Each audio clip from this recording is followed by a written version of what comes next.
Now you're all probably wondering, why are we starting like right around in this section, or however you want to call it? But before we continue with that, hello one and all. How's everybody doing today? If this is your first time, I was about to say we're back here once again, but we're technically not on a game.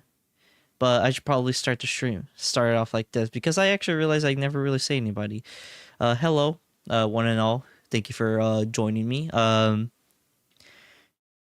If you guys do not know who I am, my name is Nova Mortis the Puppeteer. You can call me Nova or Puppeteer, however floats your boat. But yeah, we are here.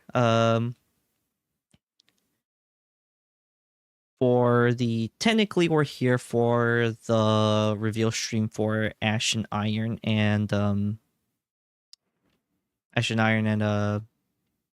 and the Renegades reveal, and also here to play Renegades. But I am here pretty early, like not gonna lie.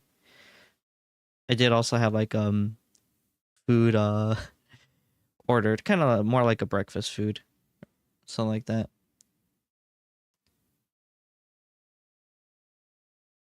So I'm kind of just waiting for that, but I'm also waiting for Bungie to start the stream so that we can just sit here and wait. But until then, we're just here. But I did wanted to go right here though to I don't know, check this out. Kind of wanted to I don't know, kind of wanted you guys to see what we got going on here. Or kind of wanted to just showcase, I guess, my time spent on the game. I guess that's what I wanted to do.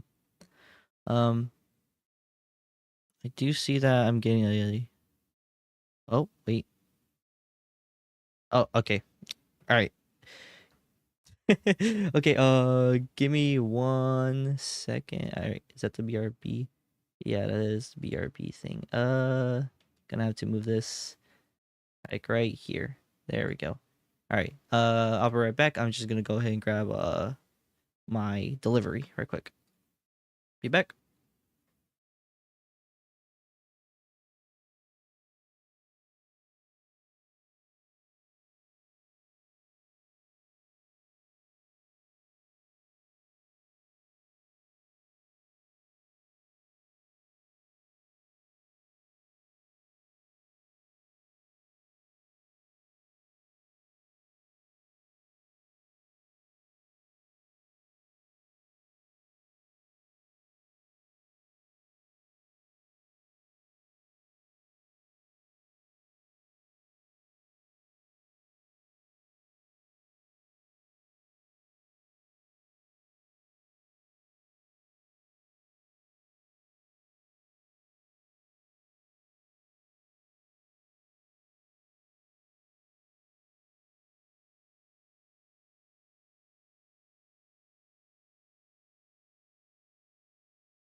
Okay, I am back.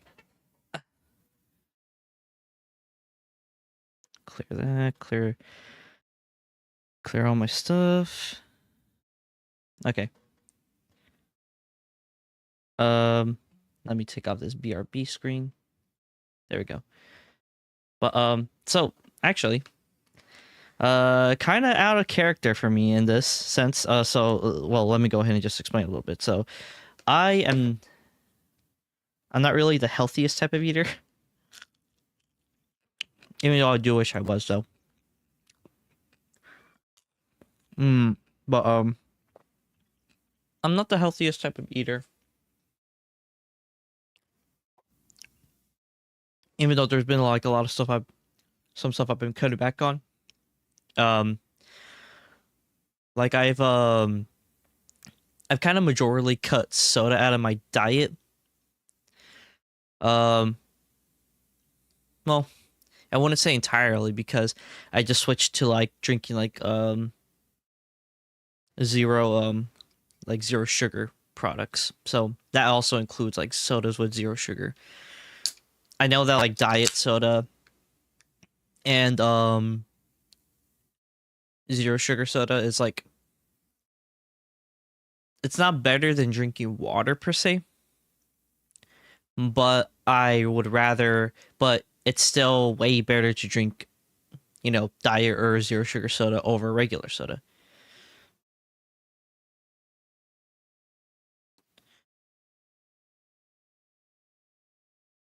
Let me go ahead and lock that. Okay. Um but it's still better than drinking like zero sugar stuff. Well, it's still better than drinking regular soda because you can obviously gain a lot of calories just by drinking because it's a liquid. It's easier to just go into the body than you actually chewing solid food. As for the soda I'm drinking right now, it's zero sugar Mountain Dew Baja Blast. So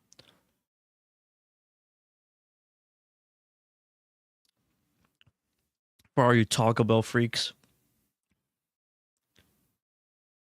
who like Baja Blast, there you go. And so what I got for like kind of like a breakfast today, I actually decided to get a club sandwich.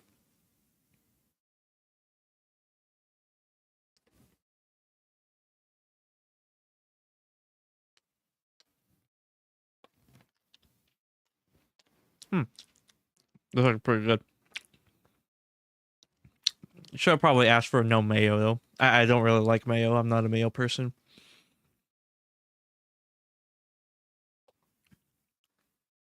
Kind of just glad they put the pickle on the side because I hate pickles. Mm, but anyway, um, but one of the things I ate during my time going to college, well, first like I went to university, then I like transferred to a community college. Honestly, should have done community college first and then gone to university.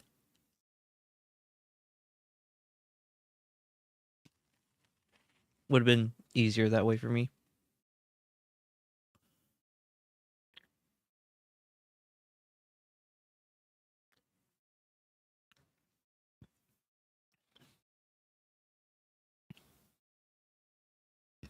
So, excuse me. But but yeah. Um, what are the like? But yeah. I wasn't really like a healthy person like that, but in my community college, the one that I went to, um, one of the one of like the foods that I bought that I actually ended up liking a lot was like a club sandwich. Um, it would have like the ham, cheese, mayo, like all the like the types of like ham, turkey ham, I think regular ham, bacon. I didn't think I'd like it as much as I thought it would, but it's really good.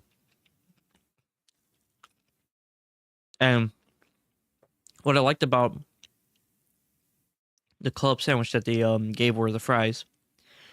Now, obviously, the fries are frozen, but I mean they were crispy, hot. Um, it will be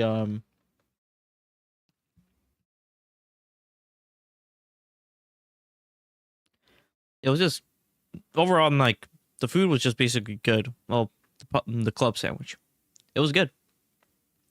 I would like change in and back and forth between like some foods. Like sometimes I would get like a buffalo chicken wrap. Sometimes I would get like a chicken sandwich.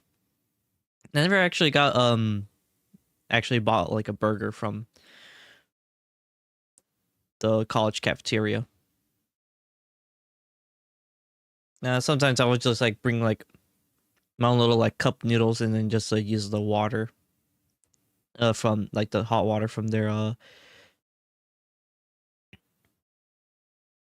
hot water dispenser and just make some cup noodles that way. But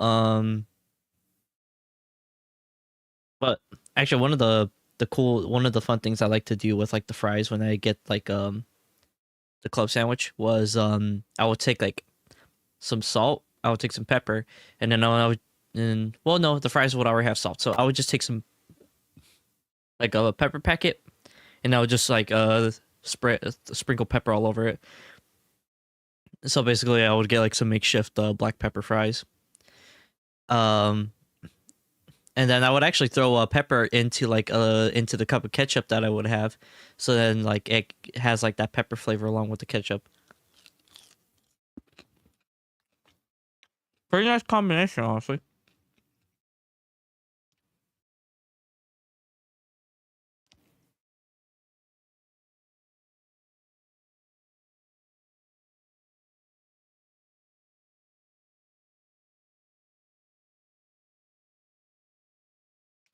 I feel like I'm gonna make a mess if I keep trying to eat.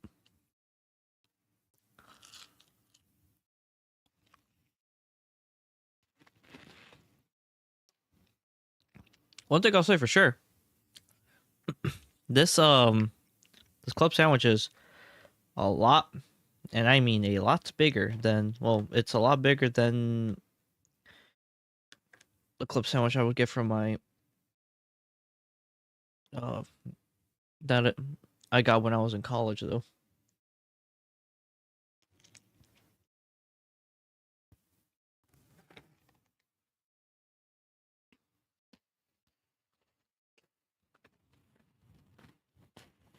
But it's good though.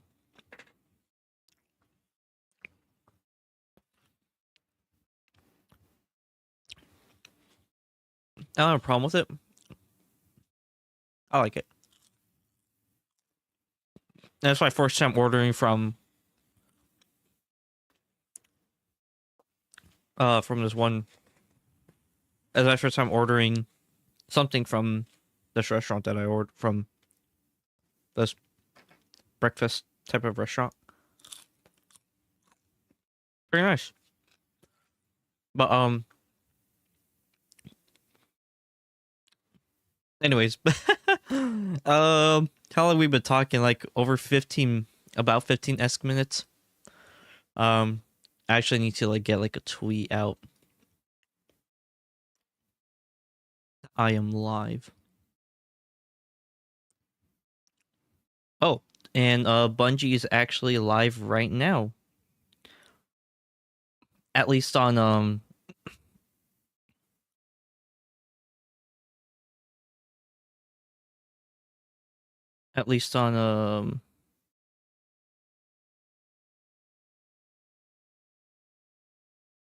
on Twitch.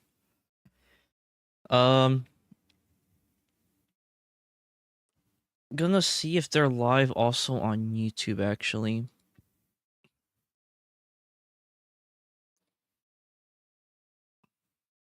Yes, they are.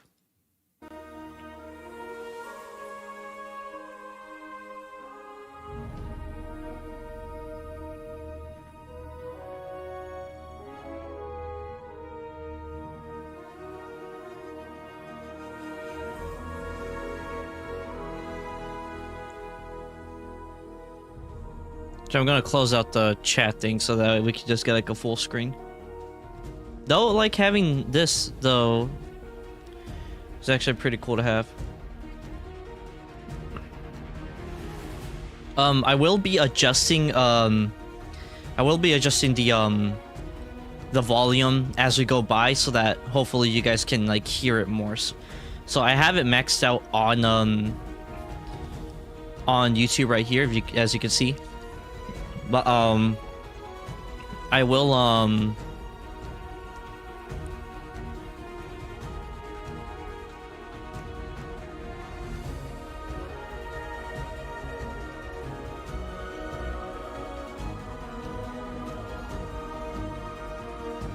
there we go. But I will what is it? Adjust it on my OBS so that hopefully like it's loud enough for everyone.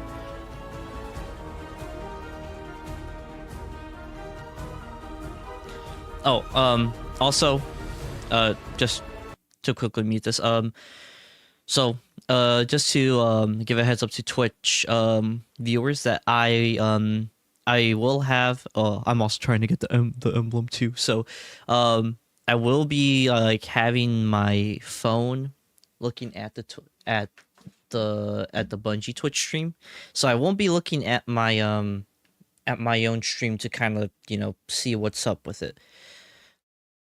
So I do apologize about that. So for the moment, I'm not gonna be able to know what will happen to like the broadcast on there. So, you know, I'm a player too. I'm trying to get my emblems.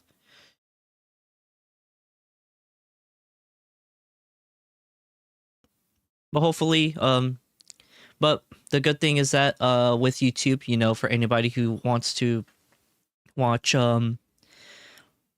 I'll just say this, for anybody who wants to avoid streams or avoid ads, just watch it on YouTube.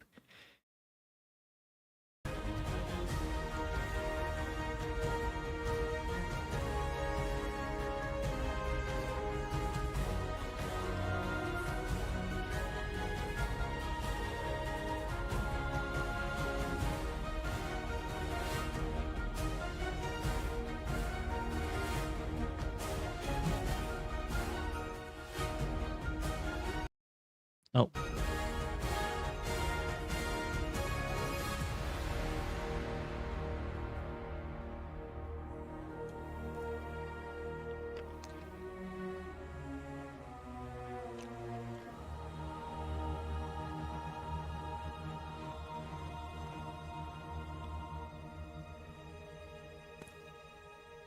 Actually, I keep forgetting to do the thing.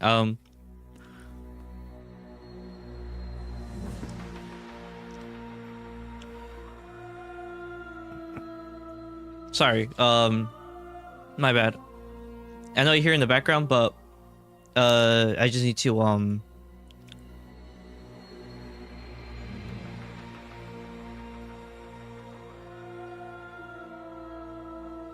do a retweet on this now, or like a quote tweet. We are live.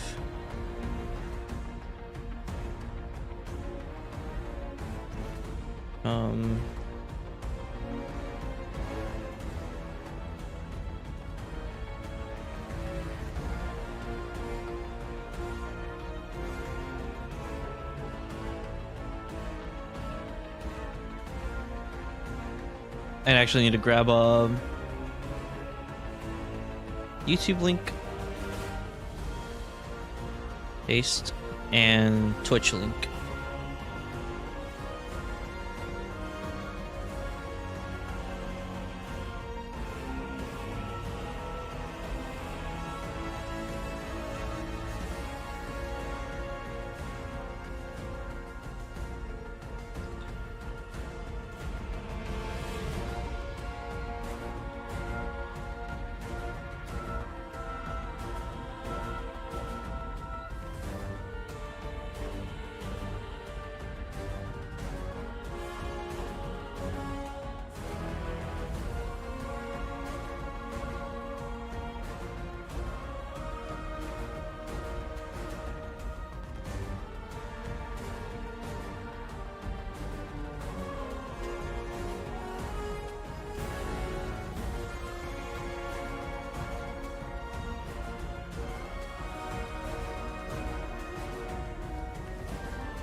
Okay, alright, just wanted to make sure the Twitch link does work. Okay, we're good.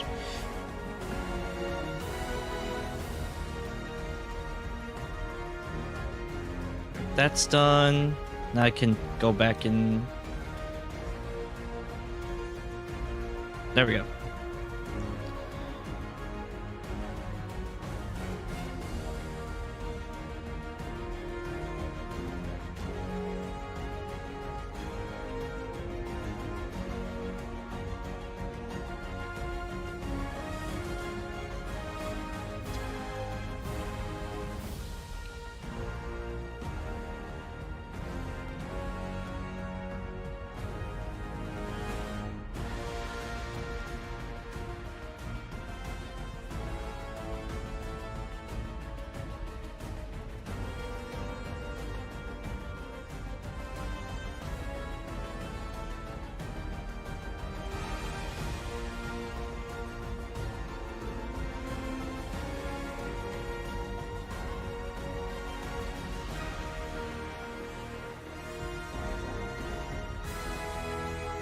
I do want to apologize if I'm like moving like this.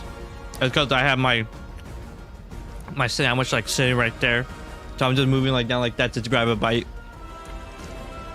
Cause like the mic is like kind of like right next to my face, so yeah.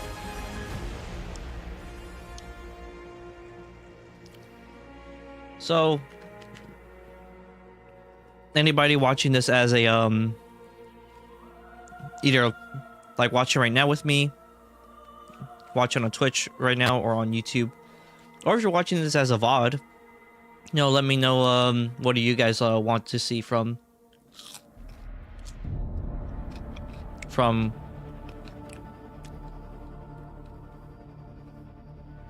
more like this. Right now, what do you expect to see from Renegades? And I guess after like watching this and when you watch it as a VOD, what do you think like they could probably like change before Renegades arrives? Or what could they add before Renegades arrives?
Oh man, everything is falling. Sorry, I got like some. Honestly, like I cannot eat my food like that. Well, I need to be careful how I'm eating.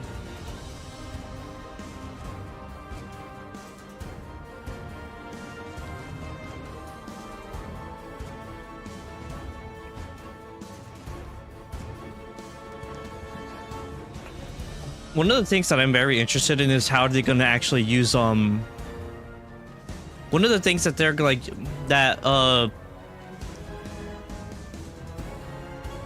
Vanguard one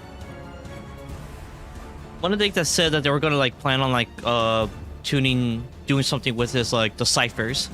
1 second. Another piece of thing dropped. Give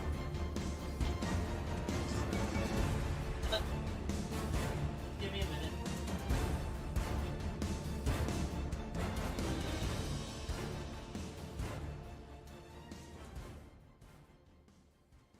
All right. Oh. Hey, everybody. Hey, Guardians. Welcome. My name is Dylan. I'm going to be your host today. And happy 11-year anniversary to Destiny 1's launch. I wanted to make sure to cover that at the very top because it's kind of mind melting. 11 years of Destiny. Had no idea we'd be here.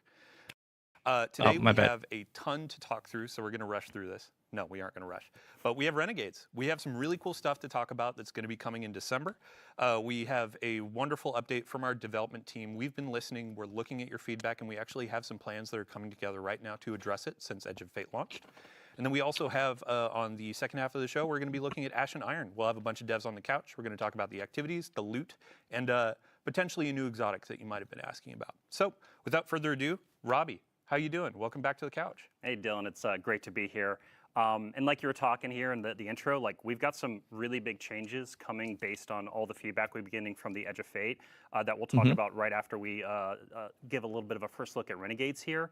And that's why we got our laptops, right? There's a lot to get through. I hope the volume is good. And there's a lot to talk about, so we're just got to make Dylan and I are making hopefully sure you guys can hear it. Going to get through it all. Just let me know if I need to raise it a little bit more. So we've been hard at work on collaborating with our friends at Lucasfilm Games to make something that is like unmistakably Star Wars, but authentically a Destiny story and experience. And so today we get to start pulling back the curtain on that. And I'm going to embrace my inner Scarrow and ask, Robbie, is there a Vidoc? Yeah, so you all asked for it. You're going to get it. We're about to play a Vidoc. That is our first look at the Lawless Frontier. You're stepping into a world of criminals, shady deals. I'm already seeing it on the Bungie you'll only be able to on the find Twitch thing. Black market. Hold up, I'm gonna flip the phone over. And so yeah, let's take. I only saw like a tiny little glimpse. I saw like a strike on Cabal. That's it. I want to give him like my genuine reaction. Seeing how stunningly Star Wars it felt was electric. Yo, wait, what? I just jumped into that walker and I just annihilated the encounter. Squeezing that trigger and feeling that blaster just go off, it was like a whole new world opened up for me. There's something really special here that we haven't really done in Destiny before. That ignition, that hiss, that sound. Oh, it's like that. Okay.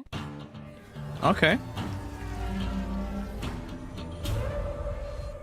That soundtrack doesn't sound that Star Warsy though.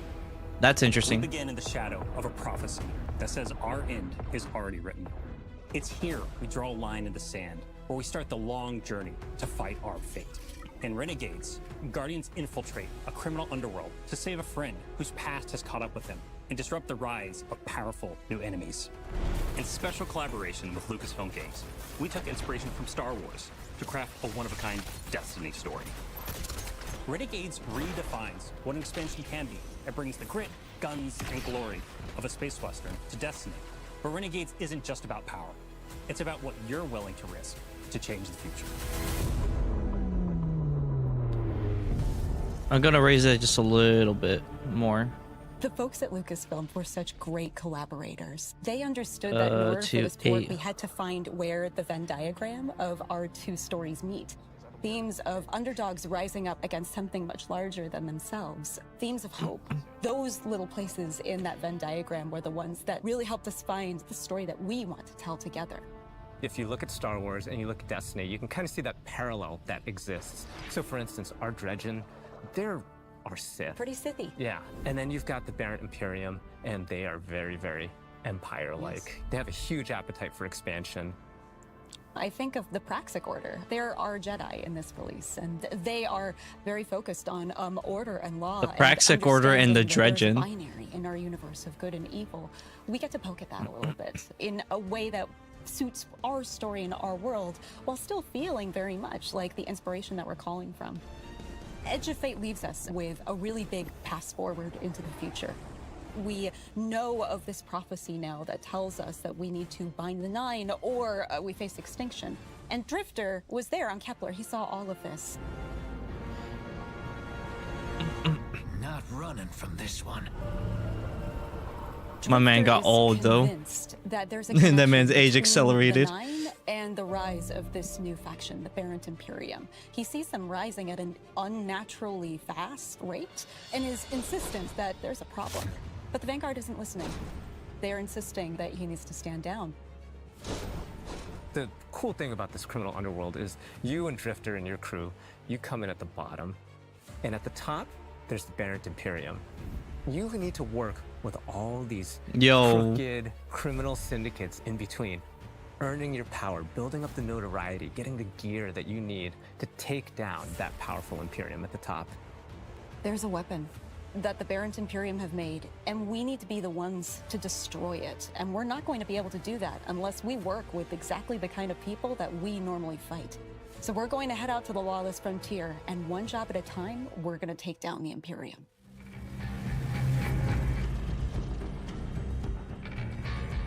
Like, I'll say, like, the soundtrack that I'm hearing is like, it sounds more Destiny than Star Wars, though. You're going to choose the job, you're going to choose which renegade abilities you're going to take into those jobs, and then you're going to drop into the action with your team, smash up those objectives, get as many riches and treasures as you can, and then get out or die trying. To do that, you're going to go to the Lost Frontier holo map. You'll see Mars, Europa, and Venus with swamps that are very reminiscent of Dagobah. There's some hints of Hoth in Europa, right? Yeah. For fans of both Star Wars and Destiny, like Mars, which is some pits that are very reminiscent of Sarlacc pits, and you don't want to fall into them, you'll die. These are Destiny locations. It's just we're taking inspiration from some of these iconic places in Star Wars. Let's say we go to Mars, and you're gonna pick a bounty hunting job for the Fallen to take out some Cabal. Wait, is And that? then you either matchmake with people online. No way, that's a new solo. thing. Every time you drop in, you might be in a different location on the map. Your objectives are gonna be a little different each time, and it also might be a different time of day. So there's a lot of variety and richness within these activities. We want them to be highly replayable. Along the way, we're gonna throw a bunch of curveballs. You might run into a missile tower that's trying to take you out from halfway across the map. And you have to like divert and take it out, and you get some extra credits out of that. Defeat your boss, get to the exfil with whatever time you got left, call your ship in, all hell drops in on your head from the Cabal.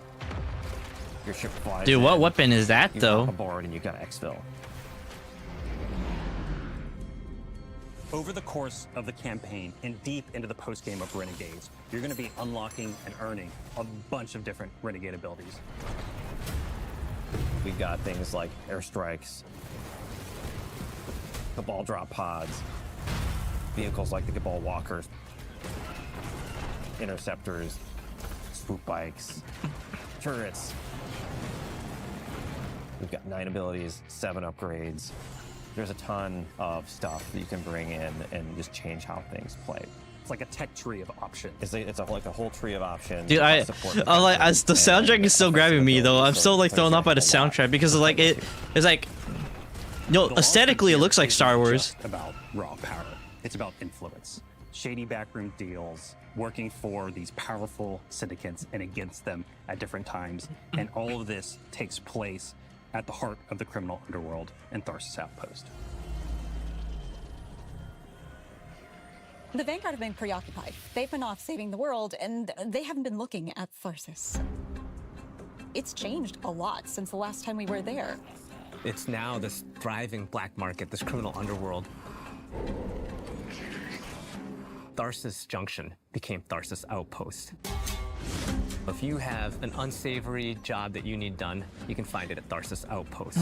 Tharsis Outpost feels appropriate for both Star Wars and for us. When we looked at Mos Eisley as inspiration, we knew that we could play in that playground in a really Yo, fun them way. Vex look From dope the as Ghost fuck, Eagles though. Floating around to one Elixni with all 4 of his Elixni arms shaking up drinks. We took that inspiration and we found the Destiny spin on it.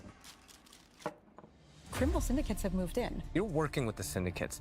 You are building your notoriety with them. The 3 different syndicates that we created, we're going to be dealing with. The Pikers are Elixni. They're kind of like an anarchist biker gang. Unlike other Elixni, they're atheists. They don't worship machines. They follow relics. We've also got the Totality Division, a subsect of the Barrent Imperium. They're run by Scions, and their enforcer Rao is going to be the leader of this group. And we've got Wow. Tharsis Reformation. They are a breakaway group from Maya's Vex. They're starting to think for themselves and figure out what it means to be an individual. They're starting Wow. to crime. They're, Okay. they're wearing clothes. Crime and wearing clothes are what all individuals do. We need to have new people to fight and new people to root for. And this was our opportunity. But the heart of the Renegade fantasy is not just surviving the lawless frontier. It's garnering influence and building your power so that you can bend it to your will. In the end game, to get the best weapons, the best armor, the coolest exclusive cosmetics, you're going to need to work with the syndicates to increase your notoriety by completing jobs successfully alone or with a crew, and then doing so you'll unlock our highest risk, highest reward jobs, and at the same time you're going to have the ability to do the special job that'll take you off planet to the dungeon.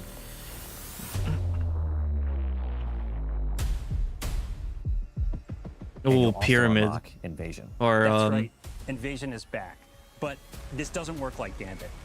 It's opt-in. The invader has some initiative when invasion begins. This is more strategic. You scan the battlefield and you're like, okay, is this the right time for me to take the shot? And what's the right tool for me to do it? Do I use an airstrike or a vehicle? Do I use a cabal walker? Just watch out for that double cross. Yeah.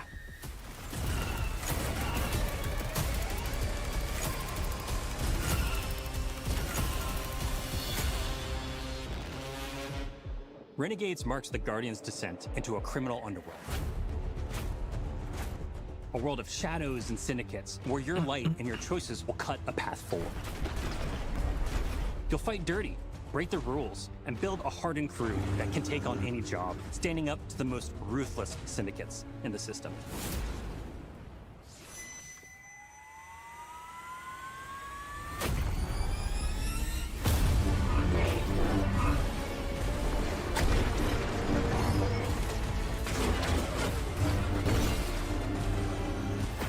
Even in the darkest corners of this world, there's still a glimmer of hope.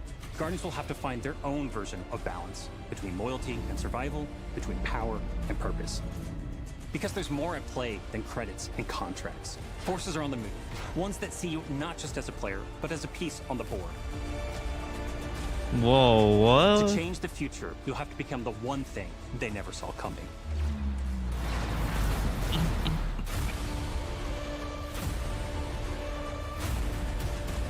New character? Start the engines. Take off as soon as you can.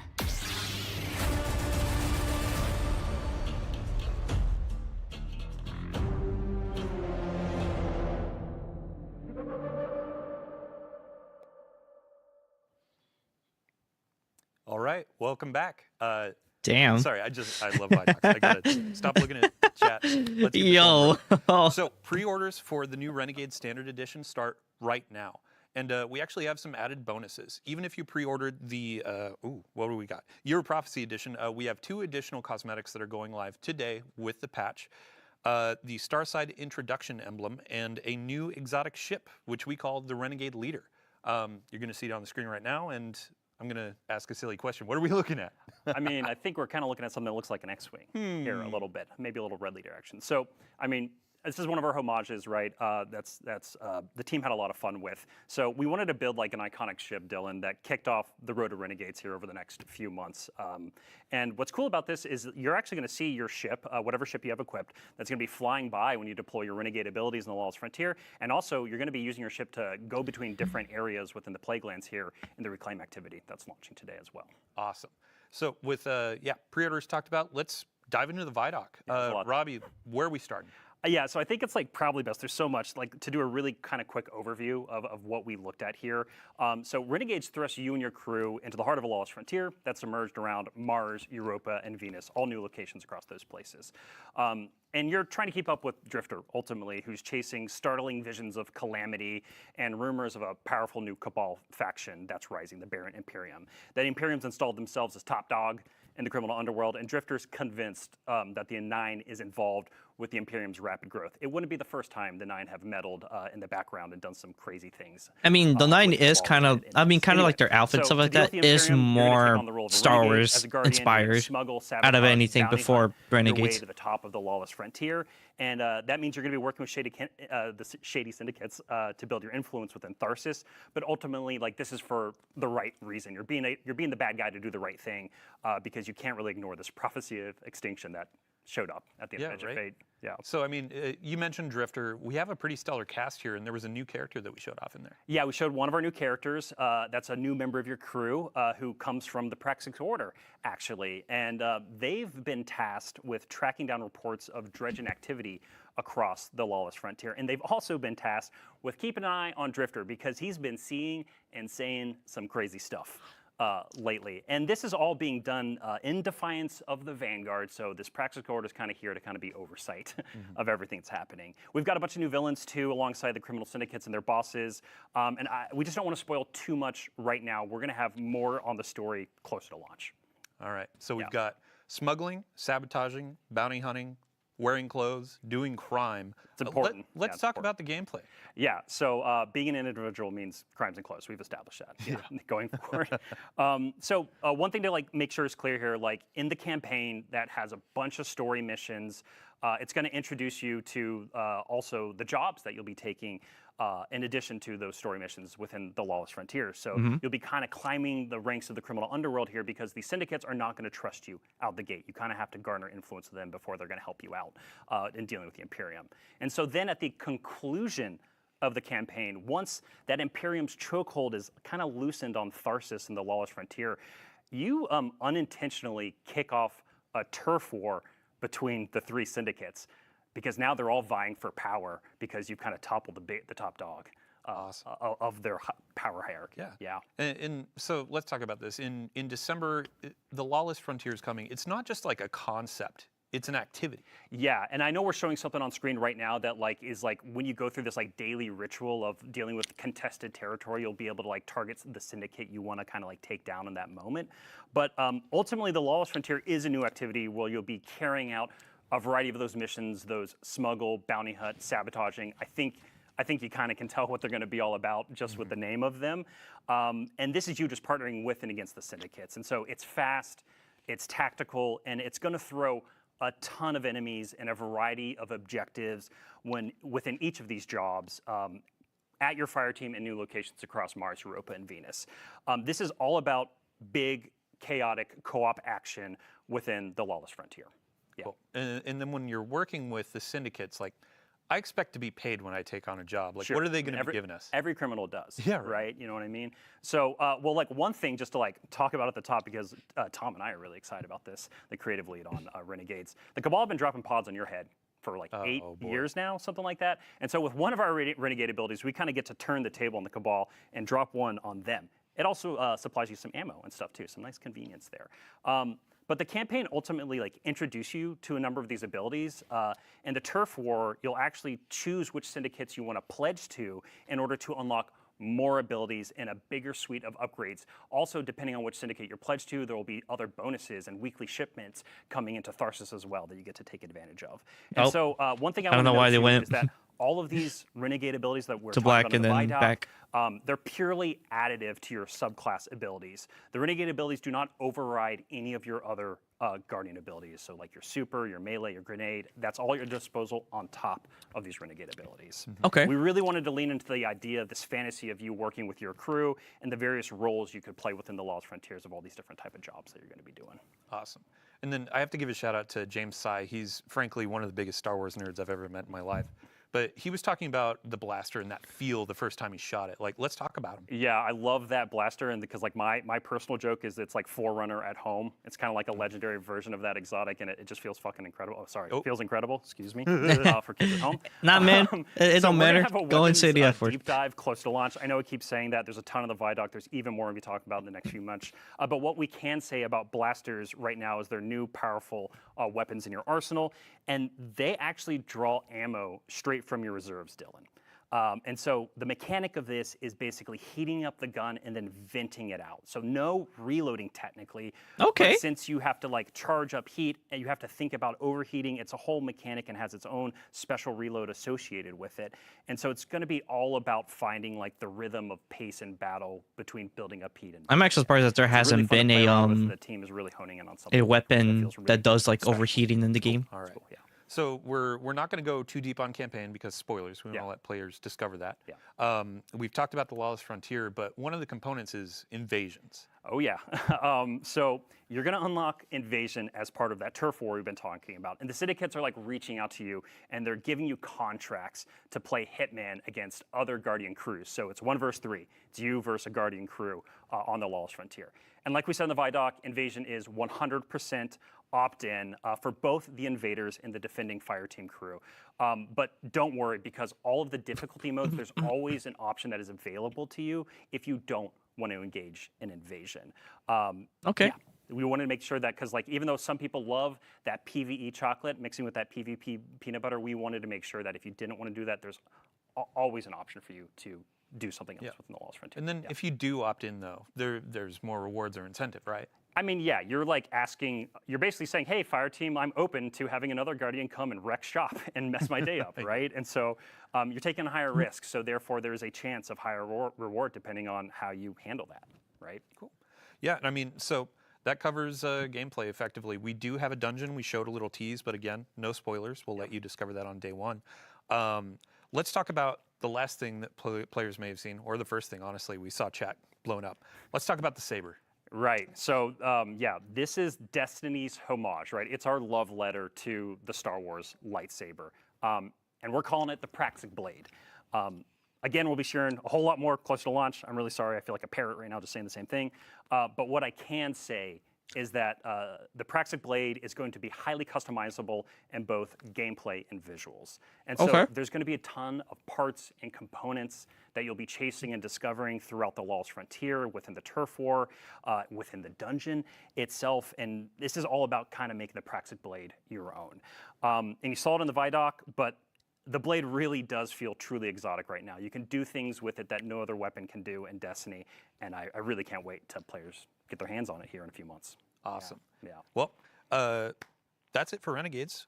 We have 2 more big subjects to go through today, so thanks for running us through that. Of course. Our next section is going to be all about quality of life. It's going to be about a lot of the feedback that we've been seeing in the live game since Edge of Fate launched, and then after that, we'll be talking about Ash and Iron with another cast of devs to talk about a bunch of cool stuff. So, ultimately, we have quite a lot coming over the next few months. We're going to be talking about a bunch of high-level goals, objectives, some of our philosophy. We do not have a roadmap today, but we will have a roadmap in the next few weeks outlining our road to Renegades, which I've been calling it selfishly. So we'll figure out a fancier name for it at some point, but let's dive in. I think the first thing that I want to talk about here, let me get this. Or Road to Tharsis. I mean, ultimately, this I would feels call like it that, we're Road to being community Tharsis. summit on Yeah, stream. yeah. But let's talk about rewards. Let's talk about the portal. Let's talk about power. Let's talk about the climb and the feedback that we've been seeing. Yeah, so to do a little bit more table setting and framing here, like we said at the top of the stream, we've been taking a lot of this feedback to heart, right? We've been listening very intently. We've been looking at our data, and Dylan, we know we need to make some changes, right? And so this is what this whole next section is going to be about. We're going to talk about a ton of stuff. Some of it, a little bit of it is going to come from Ash and Iron, a lot more in Renegades, and then even more in the future. And so coming back to the power climb, we want it to be faster, we want it to have improved rewards, and we really want it to highlight new and aspirational activities when Renegades launches. And so that means looking at the Renegades campaign and the Renegades jobs and the Lawless Frontier and the activities you do there, and making sure that they both feel like great sources of seasonal power. We know with the Edge of Fate, after you completed the campaign on Kepler, that there was a bunch of cool stuff to do and some rewards to get, but it didn't fit into the seasonal power game, right? It didn't feel like it was a viable path. And so these big chaotic fire team based jobs that we've built and all that variety we're pouring into it is going to be this engine to climb seasonal power. If you're just loving that activity, you're going to be able to spend an enormous amount of time there. Yeah, and you touched on aspirational content. So when we look at it, you're doing the power climb, but you're looking at the end game, and our raids and dungeons are a part of that. Yes, they are. So we are making sure here, there's two approaches we're taking and a bunch of work that's going to come out of it. So our focus initially here is going to be on the new raid and dungeon content in this conversation. So that is Desert Perpetual, the Epic Raid here in a couple weeks, and then the dungeon releasing with Ash and Iron. And so we want to make sure that those are more dependable sources of power, both from weekly challenges, some of which that are going to happen in Ash and Iron, but then also Like, we're gonna be I looking do, at the power say drops that- when you're completing encounters and looking to see if we can adjust those and juice them up a little bit. The other big area, because what we're Actually, talking I'll let about him with the finish aspiration first. is like in-game. You're doing an in-game thing. I should be rewarded for that. Yeah, So basically with the what I was launch gonna of the say. Epic If you're gonna Raid, do an the Desert Perpetual end-game Epic Raid, thing, and you then the should be dungeon rewarded. afterwards, we're going to make all drops, the base drops you earn in that content, tier 3. Yeah.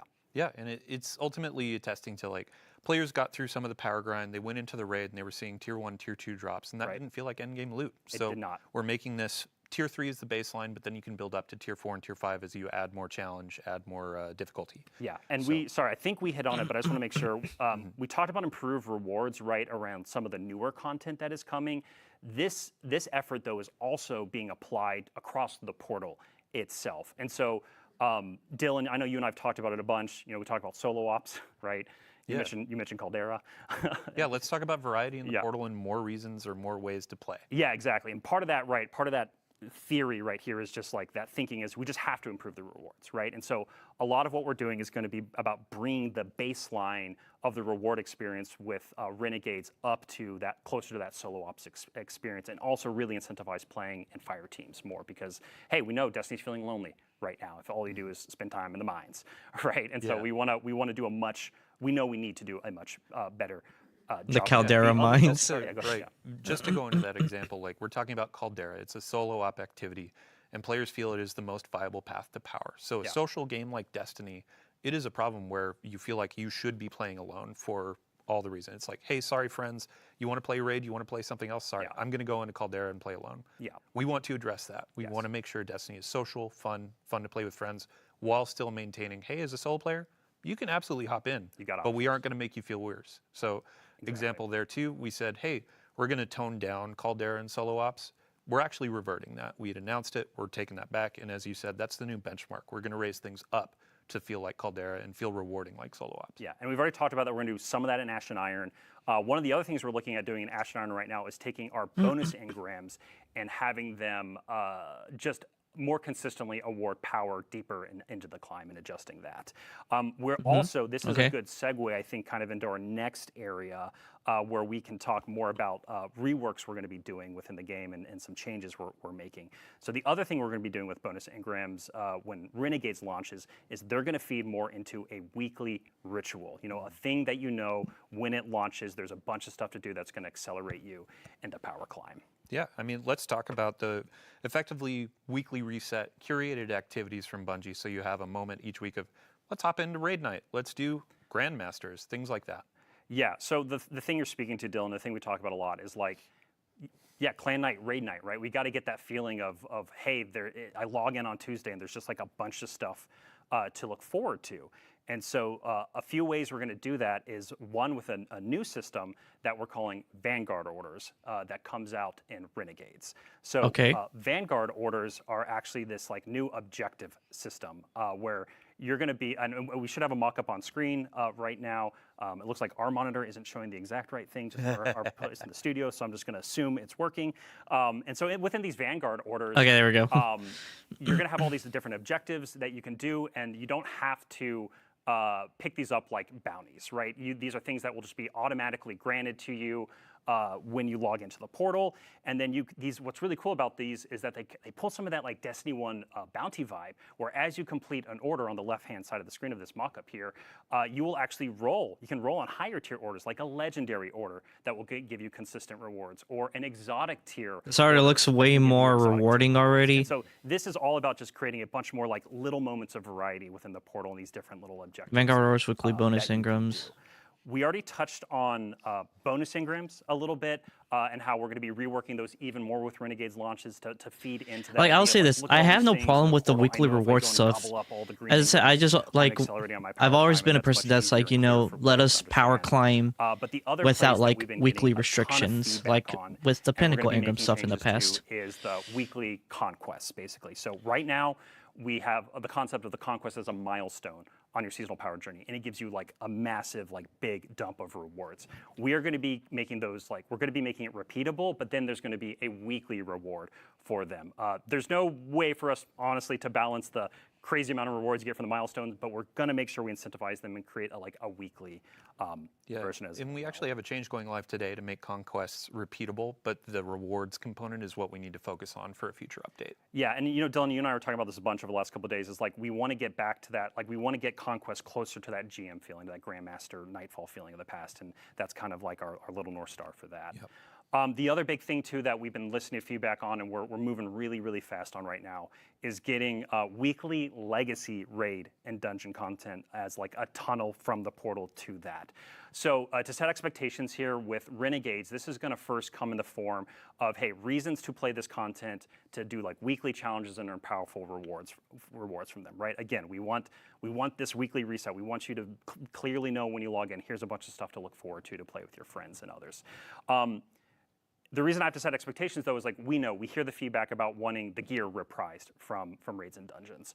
Dylan, if we could just like flip a switch and make that happen, I think we'd be more than happy to do that. But it's just not that simple. There's a bunch of work that goes into actually creating the new gear and the gear tiers, and so we are going to be looking to make the reward experience of Legacy and Raid dungeons better as time goes on. Our first focus is making it fit into that weekly reset and into that power climb. Yeah. And we have our first step today with dungeon lairs. In the portal, there are going to be three encounters coming from Legacy dungeon content.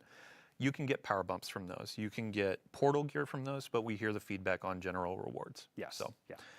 Yeah. We're gonna be looking to add more to this, like what this weekly ritual Like, feels like. These are the areas we are. I understand. Initially here. Like that, you know, Alright. with the So let's move on to our final with the raid two, stuff. Like, it's gonna take time. I subjects get really are it, centered around sandbox. but I just wish it would have been a bit First of faster. which is going to be build crafting, and then the second is around just our general approach to balance.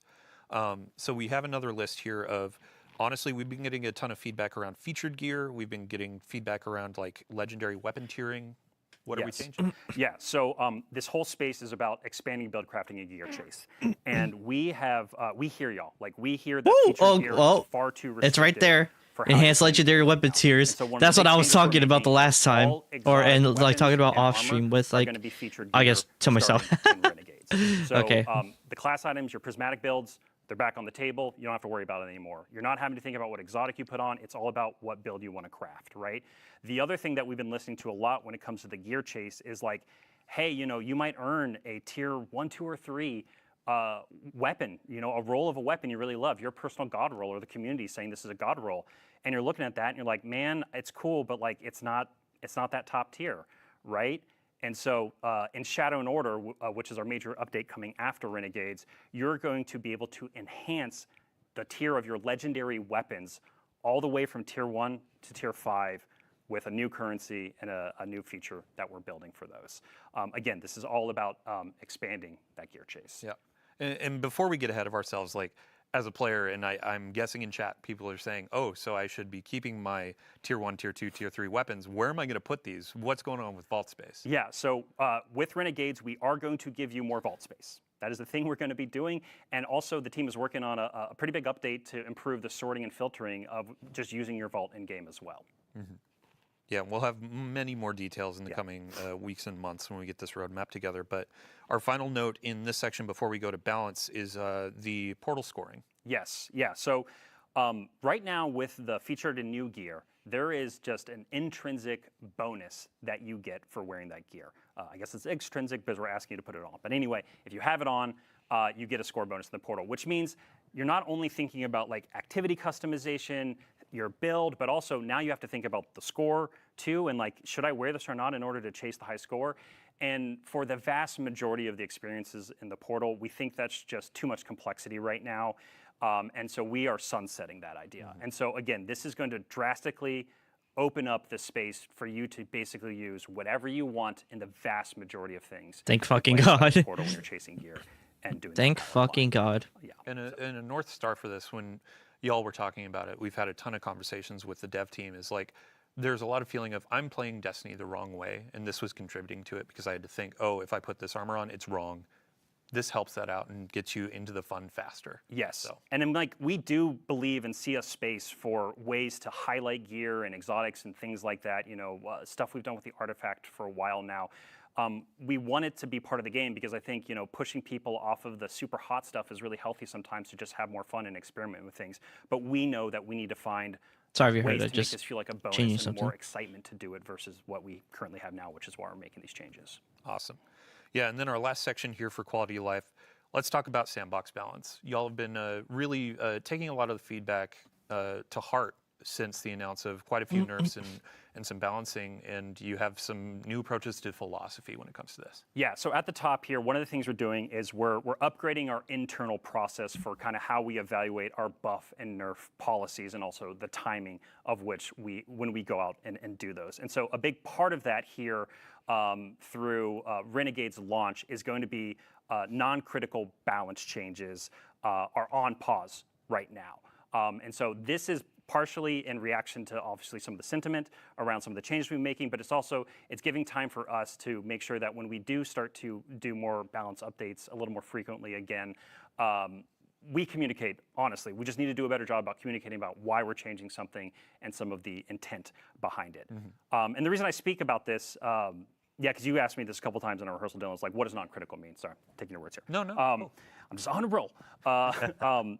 We really want to make sure that we're still making balance changes, or, you know, if we have to ban something for that epic raid race or the dungeon race that's going to happen with Renegades, right? The quality of that experience is incredibly important to us, and we know it's incredibly important to y'all. And so, again, we're putting a pause on nerfs and balance changes for now, but if we really need to change something because it's critical for those upcoming events, we'll make changes. Yeah. And ultimately, it's like, there's some things where you watch somebody go on a Titan and kill a raid boss in 2 punches, like, that's critical. That needs to be toned down or balanced around. But other things, like, we actually have a list here of, we announced some tuning changes or nerfs that we're going to be reverting. Last week we were talking about Grand Overture and Queenbreaker. Yeah. We're reverting the changes there. Yes. And then we had some reworks to exotics like Stronghold, Chromatic Fire. We're going to be reverting those. And then as a part of this new initiative where we're looking at our philosophy, reevaluating how we do these things, we'll be looking how we approach it and how we communicate it. Yes. So exactly. cool. And then final note to end on a high, honestly, like we've been talking about nerfs and all that. Let's talk about buffs. Yeah, of course. Yeah. So we've got some buffs. We've been working with the gameplay team around supers and subclasses that are going to be coming. Some with Ash and Iron here in October, but then also in December with Renegades. And I think you've been talking with them a little more closely actually in the last 24 hours.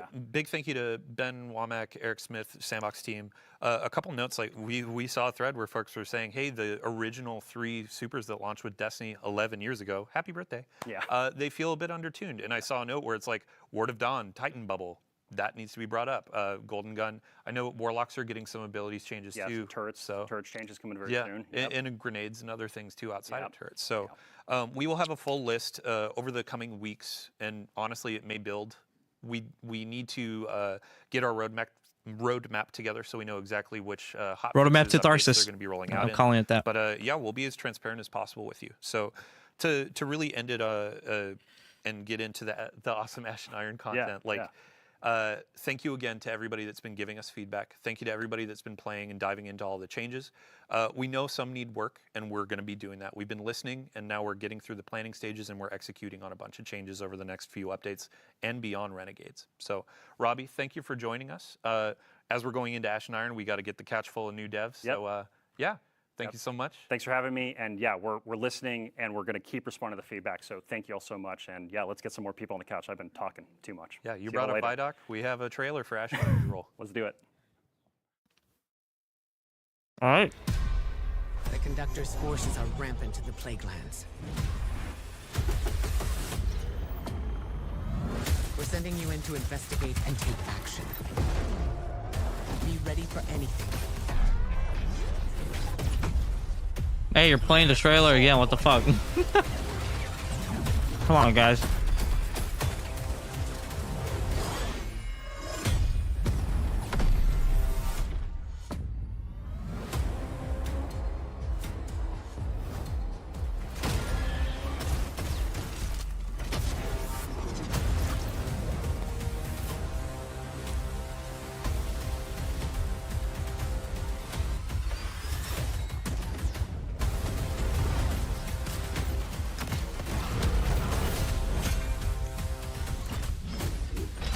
Every shot counts, my friend.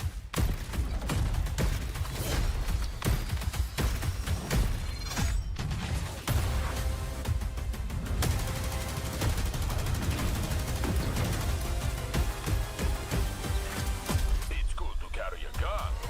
Better to have gun carry you. Stay in the fight. We're almost home.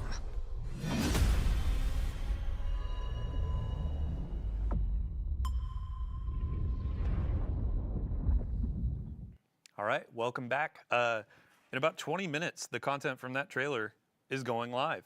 Let's talk about Ash and Iron. We have a bunch of really cool stuff coming with a new activity called Reclaim. We have a new introductory activity that's going to be giving you some insight into the narrative. We also have an exotic mission coming in October. Team's finishing up on that, and we're super excited for the weapon that's associated with that. And we actually have some updates to recurring events like Iron Banner, Arms Week, Festival of the Lost, and more. So without further ado, hello, welcome to our couch, wonderful developers. Some of you have been here before, but Noah, first on the couch, this is your first time. Yeah, no, I'm super happy to be here. Yeah, welcome. For folks to learn who you are, Yeah. who are you? What do you do? What's your title? Yeah, my name's Noah Pearson. I'm an associate sandbox designer here at Bungie. While my title is like officially working on the armor team, I do work in exotic armor from time to time, but you find me more commonly working on the seasonal artifacts, so like the one for Heresy, the current one for Season of Reclamation. Both those are mine. But I've also branched out and I've gotten to do a pretty cool exotic weapon in this release as well. Awesome. Next on the couch, Jerome, welcome back. Thank you very much. Glad to be here. Yeah, really quick, let's get a summary. Who are you? What do you do? I'm Jerome. I'm a narrative lead, so we do the lore, we do the dialogue, we do the cutscenes, and we plan the overall story for Destiny 2. Awesome. Last but not least, Clayton. Welcome back. I believe you were last here for Revenant and Into the Light. Yep. Yeah. For folks that may have missed out on those streams, who are you? What do you do? Yeah, so I'm a design lead here for the activities and events area on Destiny 2, and in the past I've been an activity designer or feature owner for activities like Onslaught or Coil or Seraph Shield. So it's been really fun. Dude, Seraph Shield, one of the best exotic activities missions I've ever played. to the players. Awesome. Yeah. Thank you so I think much. outside of Zero Hour. As we're diving through some stuff, we already have gameplay rolling. This is our new activity, Reclaim. But Jerome, let's talk about narrative. How are things kicking off? For sure. Well, Maya Sundaresh, the conductor, has somewhat overextended herself on Kepler during the events of Edge of Fate. And she foolishly tried to meddle in the affairs of the Nine and essentially assassinated 3 of the 9, which is the 3 of Earth. 3 being a single entity, right? Yes, exactly. And that's going to have huge knock-on effects for the people of Earth in physics and chemistry, and we'll hear a lot more about that in Renegades. But for now, Maya is somewhat depleted, right? And she is starting to lose control over her collective. She's starting to bleed individuals at the edges of her collective, and those are the pants-wearing, poker-playing Vex that you saw. Crime. Yeah, Exactly, exactly. I'm about to say that. And So she that's needs to how like reassert the control over her Vex, collective. the And in ones order that now to have do that, she needs a individuality in signal Renegades. to maximize the power of her waning Echo of Command.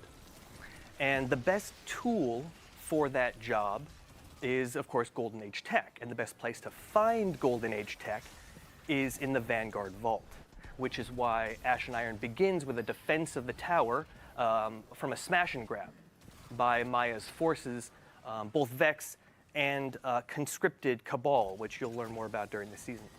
But that's going to be a start, but not sufficient for her plans.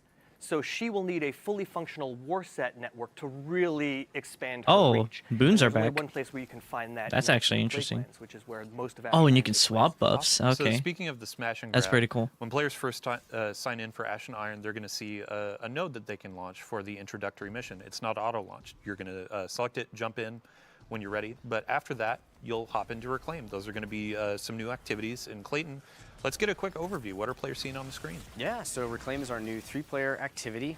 It comes with 3 different variants. It has players, like Jerome was saying, going into the Plaguelands, stopping Maya's forces from taking Golden Age tech and reclaiming those areas, those territories.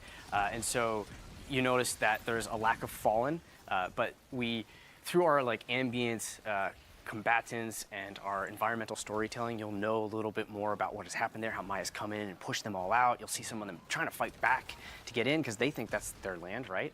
And as a player, you're trying to go in there and play in a similar way that you might find like Overthrow, where we took a lot of inspiration from. So you get to choose how you want to fill that progress bar. Do you want to finish a bunch of encounters that are randomly generated, which adds to a bunch of replayability?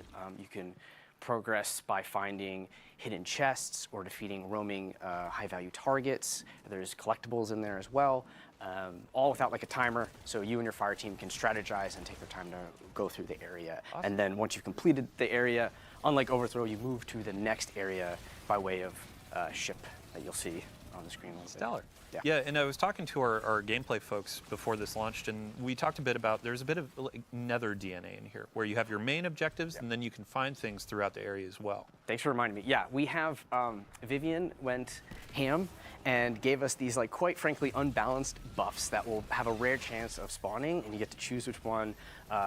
One example is that if you choose it, you'll just be radiant and what's the other? Radiant and amplified. Thank you. Yeah, just the whole time. So, yeah, have fun choosing between these crazy buffs and using them to finish the activity. Awesome. And when we're talking about collectibles, there's going to be some lore collectibles too, correct?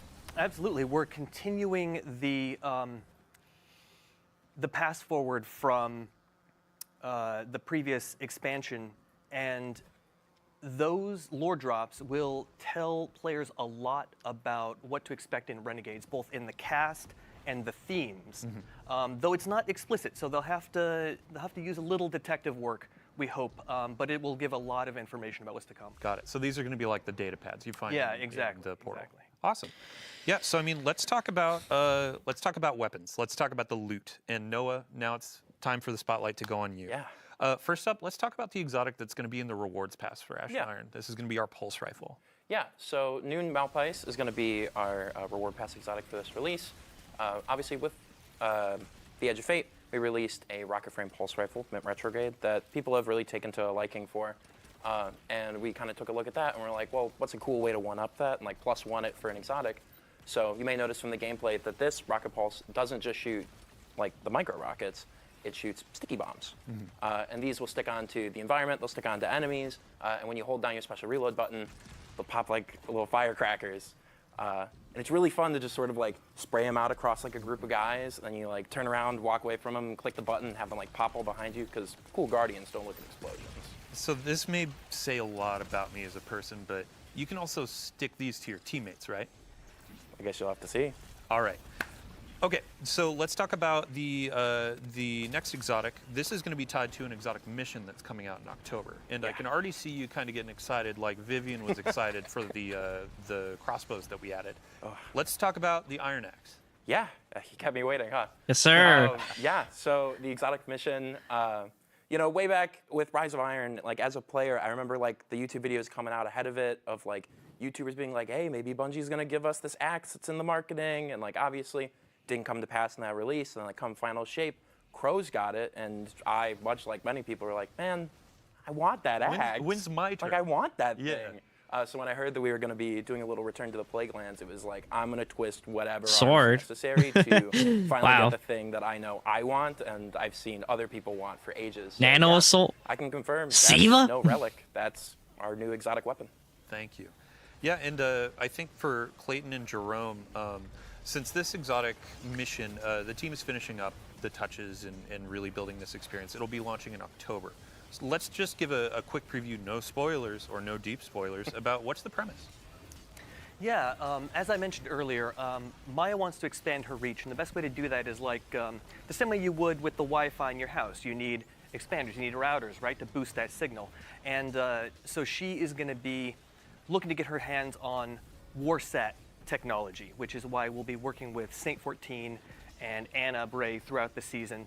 Saint 14 is sort of our tactical expert, and then Anna, as with her association to Rasputin, having all the subject matter expertise on Warsats.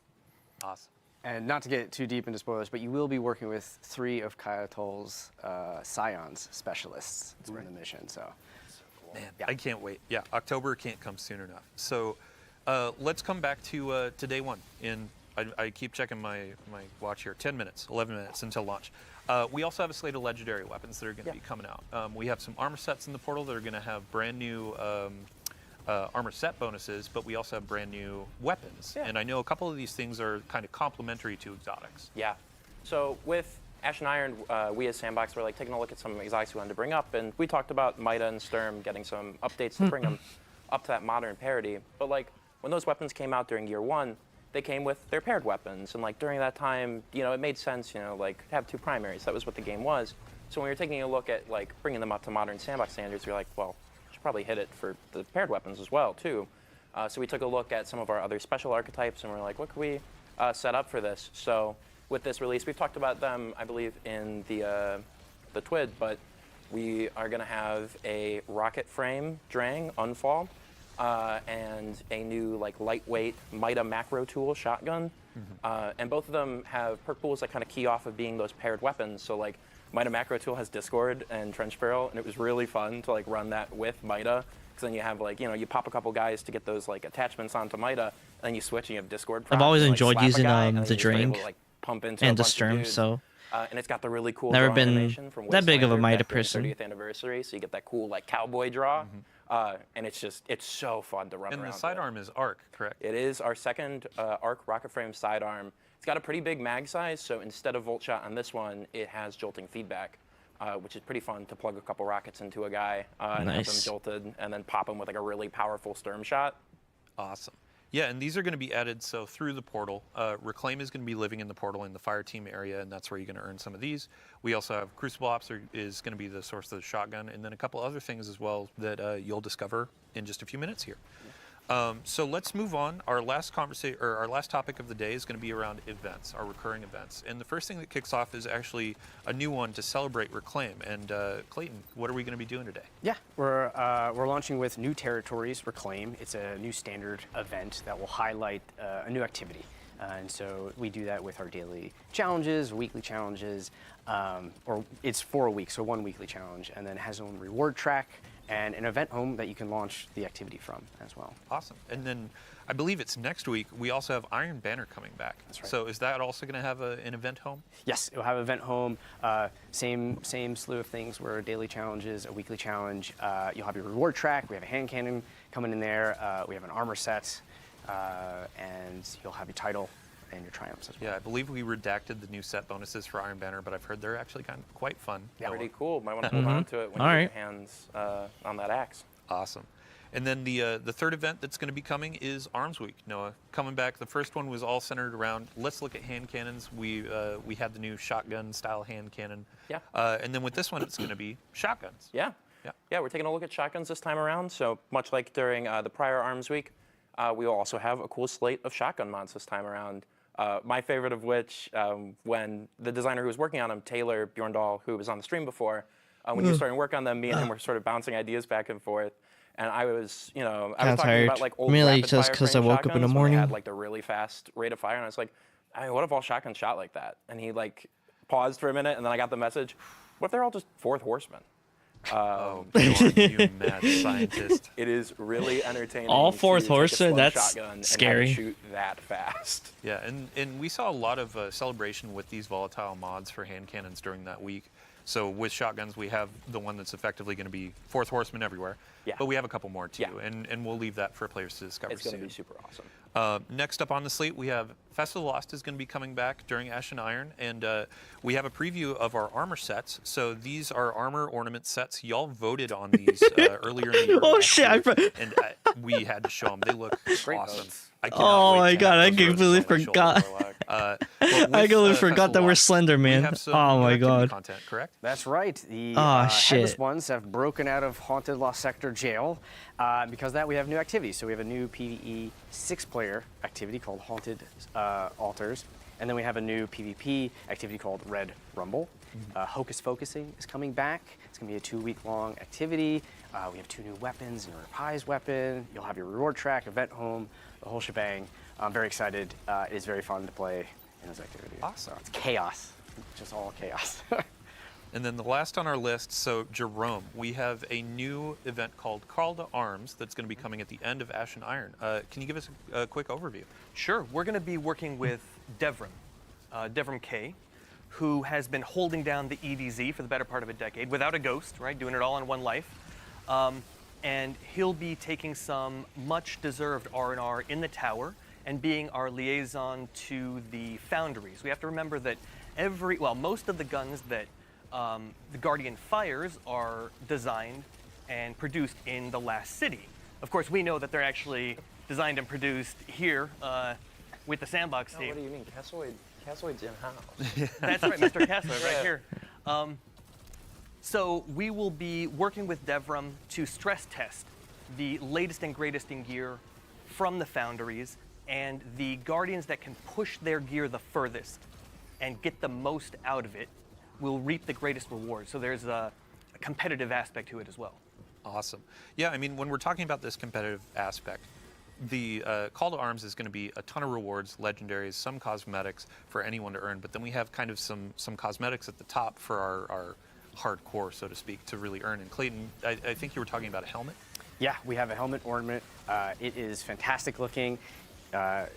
When you equip it, if you're in that top earner, you will have this like tail of flames coming from you. And much like the trial glows, these flames signify that you are a top competitor in this. So when I load into the tower, I'm going to see this guy with a giant fiery mohawk. Yeah. I'm going to know, okay, they were top of Call to Arms. Impressed and scared at the same time. But then we have some cosmetics, like I said, for just general players too. Like I believe there's an exotic ornament for the pulse rifle on the reward track, and a bunch of other things to earn too. So we have daily login rewards as well, and we have vouchers that will actually help set you up for the next season.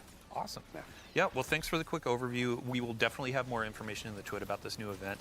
And as we're going through Ash and Iron, we'll have an update before each of these events to give you a quick a recap of what we've been talking about today.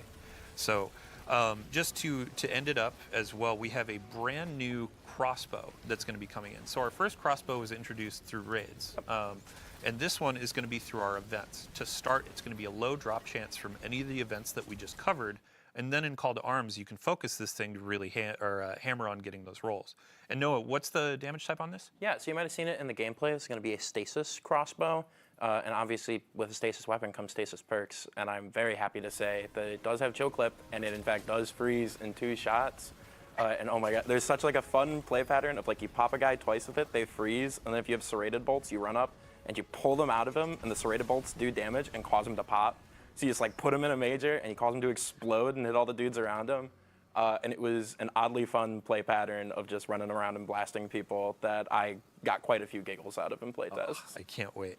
So again, to say it, today with our New Territories event, you can get this to drop. It will be a low drop chance, but over the course of the rest of the season with each event, more chances, and then Call to Arms, you can focus it along with other gear and really go hard for the role you want. And it has a holofoil in. And a holofoil in Call to Arms as well. So that brings us to the end of our show. So thank you all for joining us on the couch. Thank you all for joining us at home. We hope you enjoyed the VOD. The Renegades pre-orders are live now, and as we said at the top of the show, we have some new pre-order incentives that also apply to the Year of Prophecy folks that purchase that edition. A new legendary ship, a new legendary emblem, and then, yeah, in 3 minutes here, we have Ash and Iron launching. So thanks for coming in. Hope you enjoy the rewards. We'll have more details on our quality of life updates over the next few weeks and a roadmap coming soon. So thank you, thank you, thank you. Can't thank you enough. And if you want to stick around, we're going to be handing off the stream to Mactix. Good friend. He's great at Destiny. Sometimes I do question his PvP prowess, but love the guy. Wow, So okay. Thanks for joining. Have a good day.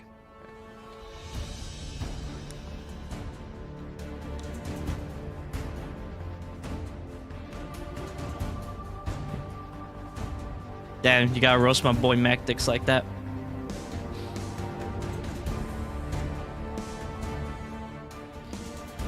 Actually, I'll just stick back in here. Okay, so that was everything. I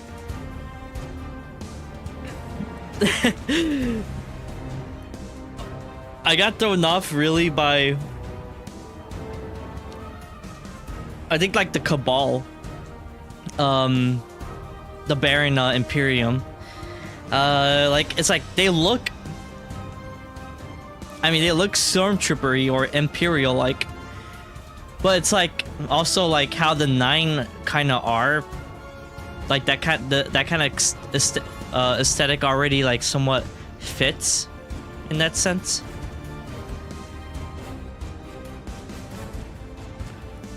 So right now we're just waiting for the update to come out. So I'm kind of just waiting.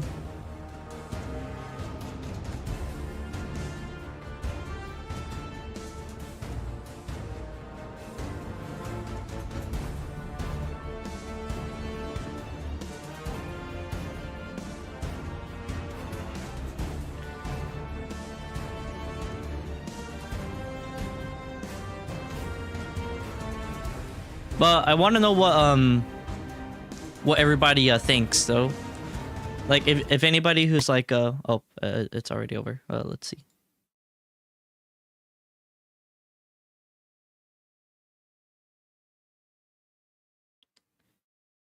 I'm interested to see what Dado thinks about I'm interested to see what Dado thinks, but that'll be for like another time though. Or like that'll be on like on my own time.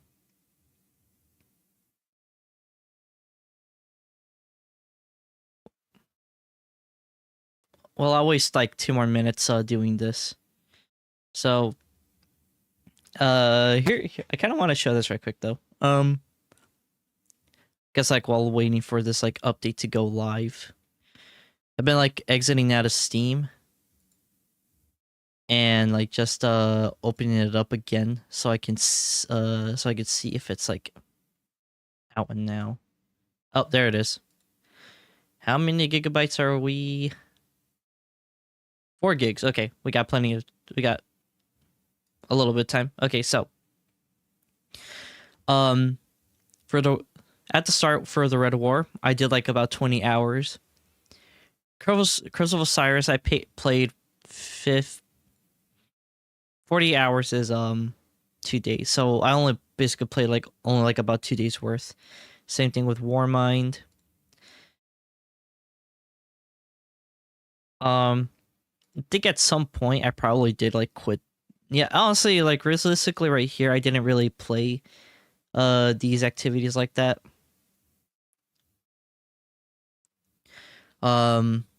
Though Season of the Outlaw, which is Forsaken, did put a lot of time into it. I didn't play at all of Season of the Forge or the Drifter because I didn't have like the season passes for those. And that's and that was at a time when they were you had to buy the seasons. Season of Opulence, that one I did get into. I played a crap ton of it, as you can see. Undying. Honestly, I don't really even know what I was doing there. Season of Dawn, 5 hours. Season of Worthy, 8 hours-ish.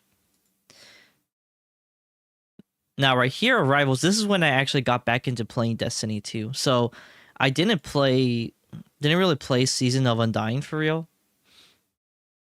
Season of Dawn and Season of the Worthy, I didn't really touch the game for real at this time, so it was kind of like a bleh period for me. Then that's when I kind of got back into playing right here. And at that time, I was playing like a lot of single player games and some other multiplayer games. So then we did Hunt. Hunt, not really a good season, but it wasn't like the worst. Season of the Chosen, that was a great season. Season of Splicer, I did play this one less, but it wasn't bad. Season of the Lost, though, I could say for sure, hands down, that Season of the Lost was hands down the best season out of any Destiny 2 season. And some people say that Forge was the best one, which I'm like, there's an argument for that. I can see it, but Lost though just was just different. Season of the Risen, that one was like also fun. Haunted was great too. Plunder. Well, yeah, Plunder wasn't necessarily bad in content. I think everybody just got burnt out of the game. Seraph, honestly, regret having just this low amount of time because Seraph was immensely fun to play. The Defiance, I actually like Defiance. You know, Lightfall wasn't, well, was pretty bad story-wise. Deep didn't play a lot like that. Seed of the Witch, I didn't play a lot either, which I feel like I should have played a bit more, but I mean, it was like a fun thing. Wish, though, yes, that one was great. Then Echoes, Revenant, Heresy, Reclamation. So kind of my time playing has kind of been toned down to this much, which I'm ultimately fine with.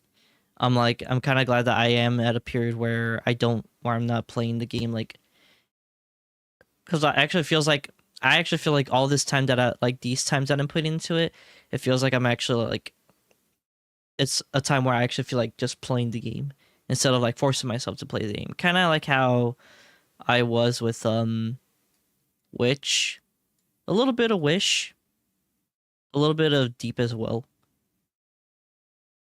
Kind of the same thing with Plunder and a little bit with Splicer.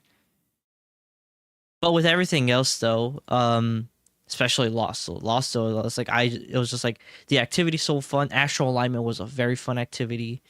So that was fun to play. Oh, and it's done. So I'm gonna go ahead and do that. I'm also gonna go ahead and now just switch us back to here to the game. There we go. I'm gonna close that out. I think I gotta close this game capture. Open that up. It should be launching Destiny 2 now.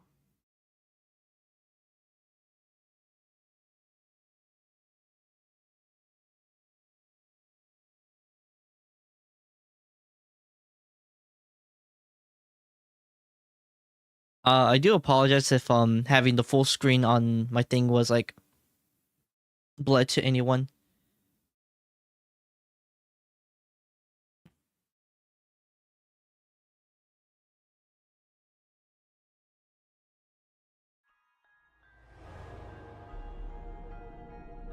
There we go.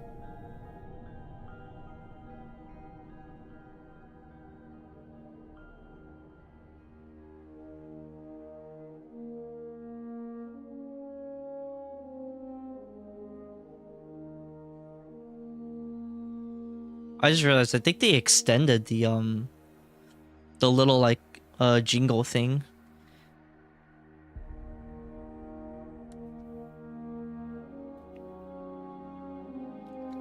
I so enjoy listening to this though.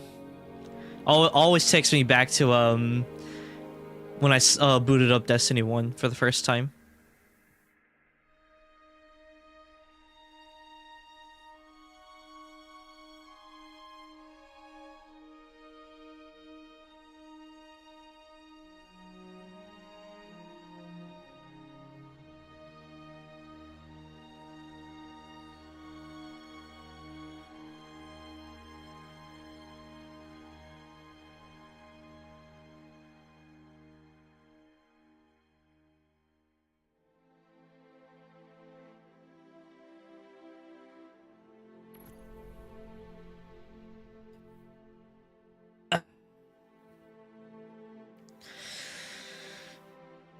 Very, very excited to see what new content we got. Honestly, for today, I'm kind of glad that it's not that hot at all. It's like pretty low temps for the moment. Vehicle control updates. The jump button will now always jump for vehicles that are able to. The interact button will now enter and exit vehicles with jump. Huh. So kind of confused by that, but whatever. New territories. Reclaim is here. Oh, and it changed now.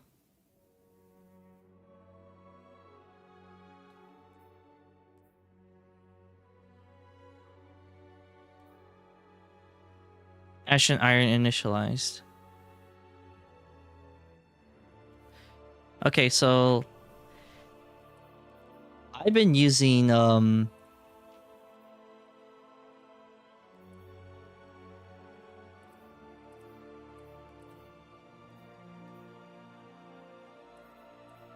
So for the moment, I've been using Tammy's matchback a lot.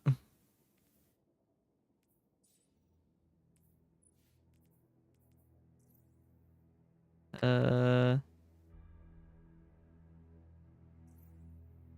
I got something here. Ah, yes.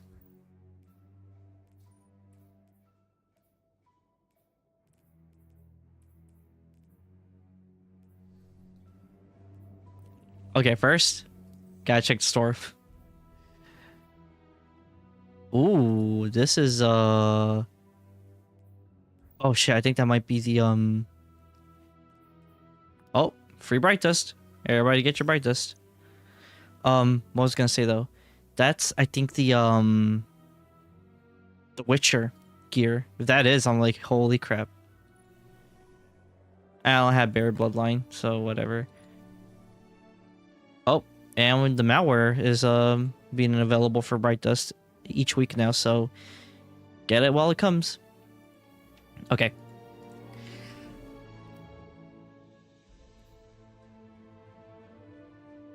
So we can start it here too, so that's actually pretty cool.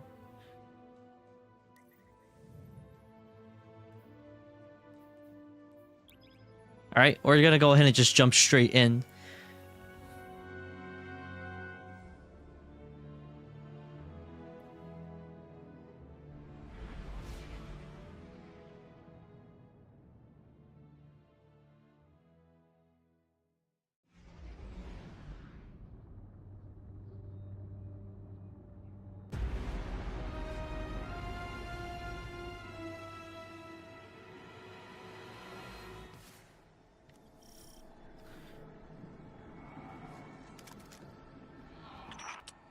Coral Vex, more of Maya's goons.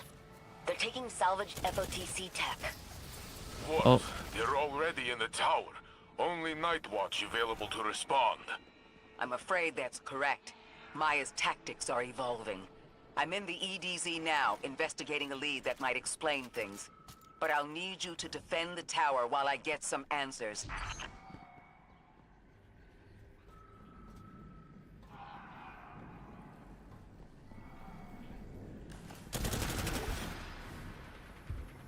Can I fuck with this? Nope, I cannot.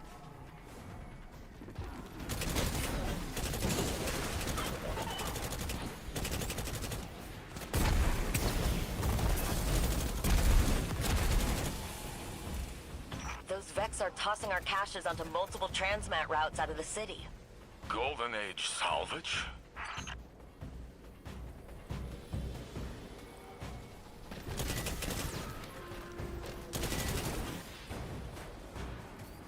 Hopefully the volume is loud for the game. Just let me know if I need to like turn it up a little bit more.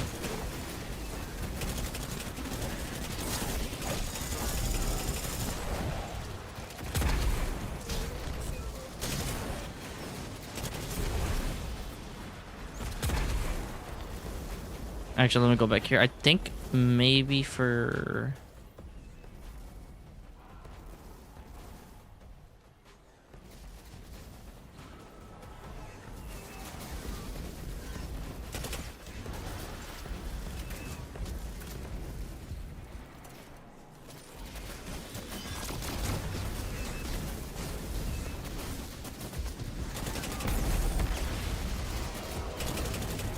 There's a lot of shit happening here, though, I can say that much.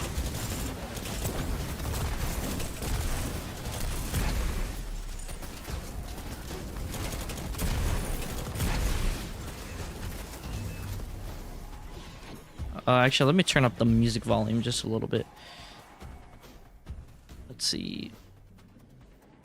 Because I do like hearing to the music.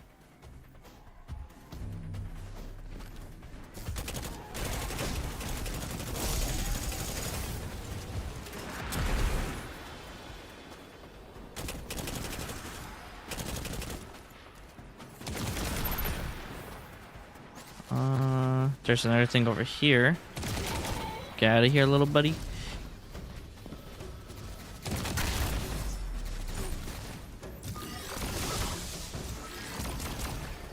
Can't hurt him that way.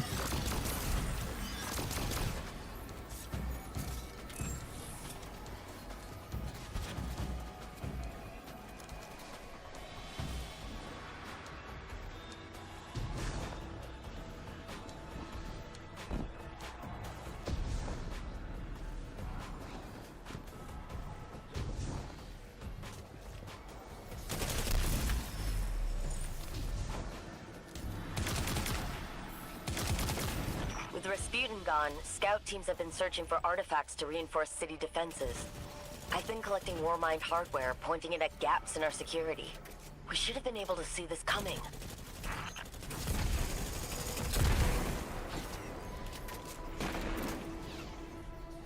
On your way to the hangar. You mean just go to the hangar? Oh, it's locked.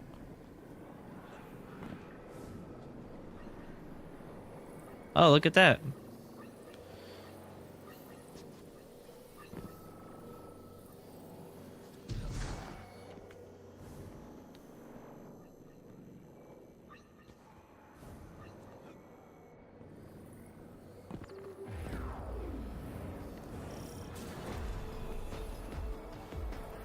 They completely blindsided us. Warsat surveillance is gone, but how did they get this far without an alert? Oh.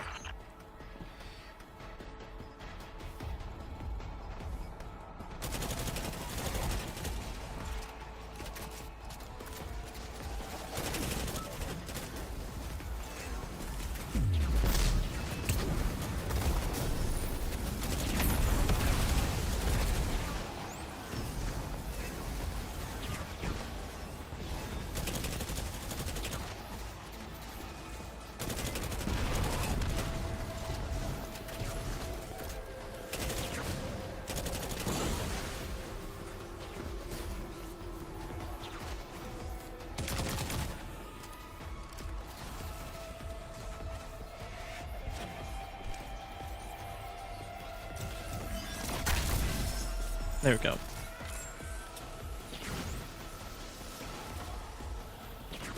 It's a swarm unit. Make every shot count, my friend.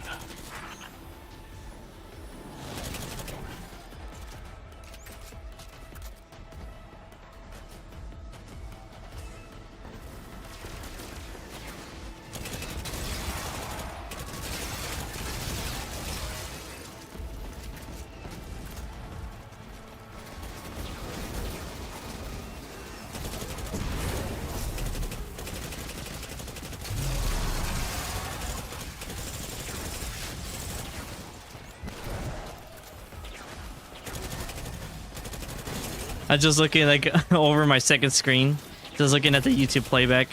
It is like lagging insane, but that's mainly because like obviously like my PC is gonna prioritize like the game stability over any other Windows stability. Well, like, the game streaming is gonna be put in prioritization itself instead of my like playback. But it's just funny though. Over. I checked the caches. The Vex were stealing Warmind tech from us.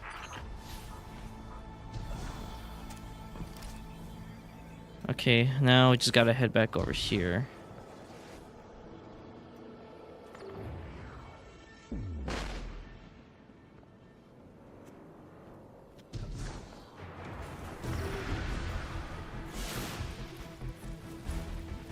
Oh, we got Ready Jacks.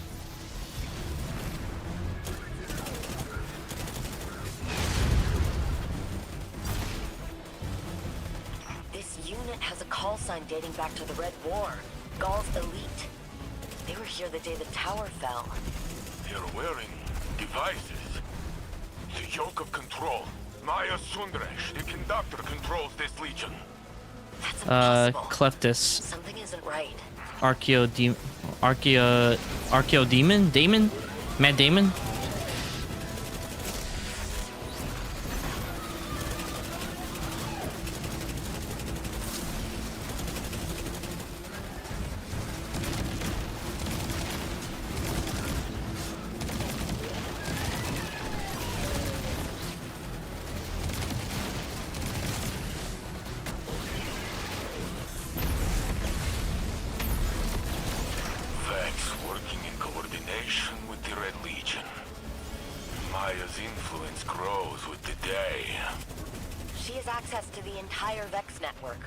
She must have found another timeline where the Red Legion are still around and yanked them into ours.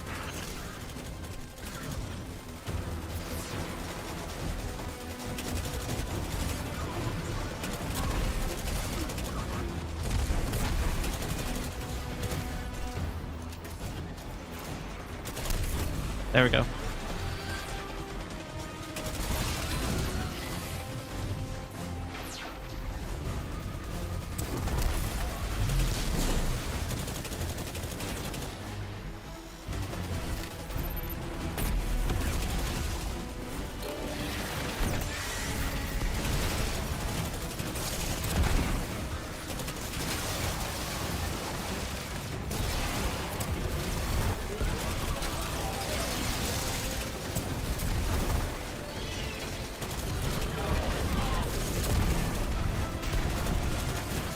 Good work.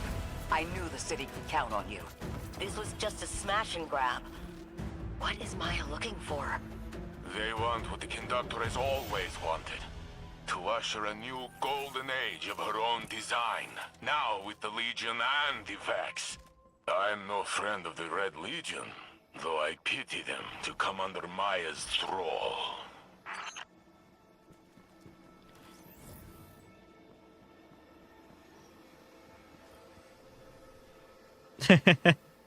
I can access the vault through this. That's actually pretty funny.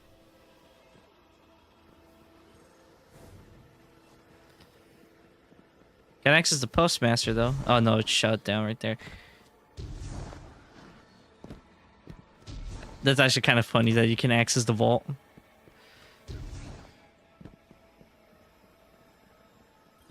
Alright, hold on, man. Let me do my vault stuff. I'm just waiting for it to go away. There we go.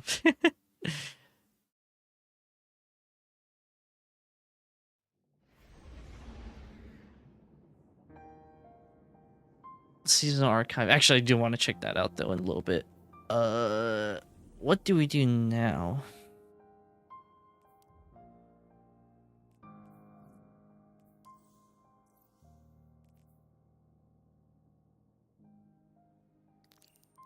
I'll go ahead and have that highlighted. I do want to first now check social deliveries.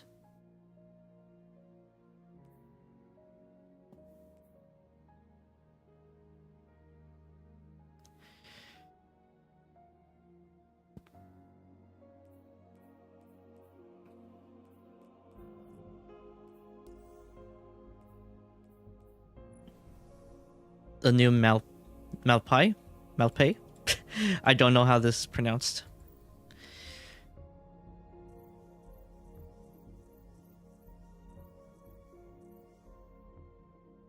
I'm pretty sure it's not gonna take me long again to like go through all this.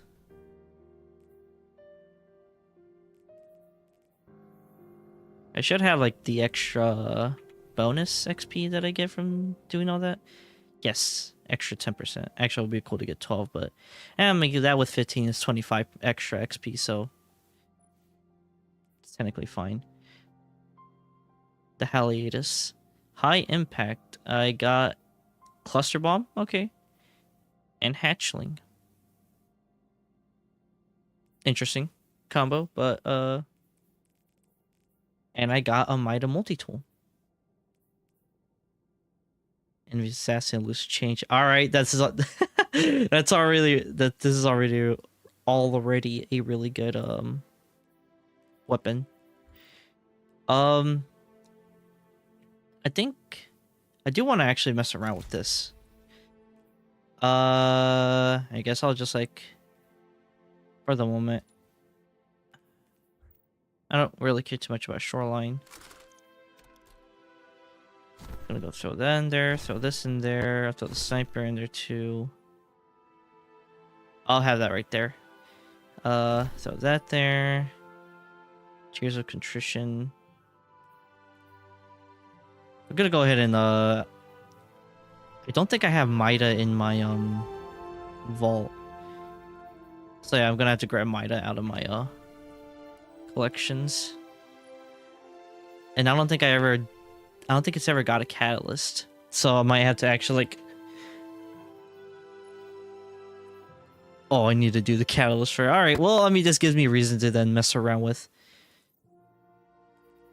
the weapon then.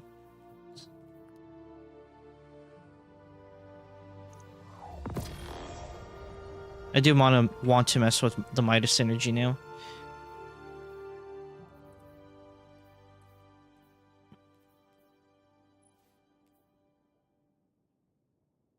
Implement of Curiosity.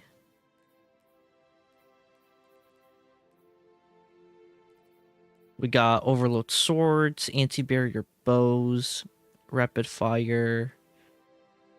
So we still have the Overload stuff.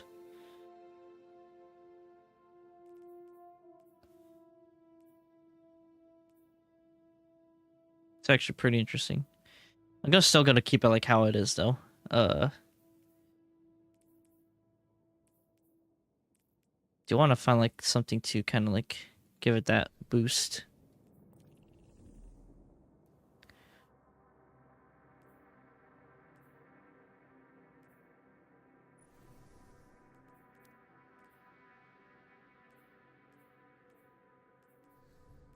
Anyways, let me actually go to the tower. I do want to check the new seasonal thing.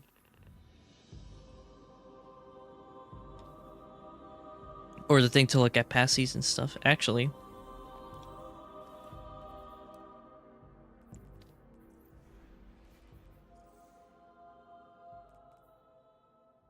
Hey, look, there's a Renegades thing. That looks so Star Wars. That looks Star Wars as fuck. Like, I do like the artwork for the Edge of Fate though. That's like cool, but this one looks Star Wars as fuck.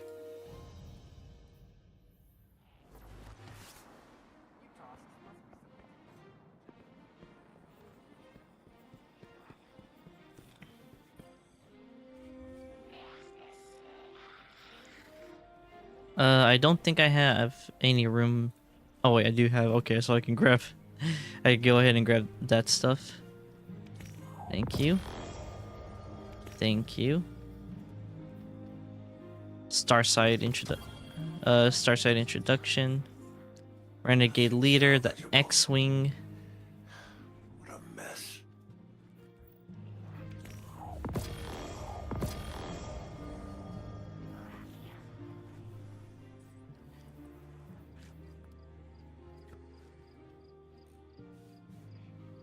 Don't really care about for that. Gonna put this on.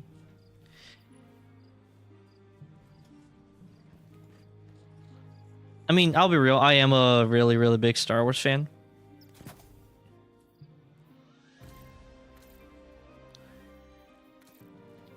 The Dark X-wing, yes sir.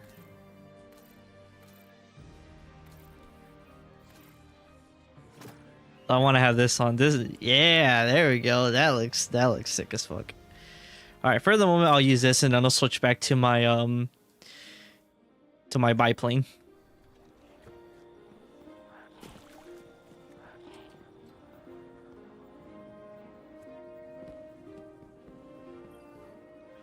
Good, you're back. As you were.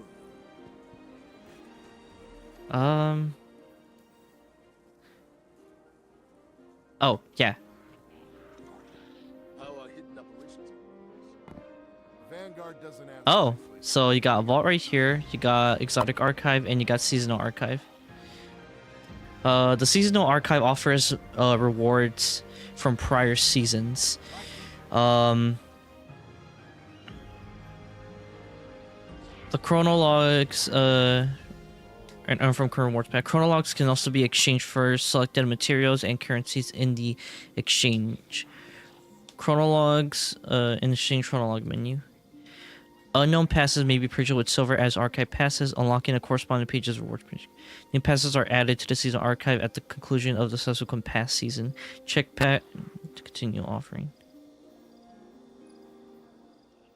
Yeah, so I do still have Heresy stuff that I actually need to like grab because I never finished the Heresy rewards.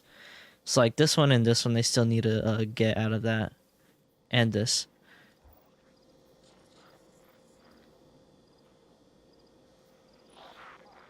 Yeah, I still need to get actually this. I completely forgot about this one.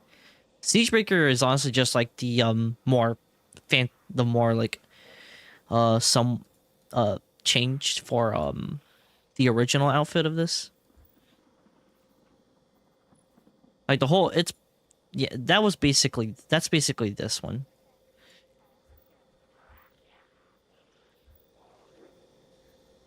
Oh, also to kind of say, the seasonal activities during Forsaken's year was never a thing.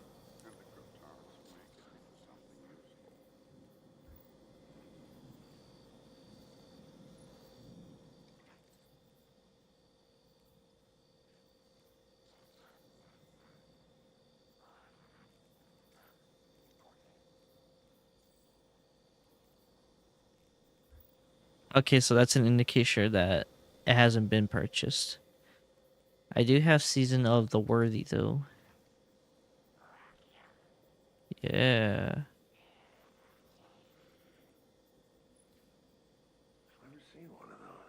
Tyrant Slash.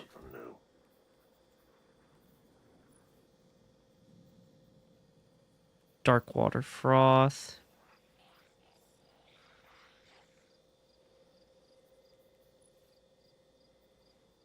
Huh. Doesn't actually look too bad, though. The Valkyrian stuff. And the Seven Seraph gear.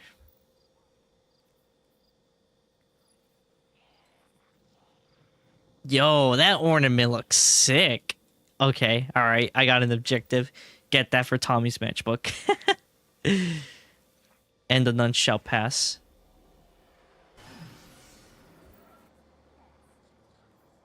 Alright.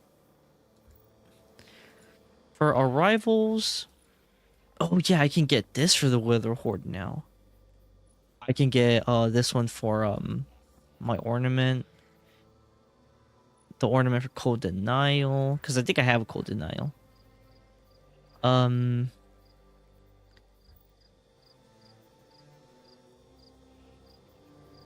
gonna have to check on my Hunter and Titan and stuff like that.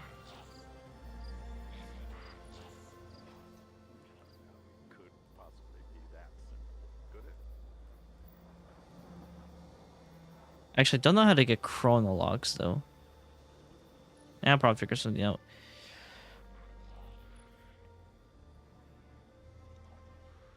Damn. Okay. I might have to actually buy it. All right. The ornaments already make it worth 600. Oh, and it's only 600 silver. Vanguard doesn't ask nicely. We gotta get this done. So I could probably then buy the little like bonus silver thing. That looks awesome.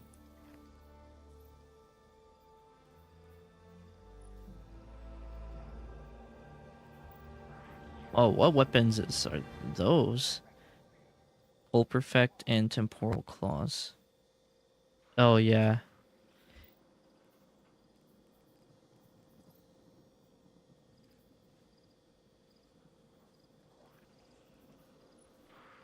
First Frost. Okay.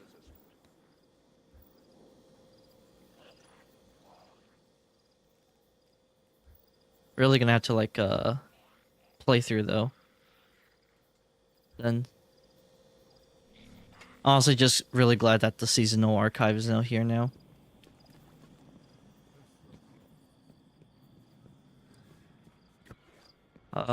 What you got here, Banshee? Guardian. Got some bounties. Meet me at the shooting range when you got time on your hands. That man's voice actor just changed. That he does not sound the same, unless they change the voice of. Can't put a price on priceless, but I managed. They changed this man's voice. I hear Ada's got some new gear for you. Did he? Wait, is he Banshee 44 or is he Banshee 45 now? What are you? He's still Banshee 44. That man has changed. Oh my god.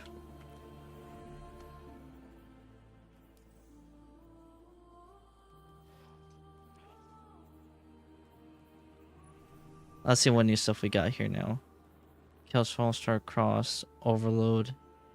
Oh, we got the little dungeon things. Presage is here. Okay, let me tell everybody. Presage is hands down one of the best exotic missions out there. Hands down. Really good one to play. Avalon's pretty cool too, though I prefer to play Presage.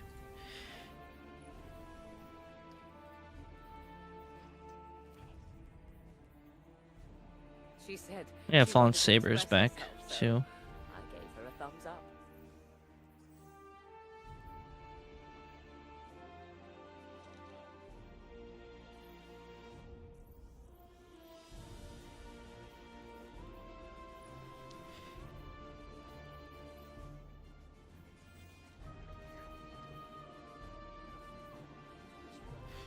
Okay, let's go ahead and actually go to the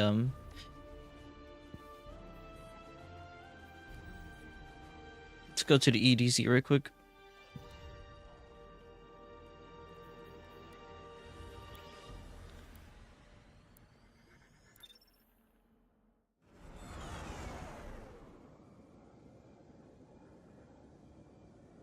Oh, I hear that X-Wing.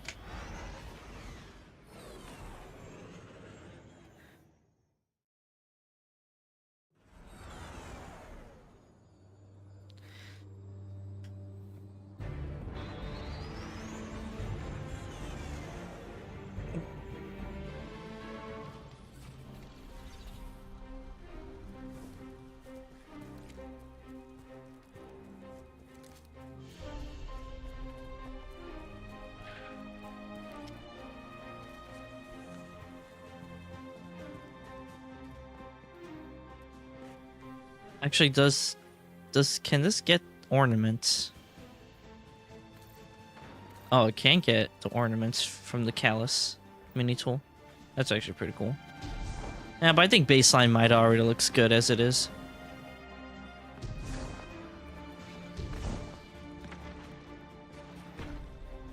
Be careful out there.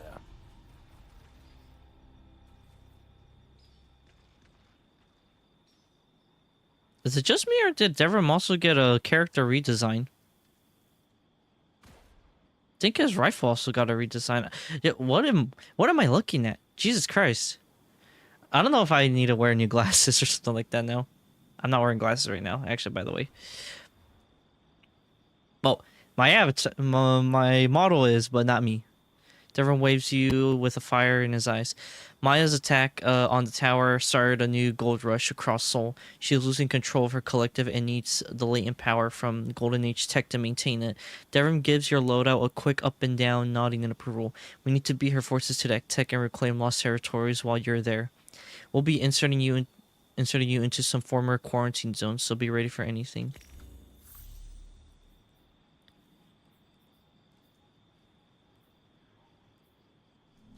Mind your rockets now, Guardian.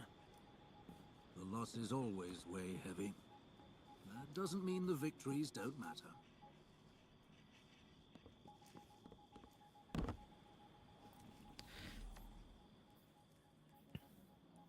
Put your head in my sights and we can both take a break. that sounded menacing. Put your head in my sights so we can both take a break.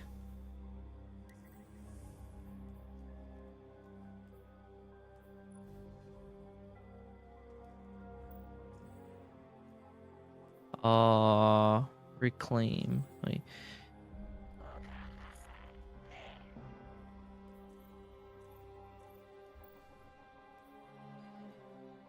Successfully secure all 4 areas in a reclaim activity.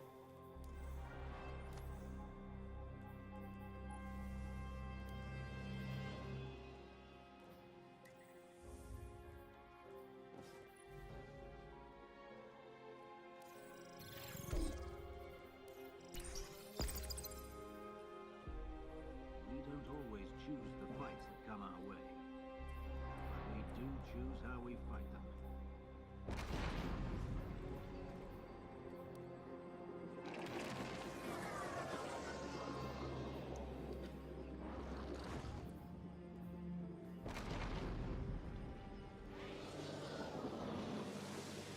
Guardians must escape before the timer runs out. And enemies retake the area. That's an interesting modifier.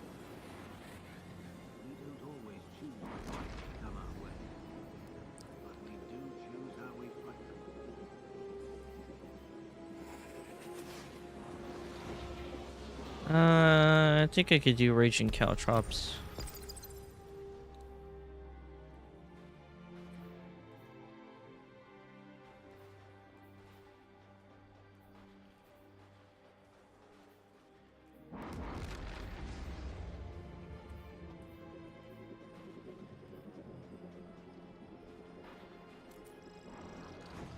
I could do like no heavy ammo. My dear Mark, I am toasty warm, I assure you.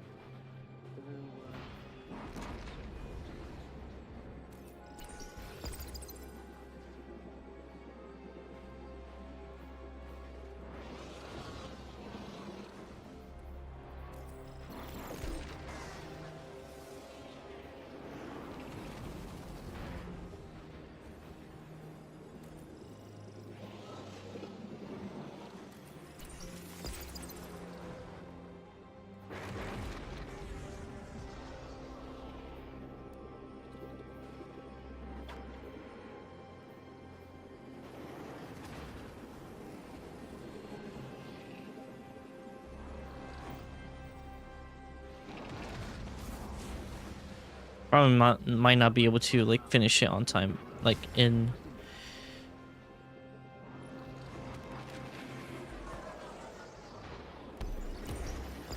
Impossible.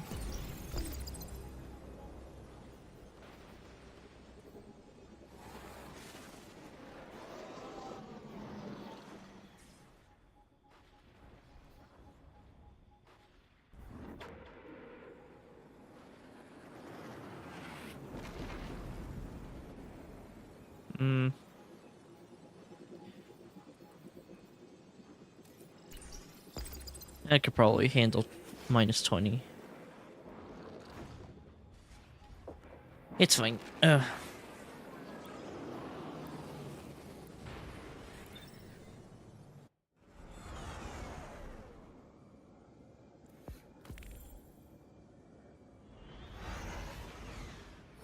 probably gonna regret it since I'm not using Tommy's matchbook, but it's whatever though.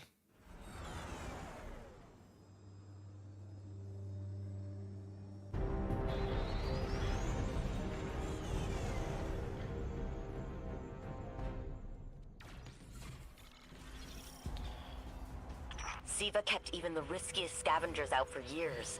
But once word gets out that Siva's gone, it'll be a gold rush. Ah, we're Let's back get in what we Archon's can Keep. while we can. I think the lava's actually melted.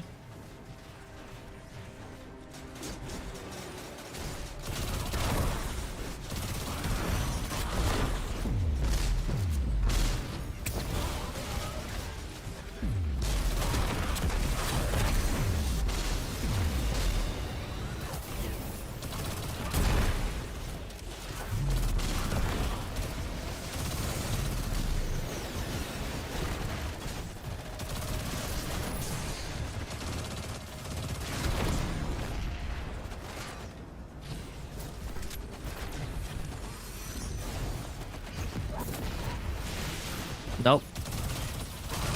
That didn't do anything. A chest. Give me that.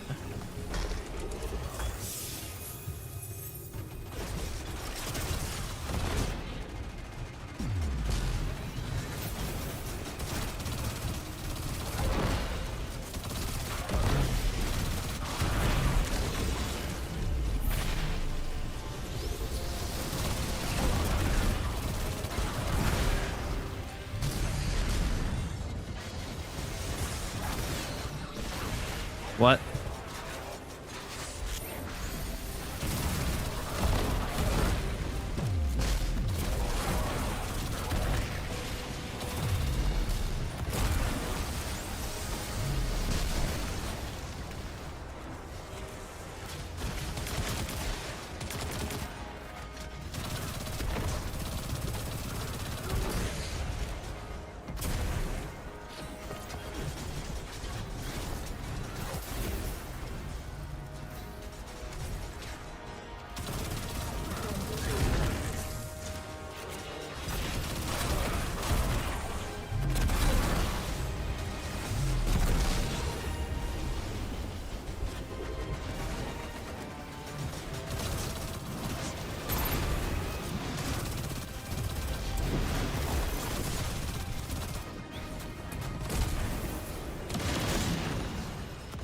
Okay, where am I supposed to throw this?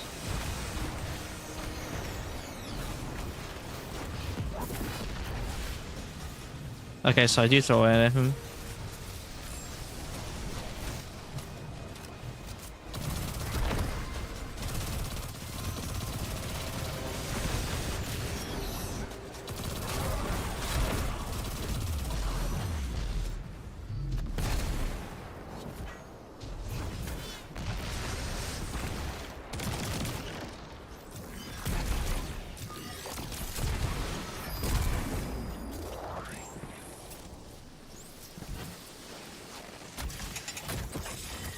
Alright, there we go. Oh, that looks complicated. I hope I don't have to ask Clovis for help.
Oh, I had to stand on this thing. That makes sense.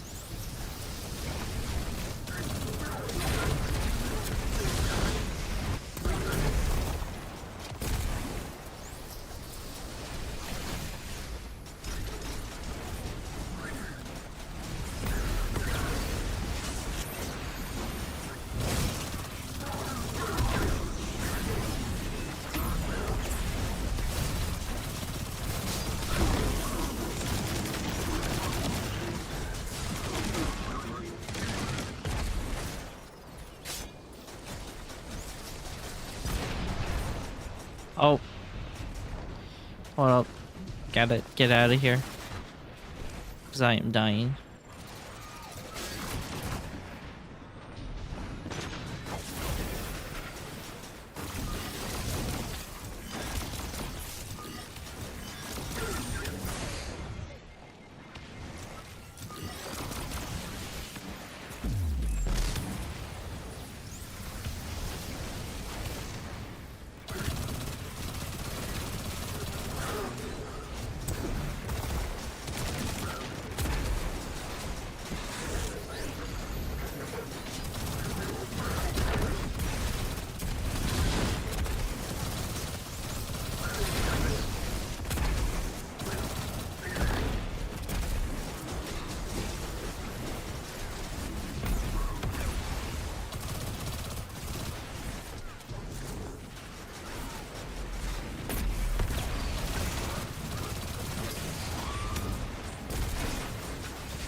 Collect what you can before leaving. Whenever you generate ammo, this unit also generates elemental orb, pickups orbs and other objects. Targeting system that enables melee damage against non-boss combatants. A storage unit that grants super and super final blows, as well as creating ammo for yourself and allies. Ooh.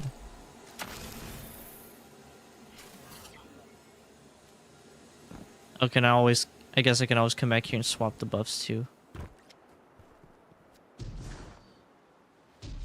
Well, at that moment you can like choose whether or not to swap buffs out.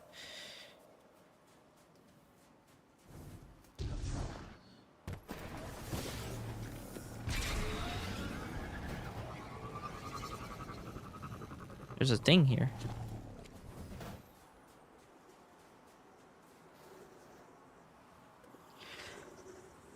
Maya Sundaris, where is she now? Come speak to me if time will allow.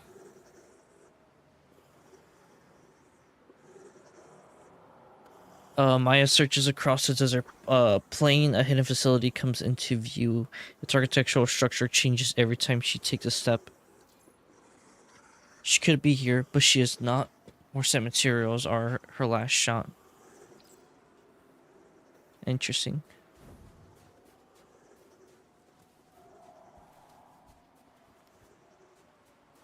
Old Siva.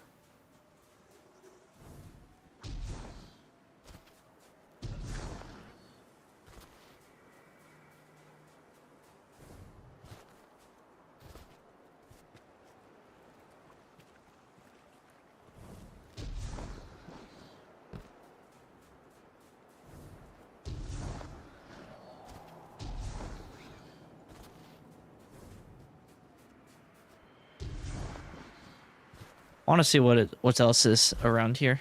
Oh, there's another chest.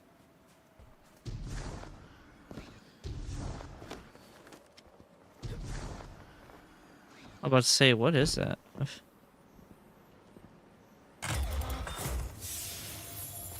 Dilemma.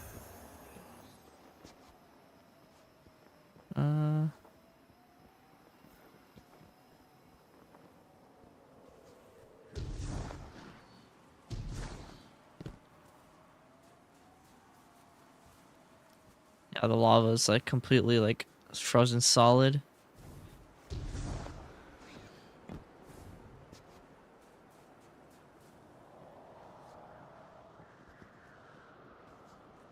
Can I blow that up? Nope.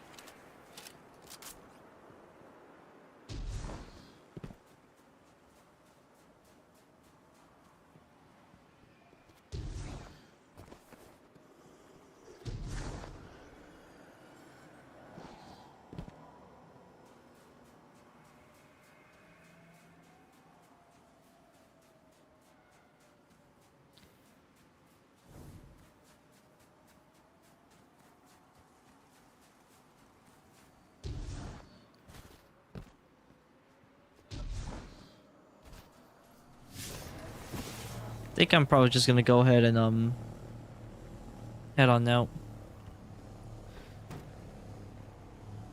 Go ahead and go back to my ship and go to the next area.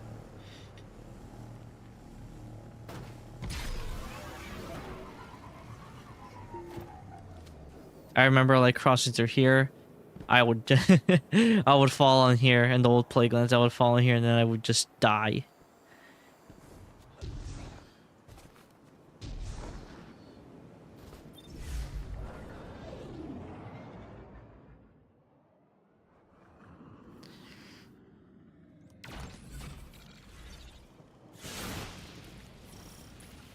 Giant husk.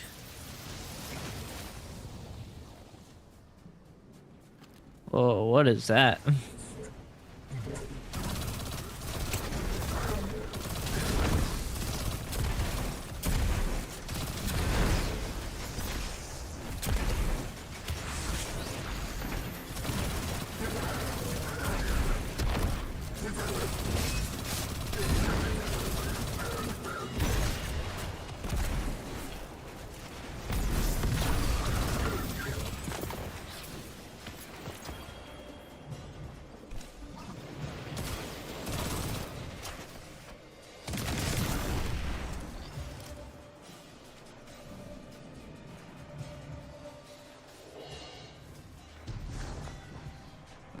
Got a target over there, but let me grab this chest first.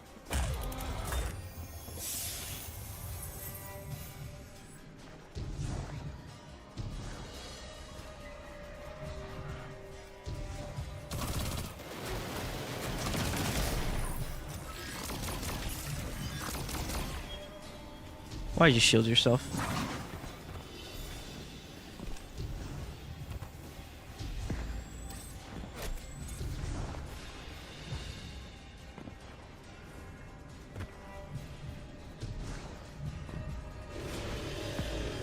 Huh?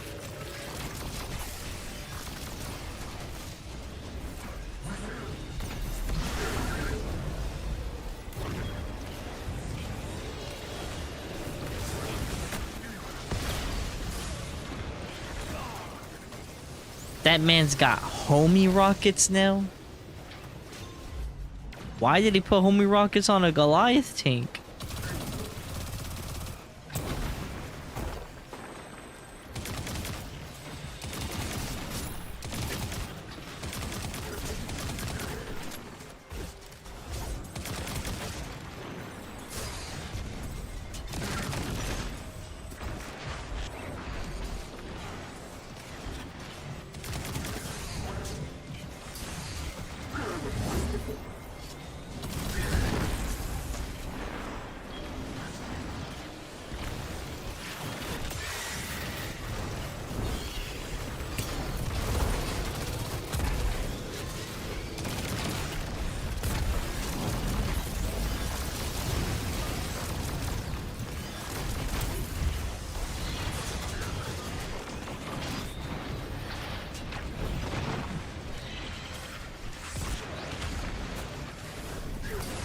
Dude, I'm actually about to fucking die.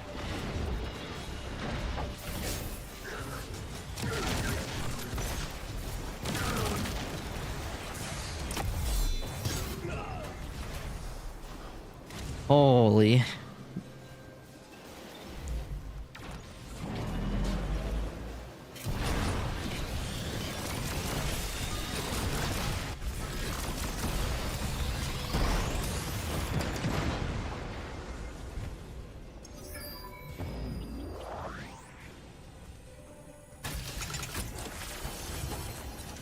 So old, this tech. From before the collapse. You know what? I'll grab that thing once I'm finished out here.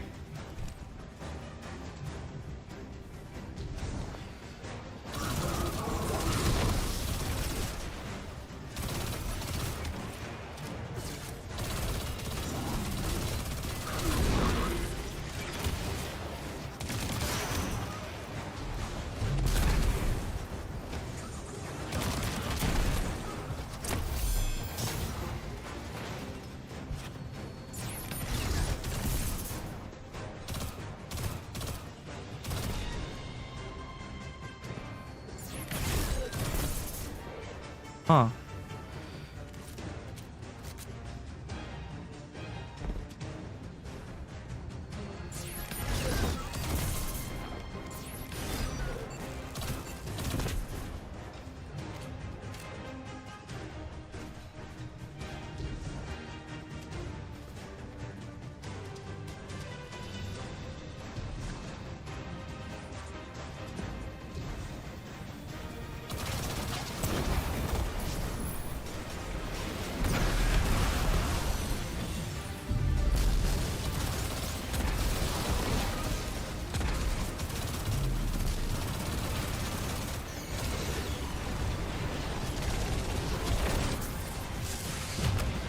Holy shit. Oh, and I'm dead.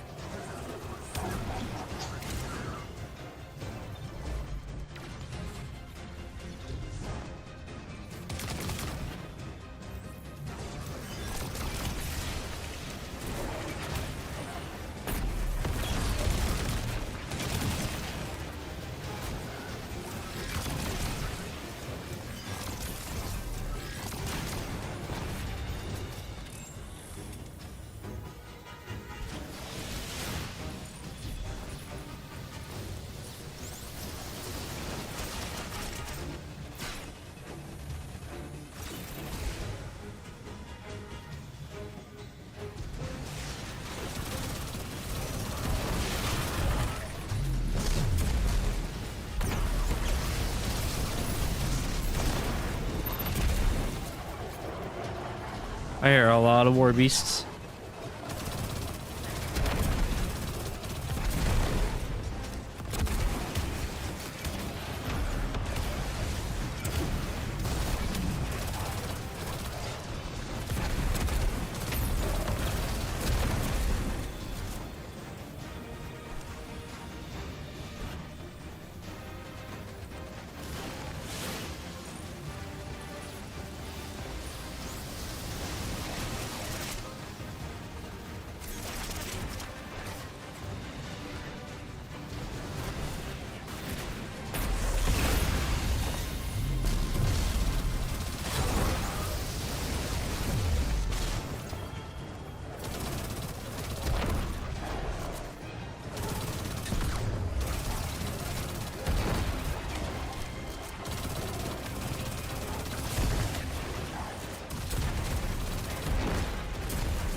There's something up there.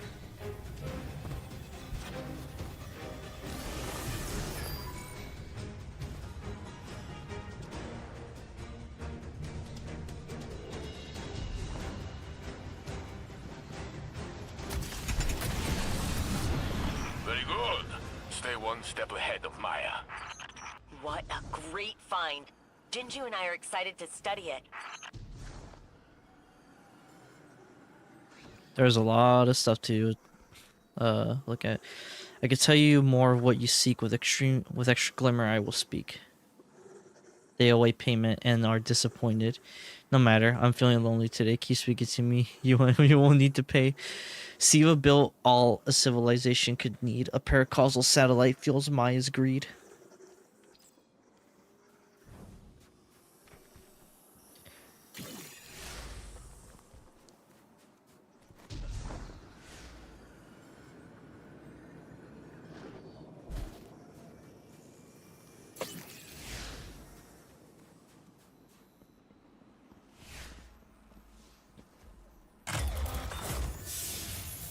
Kind of just curious to see, like, I don't know if maybe something of loot will like pop out. Do want to check up there what exactly it was. But do you need to check out this thing?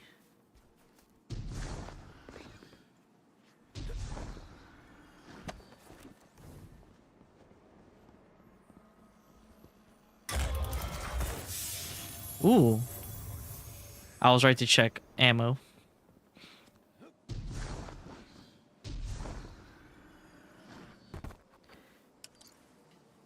The effects of our actions remain primarily unresolved for the time being. Though Maya's desperation has brought devastation to many, I find it easy to empathize with her. We all have made risky decisions in hopes of survival.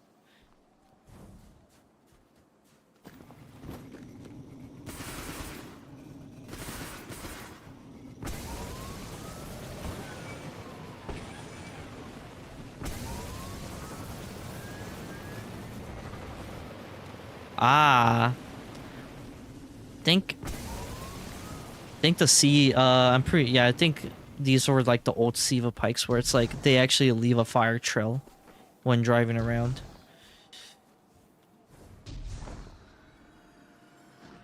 That's actually pretty cool.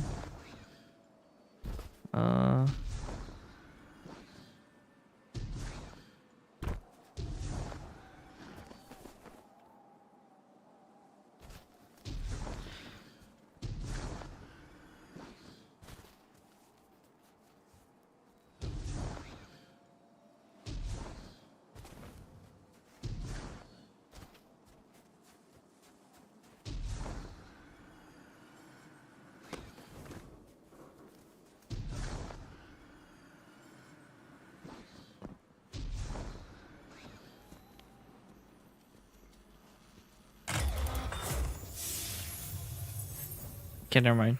Nothing. Alright. Kind of wanted to see what's up here. I'll just get like an idea of what it was.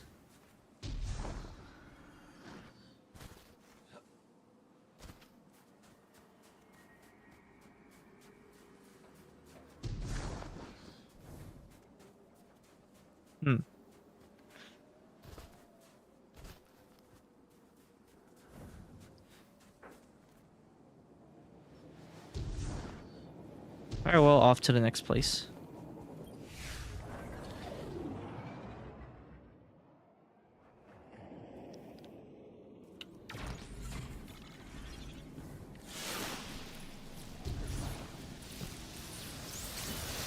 Bunker Triglove, or Tree Glove.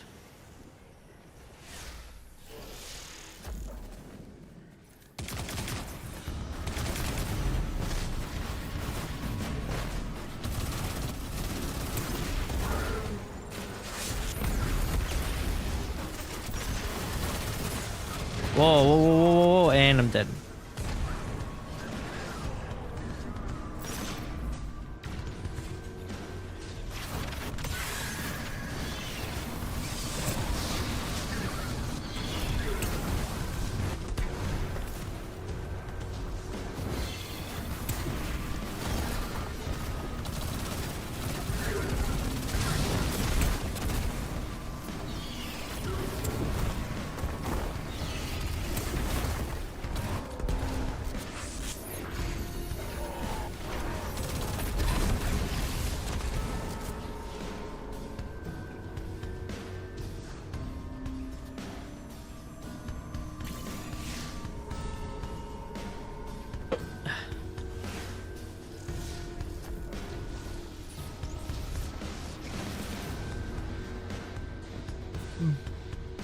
Jesus Christ.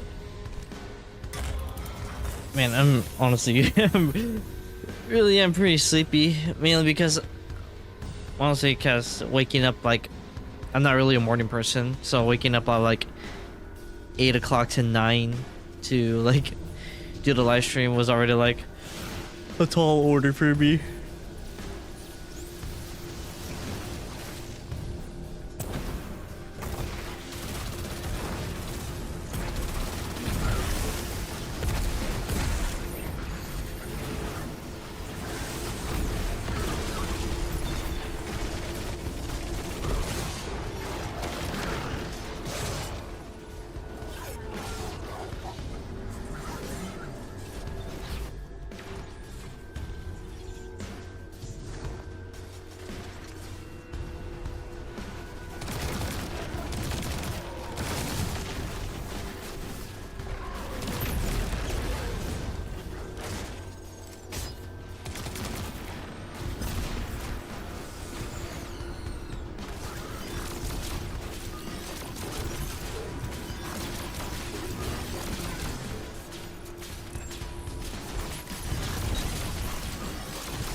I can't move, I can't move, okay, I can move.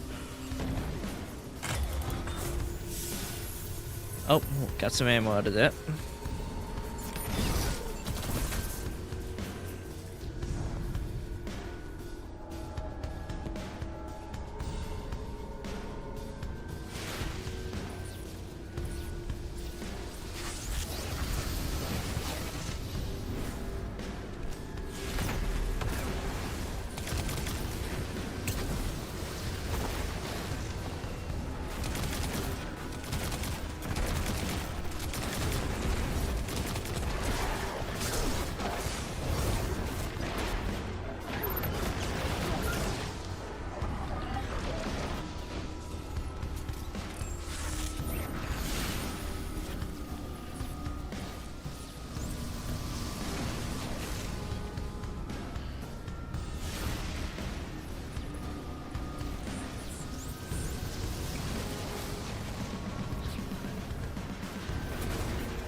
Oh, I can climb up now. Okay. Back.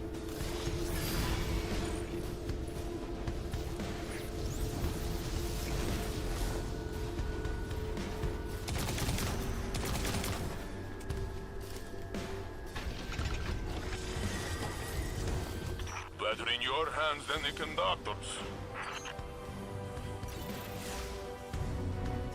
Let me see if there's any like chest.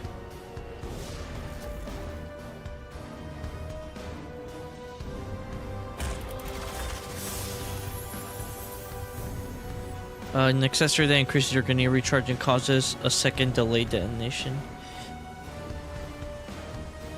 I don't know. I don't think I actually need that.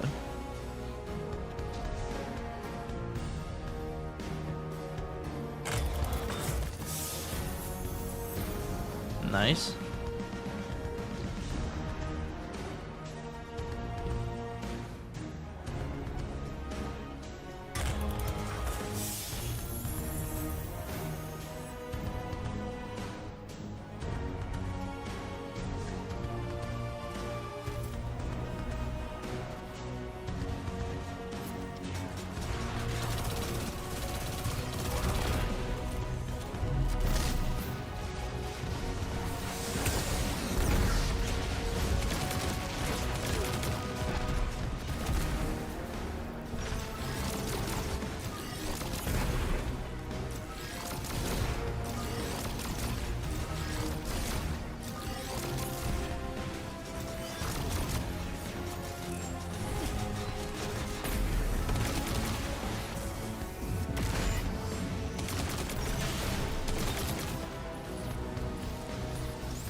Alright, for real.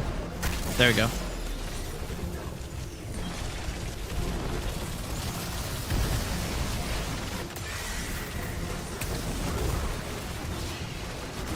How many more data wardens do I have? Jesus Christ. There's a lot of these fuckers here.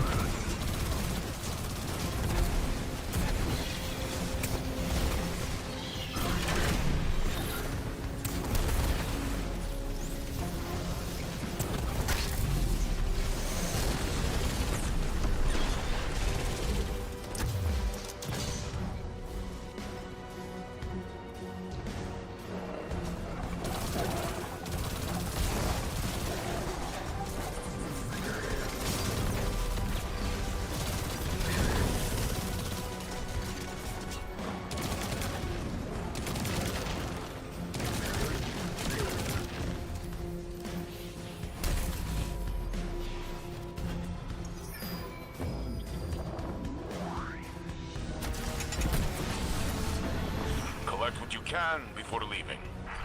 Golden Age tech collected.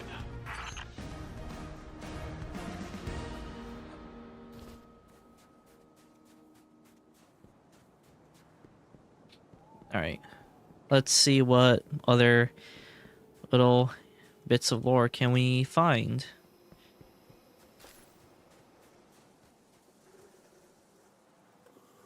The Optus faces you, seemingly trying to stare into your soul. Does it trouble you, thinking of what Maya and Siva could do? The Scion stands silently. I've noticed our acquaintanceship lately. I appreciate your presence greatly. Oh, okay.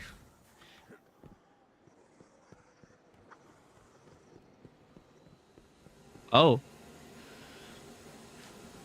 A personal device grants devour after dealing final blows.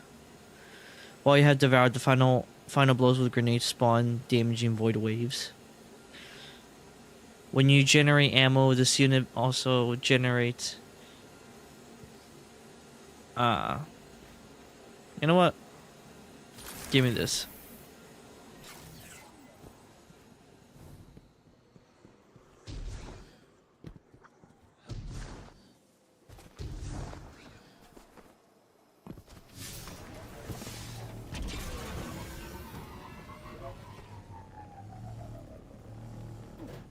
Ow. Why?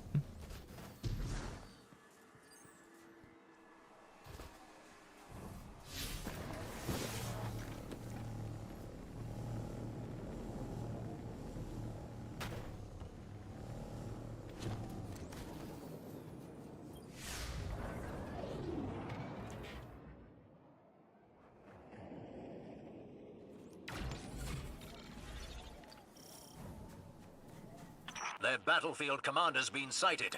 Let's finish strong, Guardian. Malefic Colossus. Malefic? That man named himself after a Yu-Gi-Oh archetype. I am dying. I'm dead.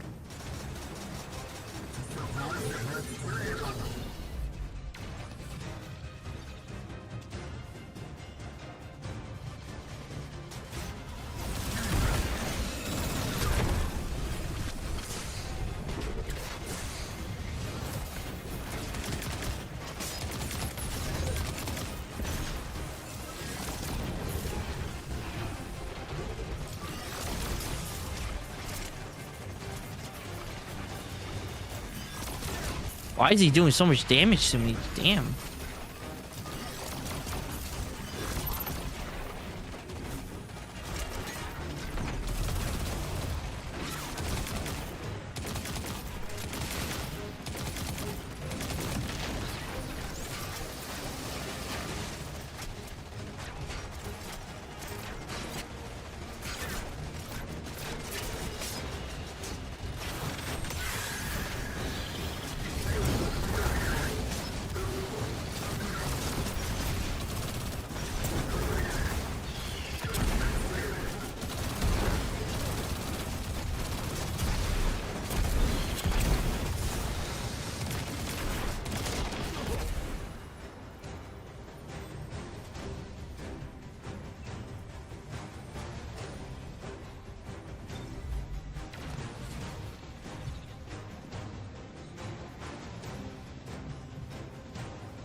Of course I die. Just by jumping in and I get demolished.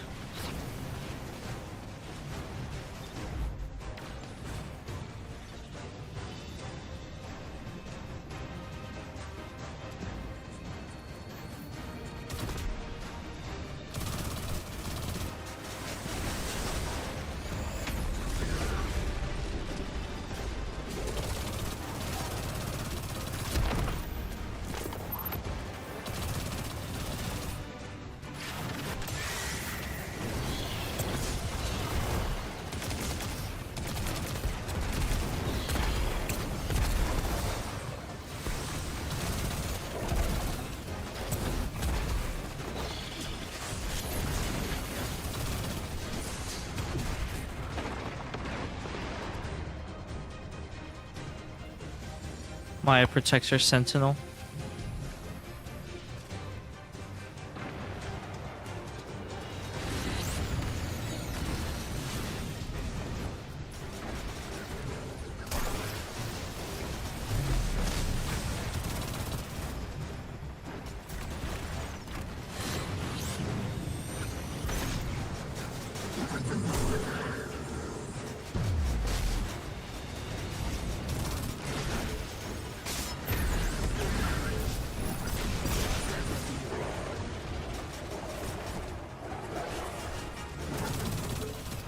I think I know what I have to do. I have to do like all three of them first beforehand.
Dude, I swear to God, that man is just like, has a whole eagle eye on my ass. Like I'm trying to do something, I just get destroyed.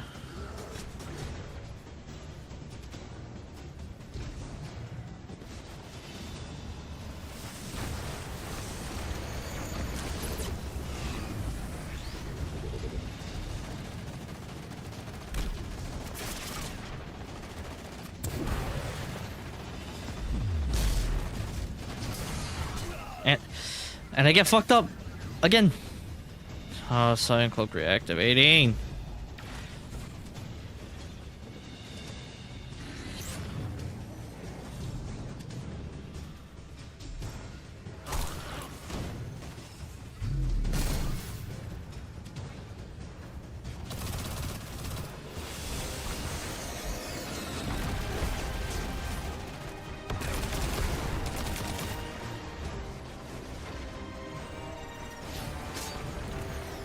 There's like no chest at all here.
The flinch from him is unreal.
Alright, first we're gonna go grab that piece of data or piece of lore. Gimme.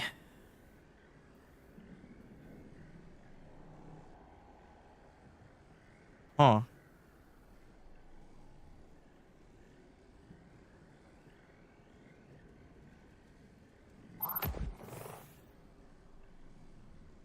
Uh.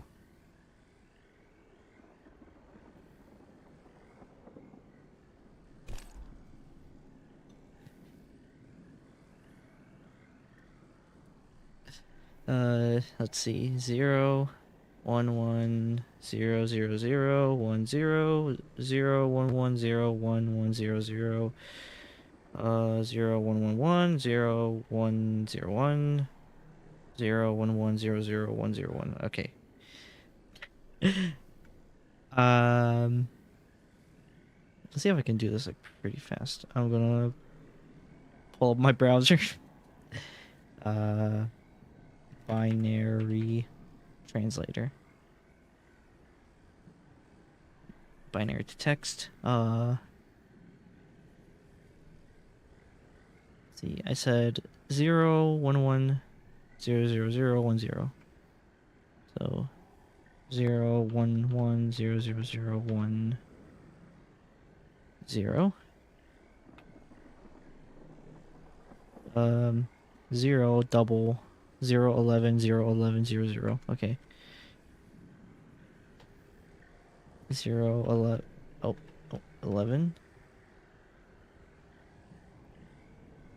0 11 0 11 0 0.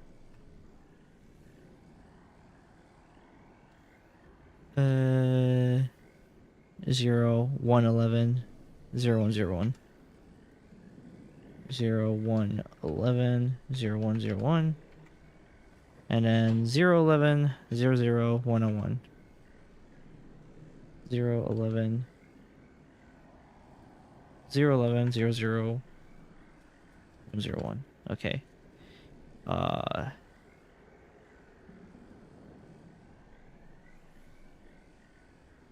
Convert blue. What about Unicode?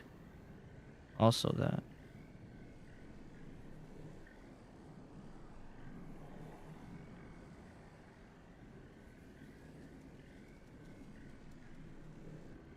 CS2. Okay, so I don't have like a piece of paper on me. Okay, let me just open my let me just open the notepad. Let me copy all this first. Copy, paste, put a dash right there, and it's blue. Alright, back to the game right here. Guess he forgot, but I saw a vision too. We saw the same scenes in play in the 9's little drama. Next. But I didn't lie on my back and wait for the belly rubs from their pawns. The drifter I know would never take this lying down. Okay, well, either way, I have the binary saved on my notepad. So probably maybe on my own time I'll probably get around to reading all that stuff, but for the moment, let me close this out. Let me save as D2 binary. Just D2 binary, and there we go. Alright, back to the game.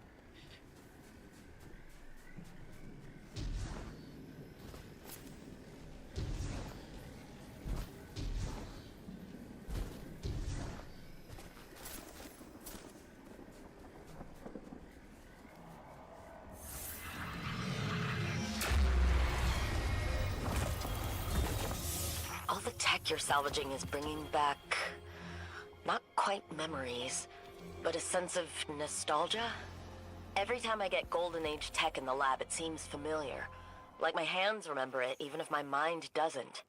Is that a thing? Past life muscle memory? I'll have to ask Crow. Romantic death. Wayframe void. It's actually been a while since we got a wayframe void. GL. Another Ahab. Another Aurora Dawn. I can get rid of that one. Smoke Jumper Bond.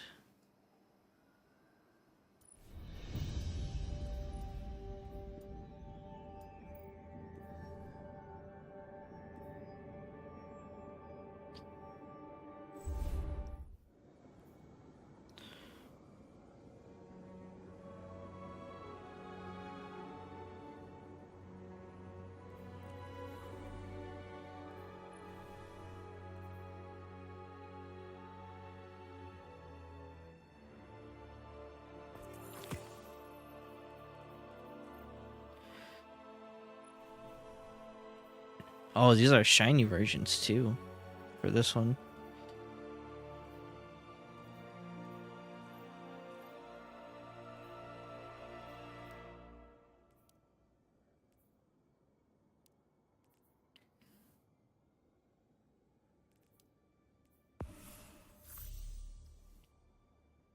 Speak to Devon back at the EDZ.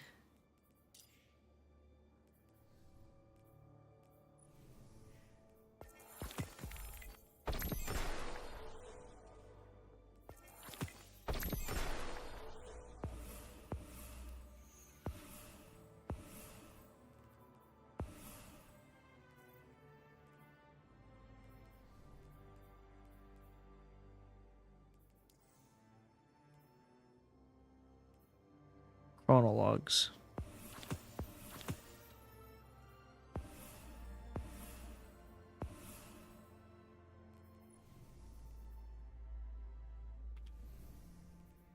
Ah, yes. I can go ahead and get a little boost on. A little boost. There we go.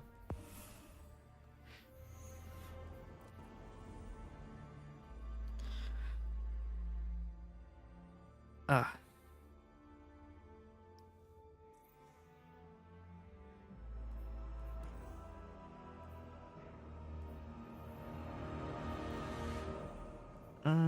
Let's see. Go ahead and head back to Devram.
You're here.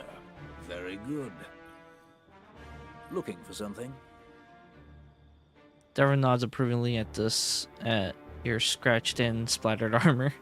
I've been watching you battle back Maya's forces. Impressive stuff. With a sustained effort like that, we may even be able to resettle the Plague Lands someday. His optimistic tone becomes tempered by years of war fatigue.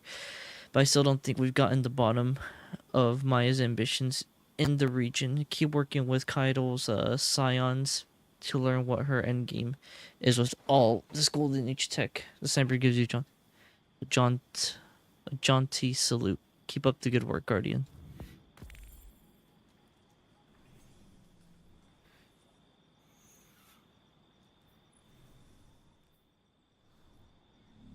Good luck. Cool.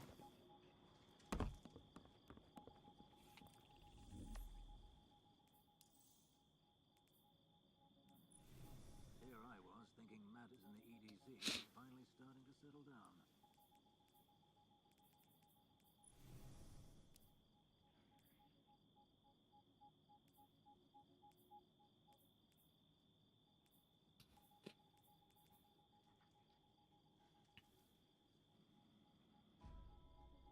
To complete your war plus bonus.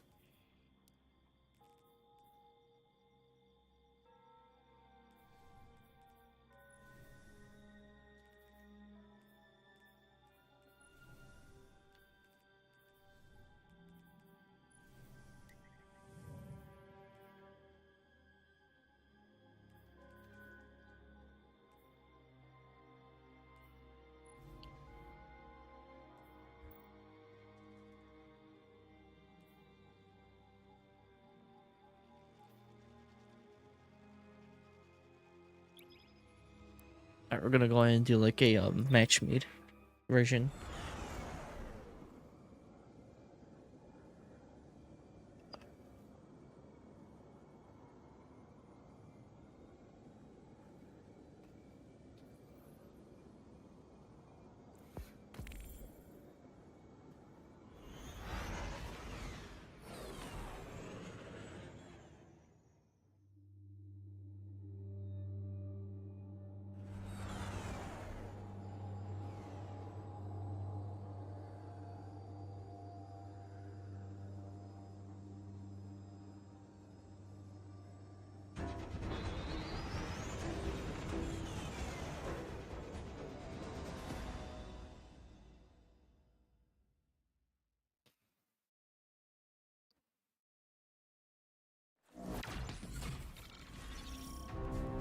Aerial reconnaissance shows that Maya has consolidated their hold over the area.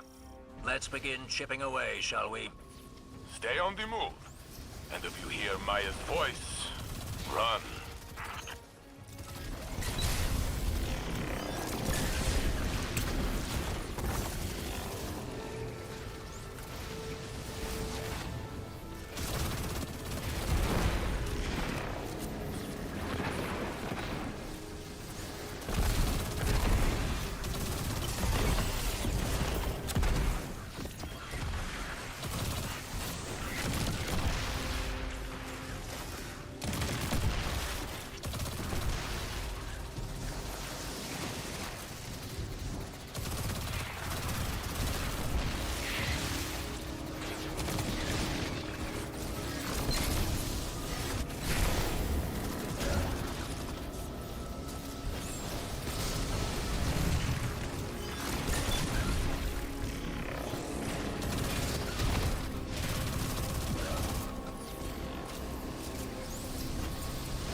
me see if there's some ammo in this.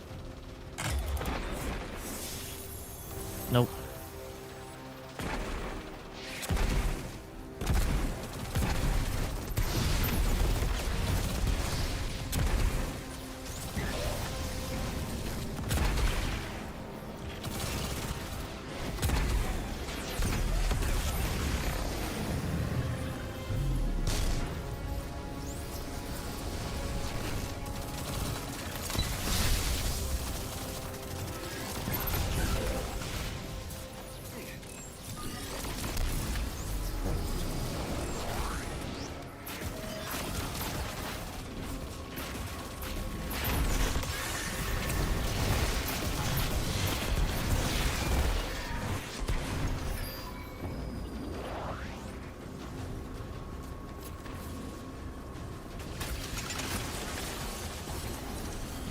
Very fancy. Rahul will love it. Combines arc and solar.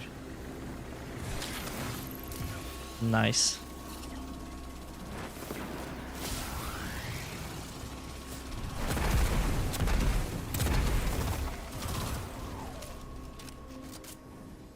My question though, does this stack with Song of Flame though? To increase your radiance? That's a better question.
Collect what you can before leaving.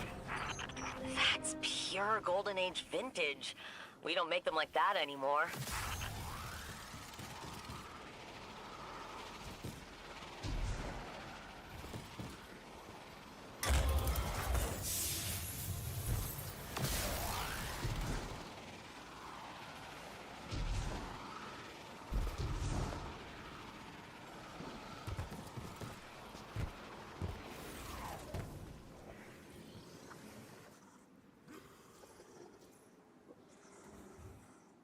Oh, there was probably more lore right there.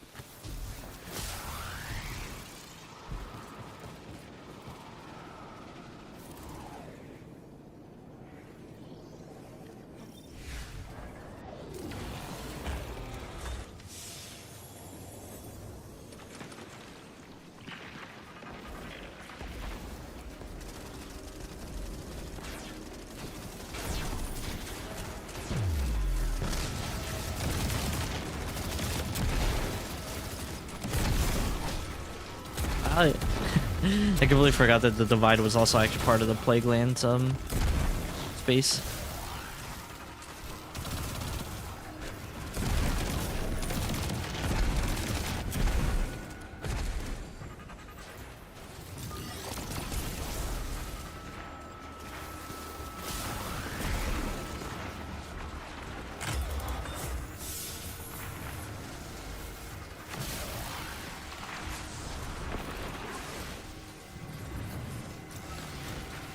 Somebody left you a gift. 100 tons of heavy armor. Very sexy. What? Oh, we got a big ass Goliath tank here.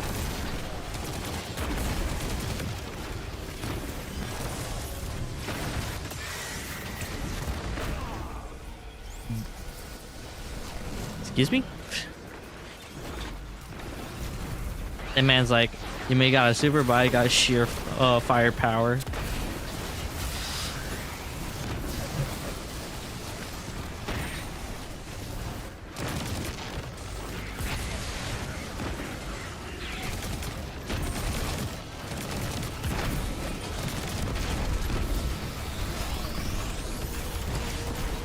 I just need to stay out of the way when it comes to the brig.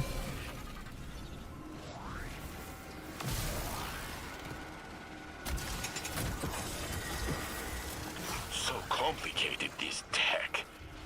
Will be a nice puzzle for Anna.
Stay one step ahead of Maya. Very fancy. Rahul will love it. You approach the Optus, preparing for a short conversation. I have nothing for you today. Maya is hiding, to my dismay. They turn away from you, apparently concluding the conversation. Cool.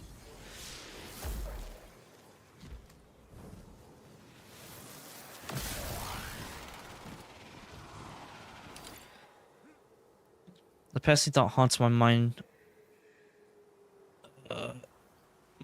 From time to time. Maya's desperation to kill brought wrath. I'm reminded of my fire team, my Bria's love. Cool comparison. Oh grief.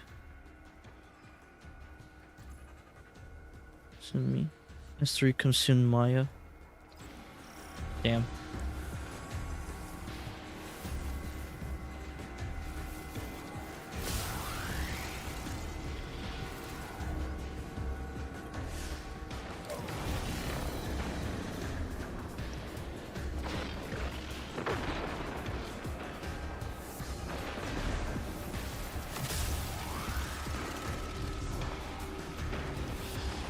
Oh, wow. This is actually the first time we actually... No, actually, no, never mind.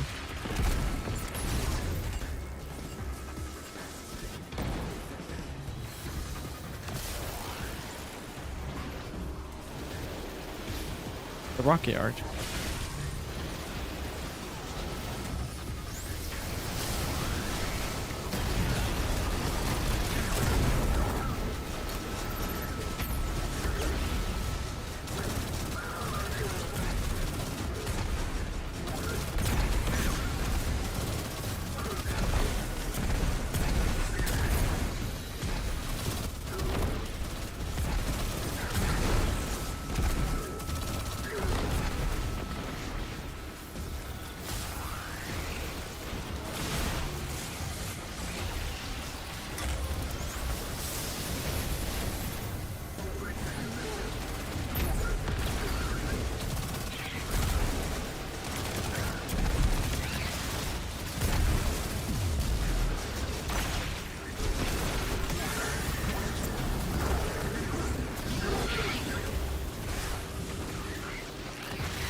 So many schematics were lost in the collapse. I can't wait to take that apart.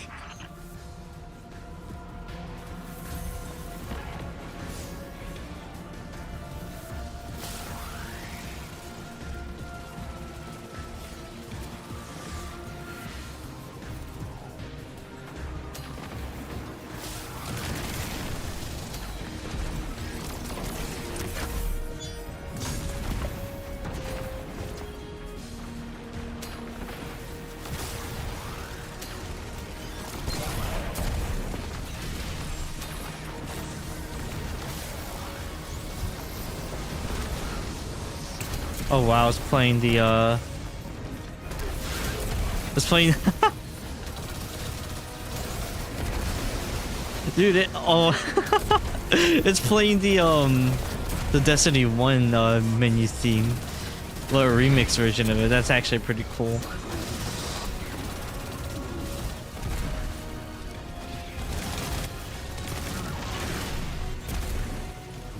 I don't think I ever used like the main theme like of this like the menu theme used in a like remix, like the full menu theme used in a remix like this.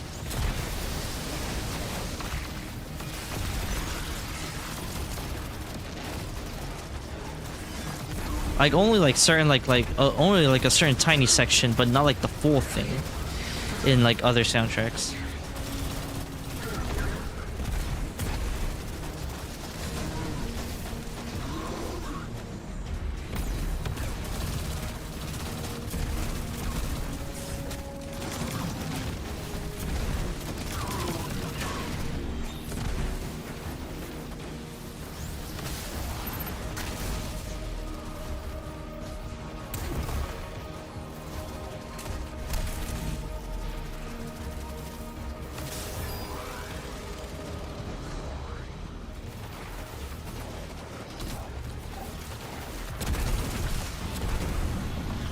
Lined up the coordinates to your next LZ. Oh, that looks complicated. I hope I don't have to ask Clovis for help. Consistently grants bolt charge stacks. Accessory that generates grenade. A unit that converts final with ballistic frost arm. I'm fine with what I got.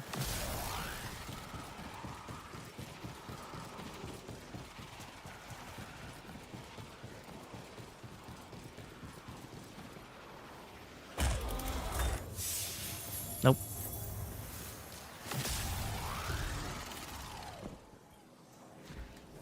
There we go.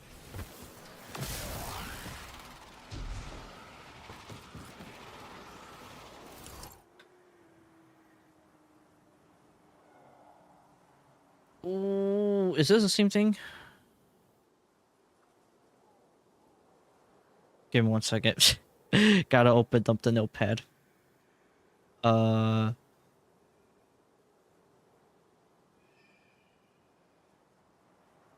Close that out. Let me move this up right here. Their battlefield commander's been sighted. Let's finish strong, Guardian. Okay, yeah, it's the same thing.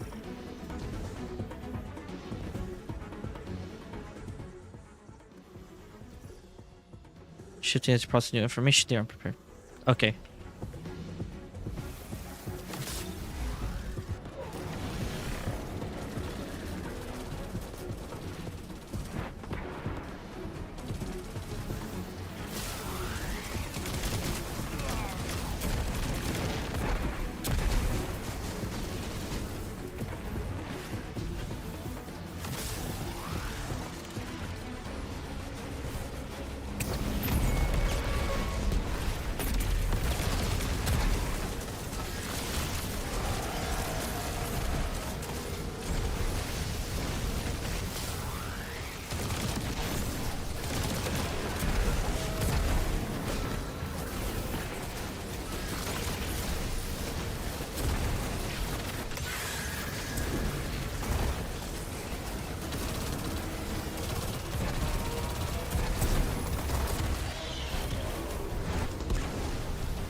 Oh crap.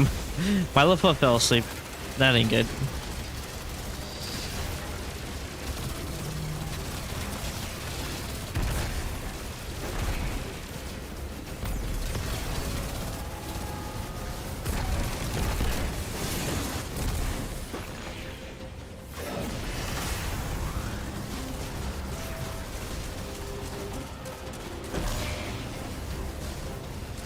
Wait, there's oracles here?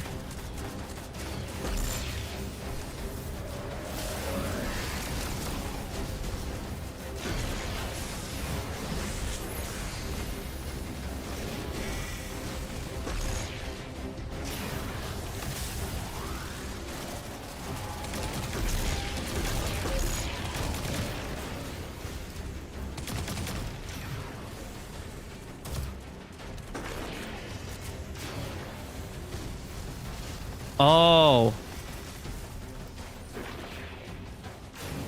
Wait, hold on. One.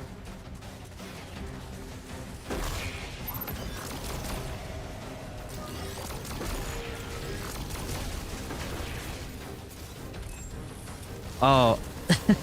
They're doing the was doing the Atheon mechanic where it's you gotta like actually match one side with which one pops up first and then which one pops up next.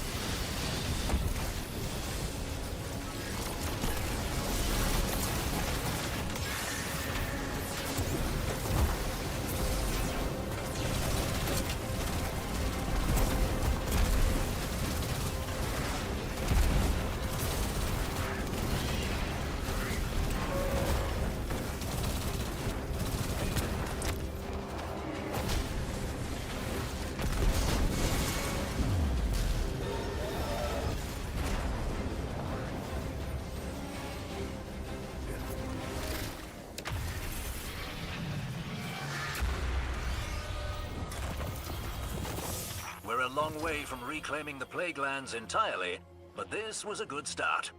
Now we know Siva is gone for good. We might convince Ikora to lift quarantine. Who knows what Golden Age tech we could find? Unfortunately, we're second to that idea. I suspect we'll have to bang heads with Maya for every bit of it. Nice. That's a pretty cool looking outfit.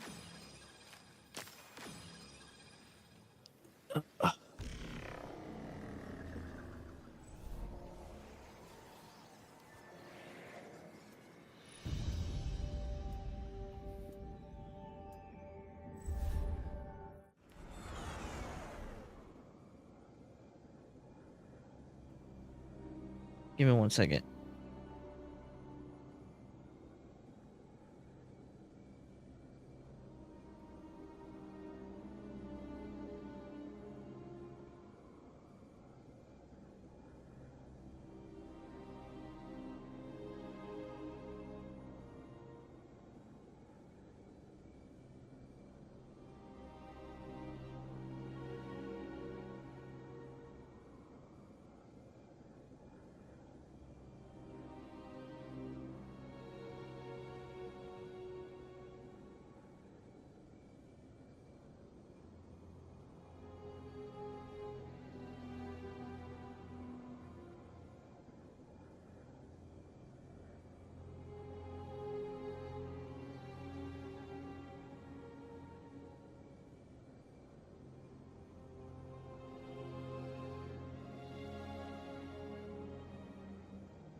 I just realized I was I was muted. But what was I saying? Oh. I was just saying that, like, man, like, I am honestly kind of a little sleepy, honestly. Honestly, waking up or so early in the morning probably didn't. I actually did like a. I'm just like, oh man, like where the fuck am I? That's kind of where my mindset is right now. I thought I'd be like awake enough to like to do so, but I guess I thought I got enough sleep, but I don't think I did. 311. I can delete that. I can delete that. Delete this too.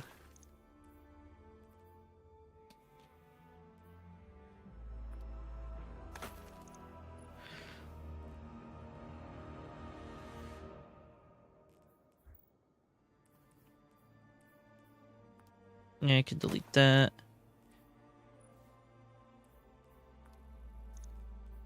Actually, what does Smoke Jumper have?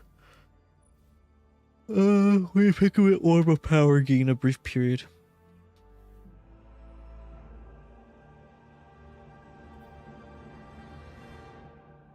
Rapidly decaying damage reduction.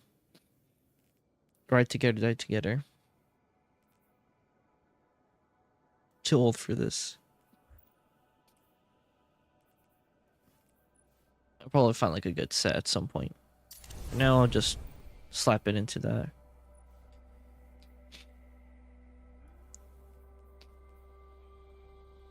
Lead from light. Pick it up or power causes your next. No,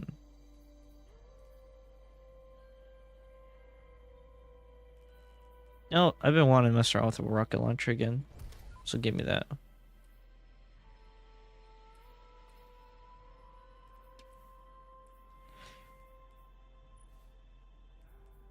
Ooh.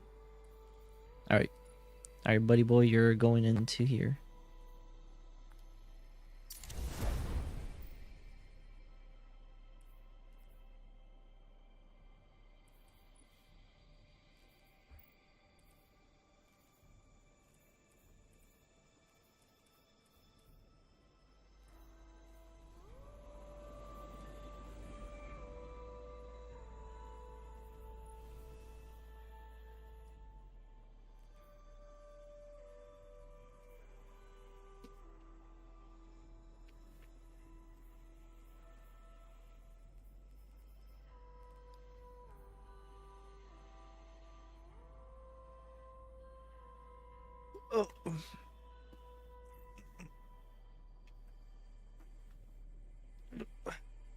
Maybe stretching will probably wake me up a little bit. I don't know.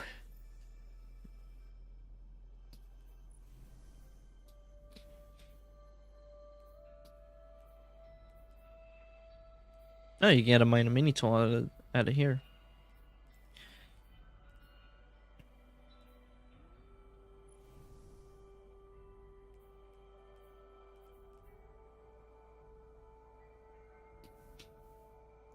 Earn buffs and reclamation by securing Golden Age tech.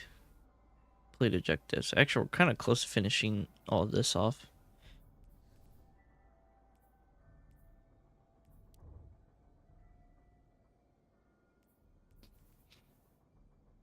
Still need to do that stuff. Weekly challenge.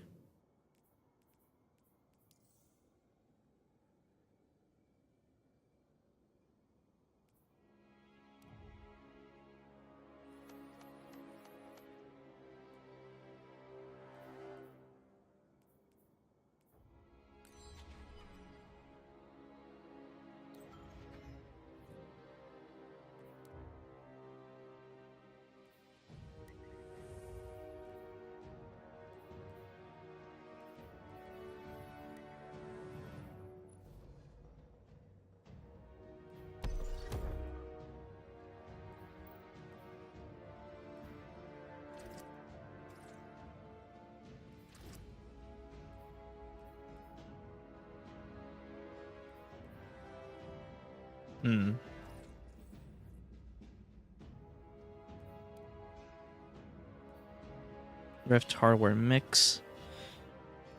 That's 3v3. I don't know.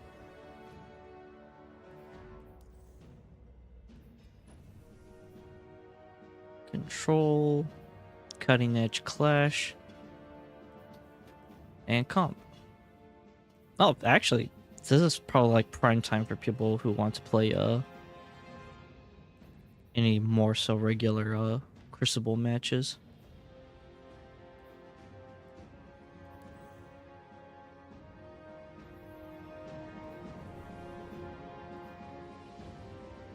Wait, did they fix the little bug where it stutters?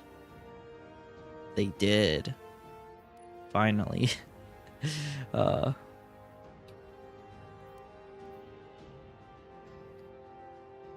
Famine challenge modifiers.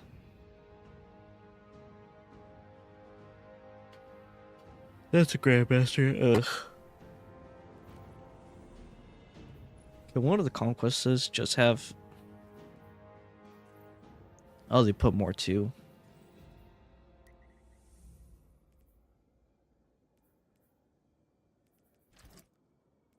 Could they just put famine in this?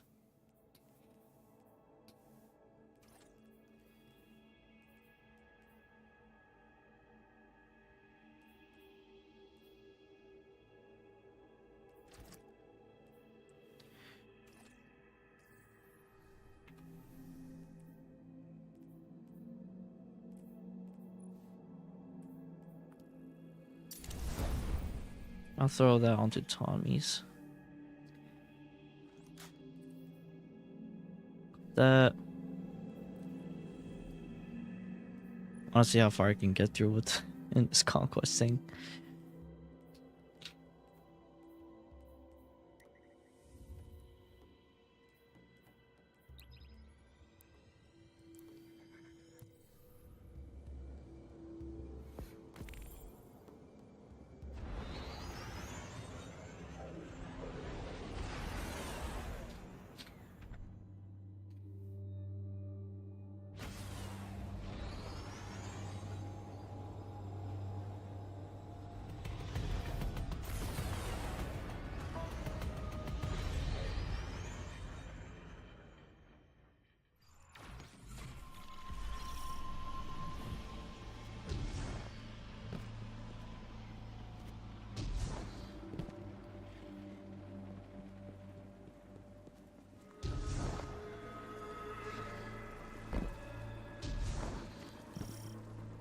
Oh, I forgot this is.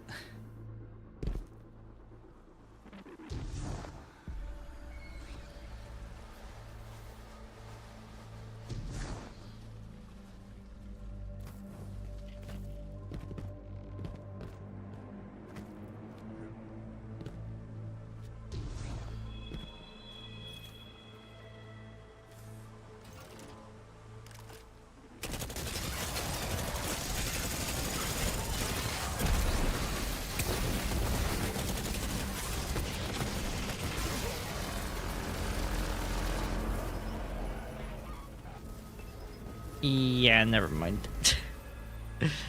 Yeah, I'm not gonna be able to do anything if I don't have like other people with me. That is gonna be difficult going solo in this. The fact that like you get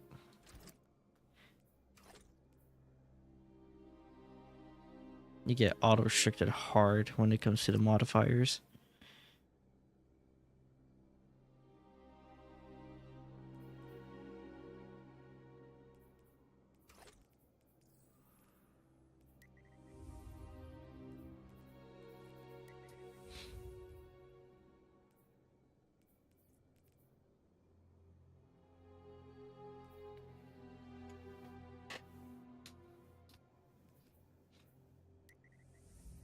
Does this have famine in it?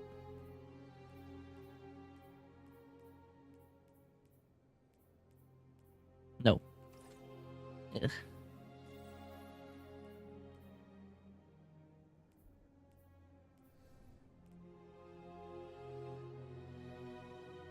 Ooh.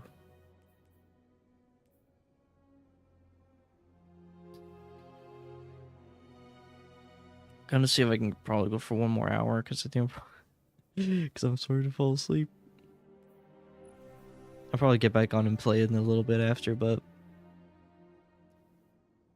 no, man, freaking waking up that early kind of just put me like, oh.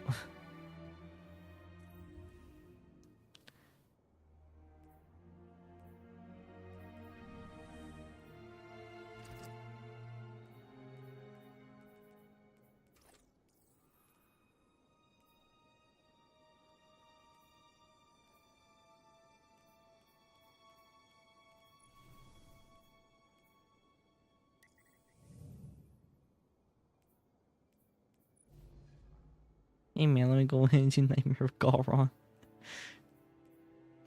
Like, there's no way in hell I'm doing the dungeon. Well, the Necropolis I can do on my own.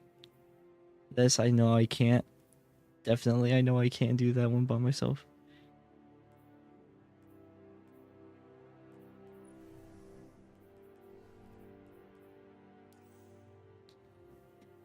Actually, what are the seasonal challenges?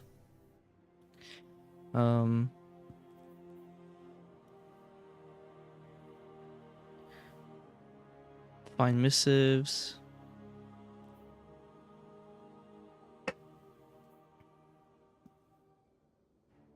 Get final blows. Score points in a rift.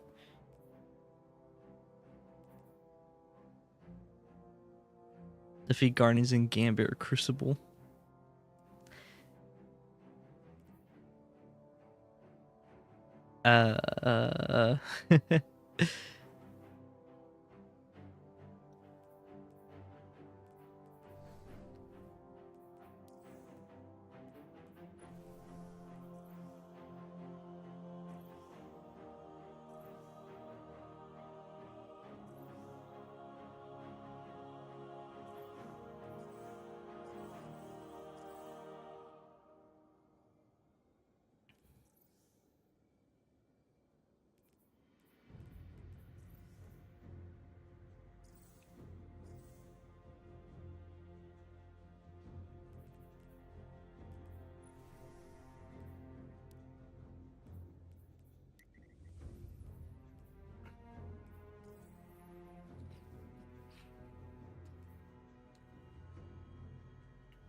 Conductor's Keep, Cabal's Watch, and Fallen Bunker.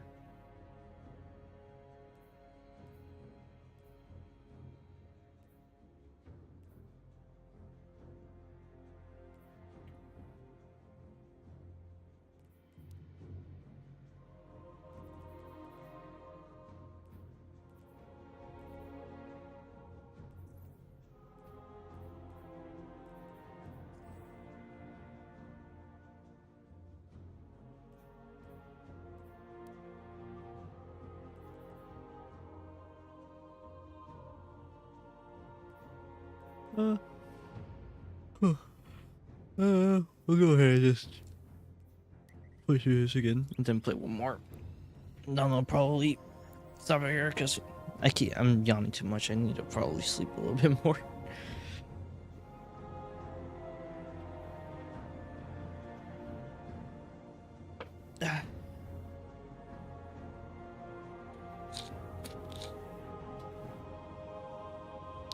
But this is a pretty cool game mode. I'm like, I don't like.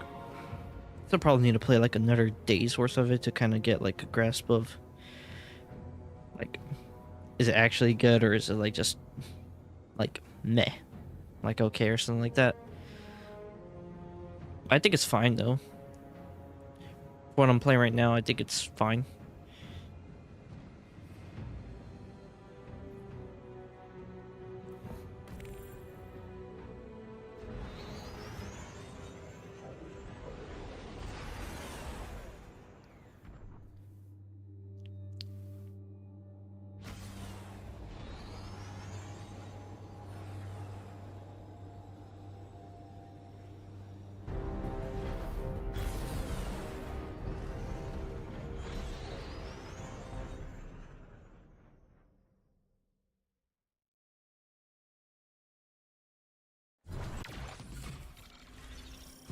Aerial reconnaissance shows that Maya has consolidated their hold over the area. Let's begin chipping away, shall we? Most of these sectors have been quiet since the Devil Splicers. They popped back on our radar when Maya's troops moved in. If Siva really is dead, like we think, it'll be a trove of Golden Age relics. Let's get to them first.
So many schematics were lost in the collapse. I can't wait to take that apart. Ooh.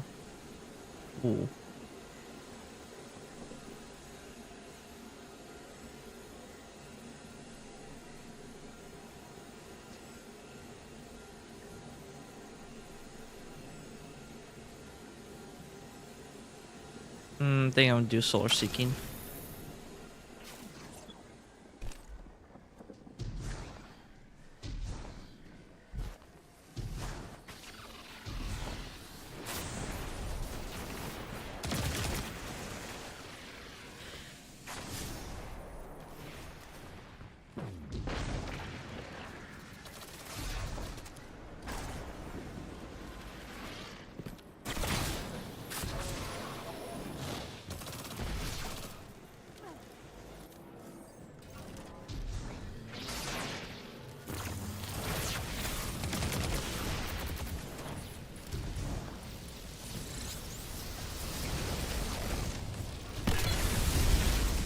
Oh wow.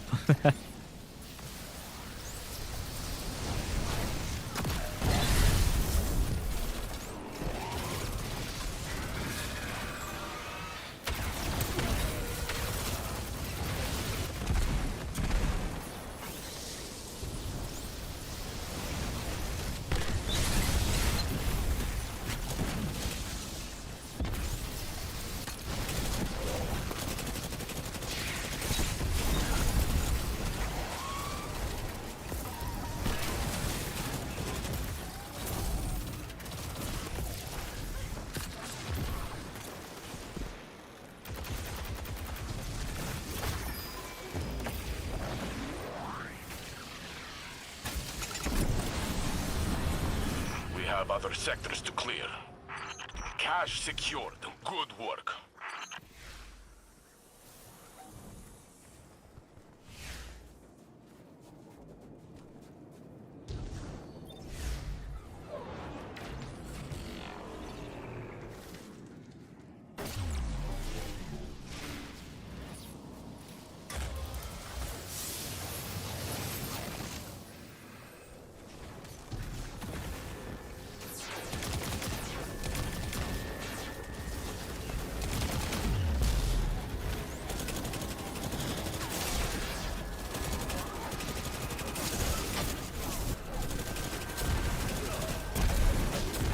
Oh.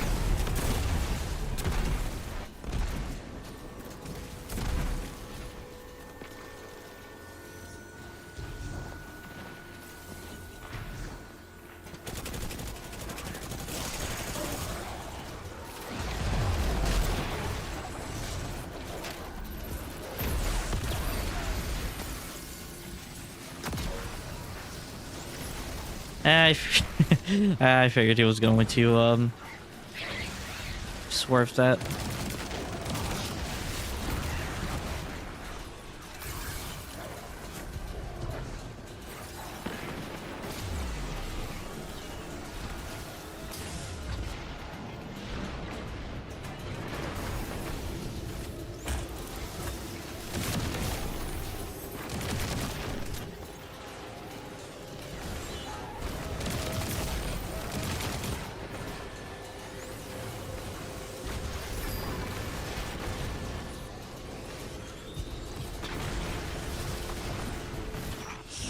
Oh my god.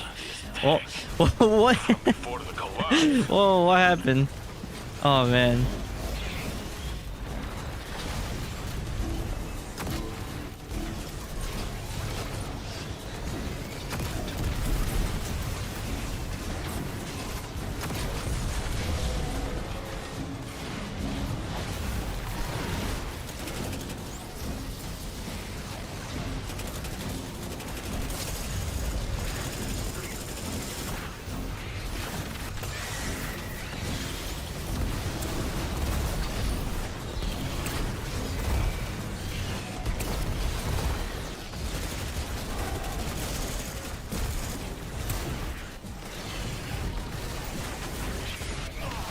Bro, this goddamn Goliath is not dying.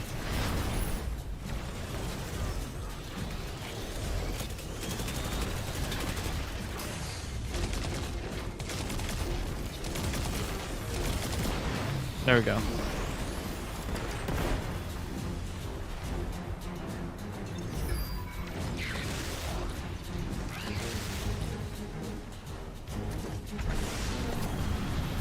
Collect what you can before leaving.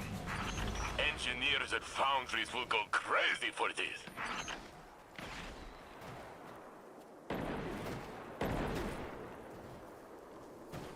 There we go.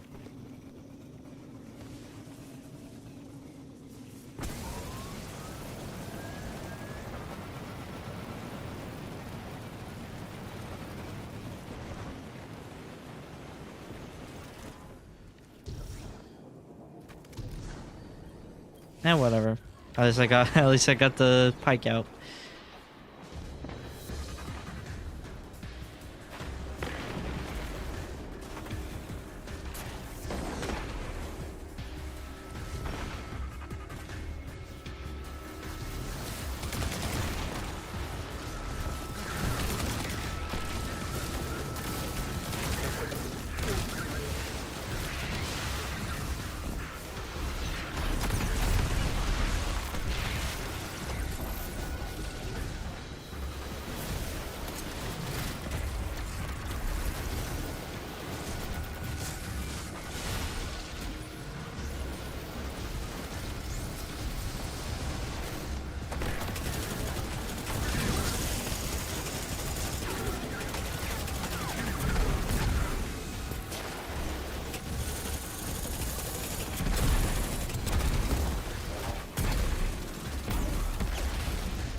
Golden Age tech collected.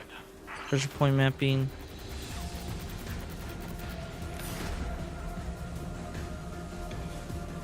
I think I'm good.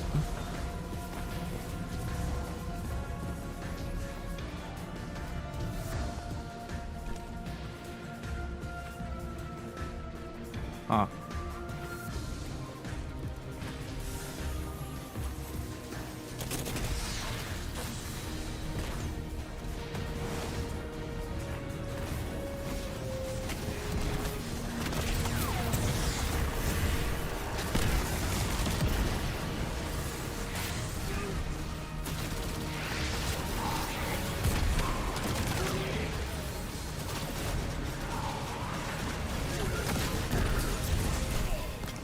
Bro, what? That man, I feel like that man killed me a little too quick.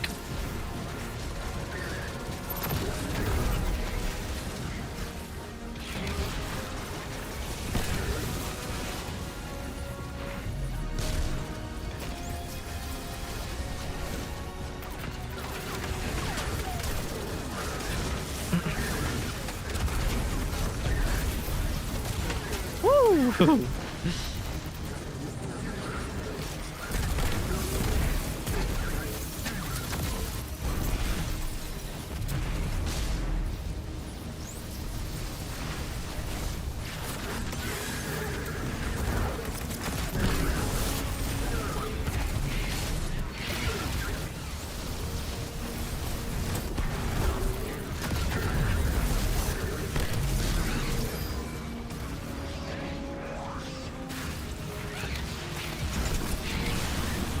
Very good. Stay one step ahead of Maya. So complicated, this tech. Will be nice puzzle for Anna. Ah, okay.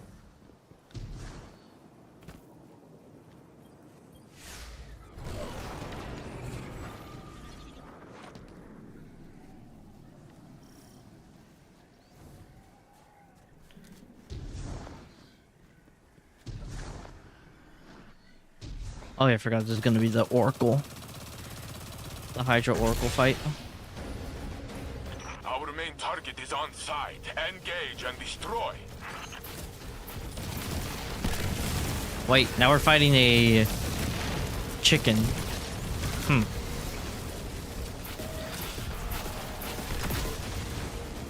What?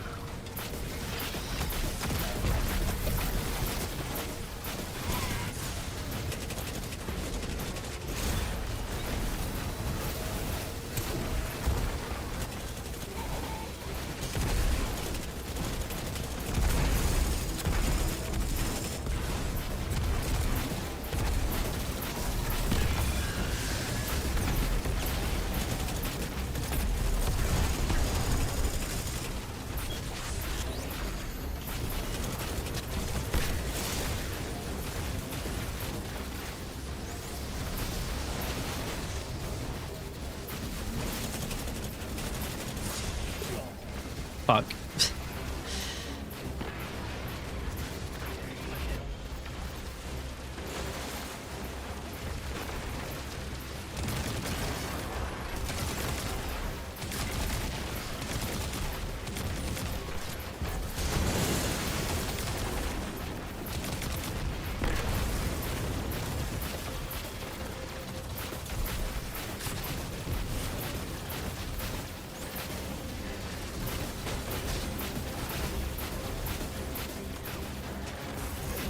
One.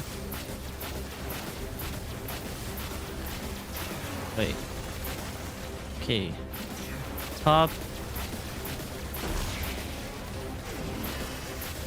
Okay, wait. It's 1, 2.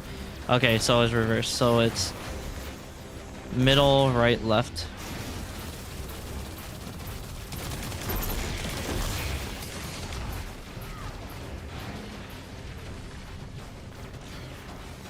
Bottom middle, upper middle, and right. Bottom middle, upper middle, right.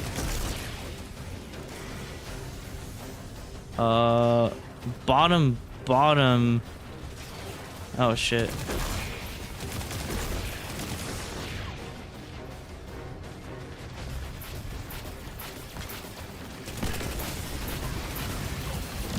Yeah, everybody's like not really paying attention to like the mechanics. They're just like shooting at the random oracle.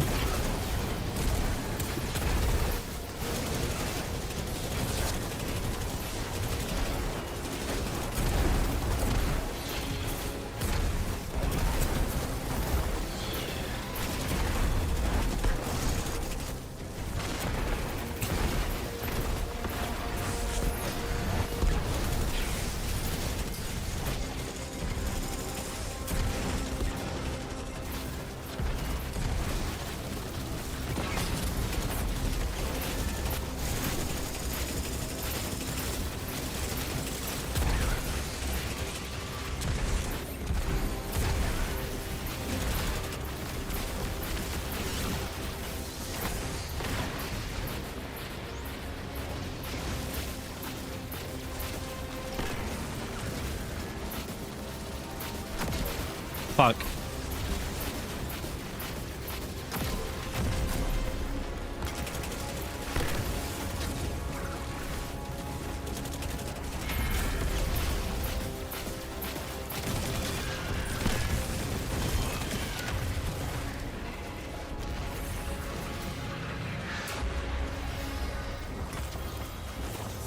All the tech you're salvaging is bringing back not Oh, quite Senate shard. memories, but a sense of nostalgia. Every time I get Golden Age tech in the lab, it seems familiar. Like my hands remember it, even if my mind doesn't. Is that a thing? Past life muscle memory? I'll have to ask Crow. Oh damn, I really wish that this would go into my I'm losing the Ascendant shard. That's unfortunate.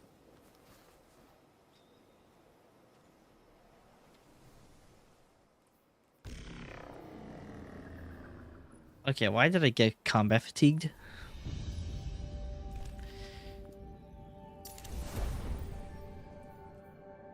Oh, I got a Drang. Together forever.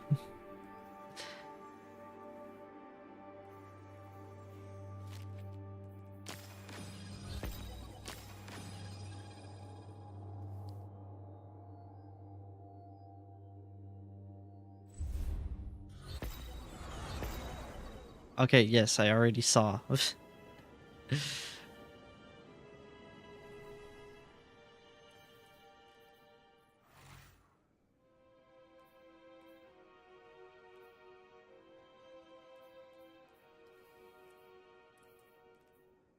326 grenade weapon melee. Damn. It's a gunner class.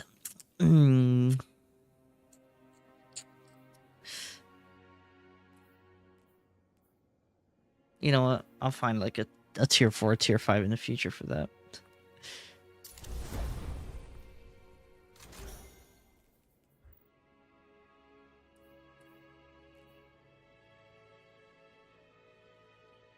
Same thing with this.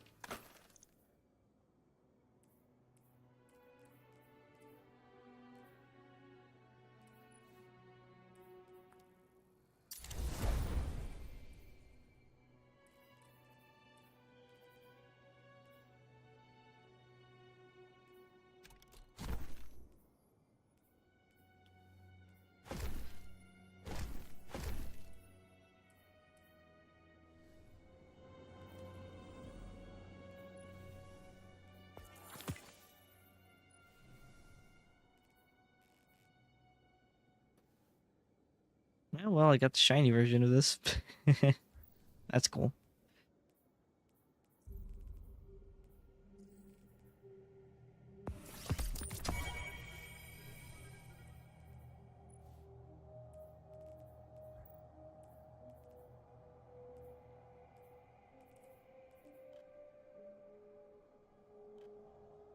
Not currently available.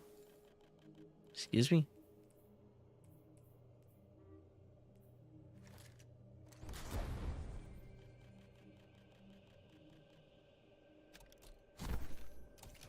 Okay. And something's wrong with that, but I guess I'll send it out. Probably like add it at Bungie probably. Actually, one thing I do want to check is the yeah, the season pass thing. Want to see what if I can get like something out of there.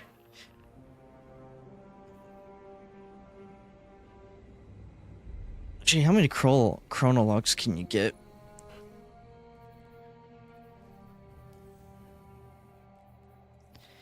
See, you get another 200, Technical 100, another one.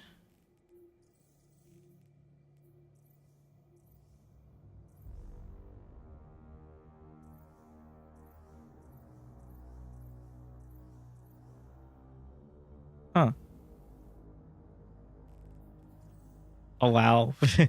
They kind of just said, yeah, you paid players, yeah, fuck y'all. We're gonna give you the free-to-play players more of the chronologue so they can get more shit. Haven't checked the Oh, this is Rasputin themed. Yes, sir. Alright. We got another cool set of Warmind Rasputin themed armor.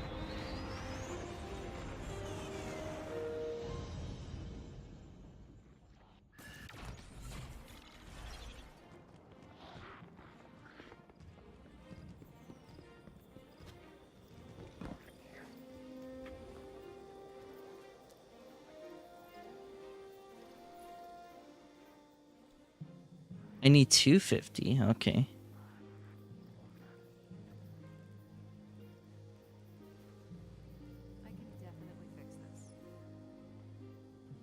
Hey, I'm not in a hurry of getting the seasonal armor for that. Or really this one? I'm not in a hurry for that either. 250 for that. 300 for this one.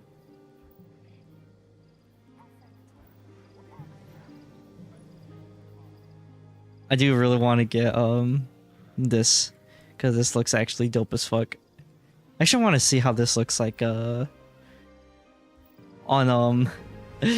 as an armor piece. I'm actually curious to see. Let's see if I can go to collections. PvE.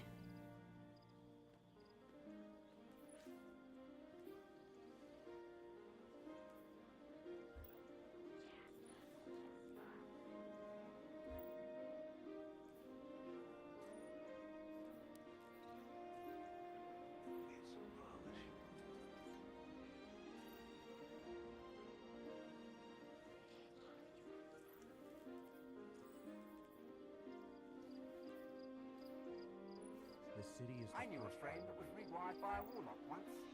Once.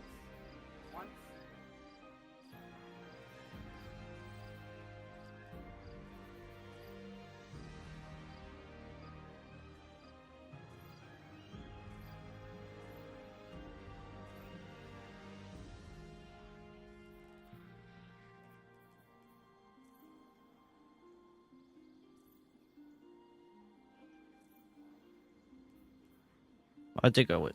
I went way far in.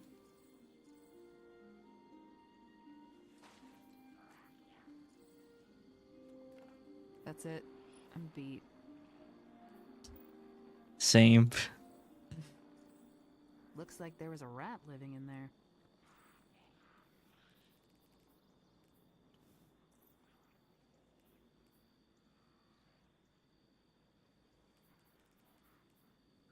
Huh.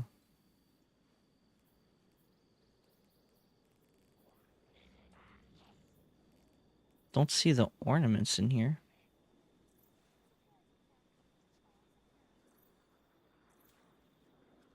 Probably unlock once I like see it.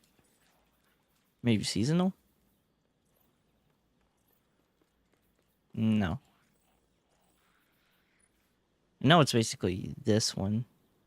This one's just more like if it shows.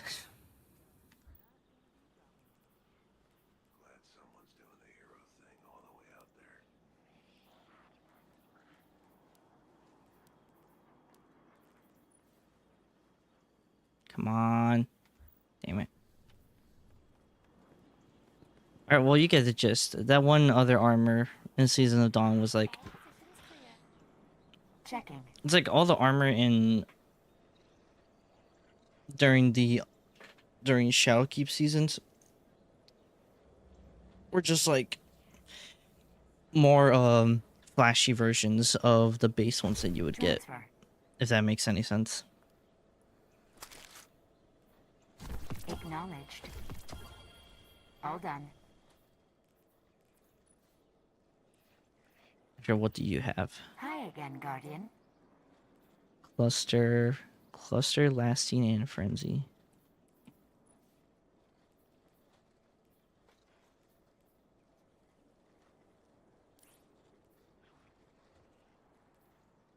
Overpower cause your next grant bonus special armor meter progression.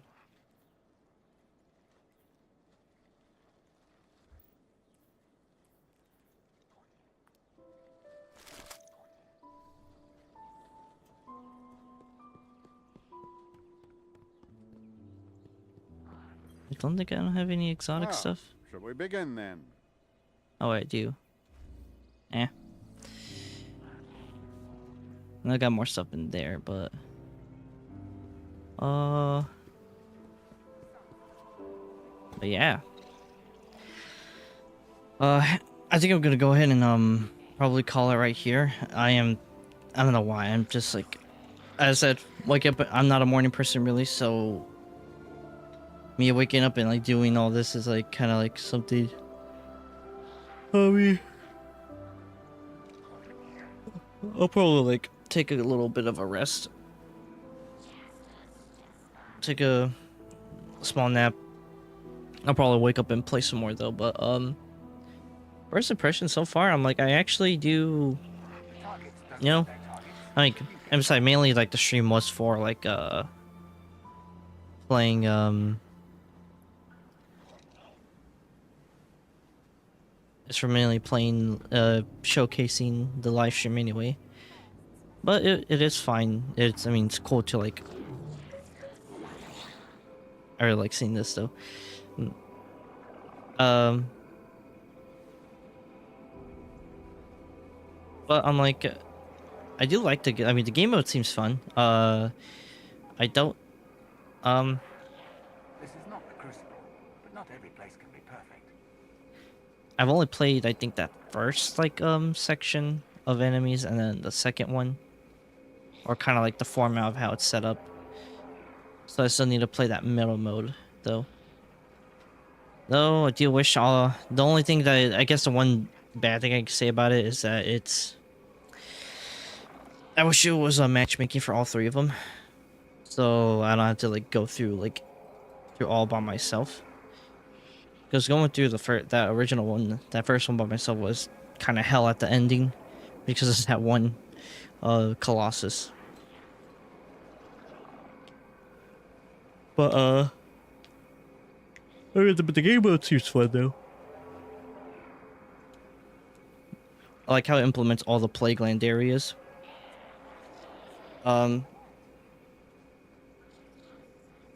It's cool that we see the rocket yard there.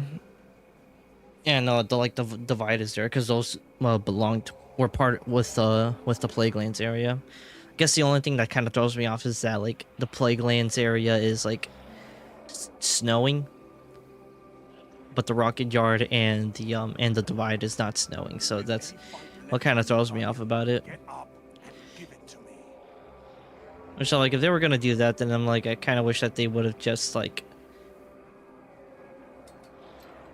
either shown us it through the season time or make the divide and the rocket yard like snowing.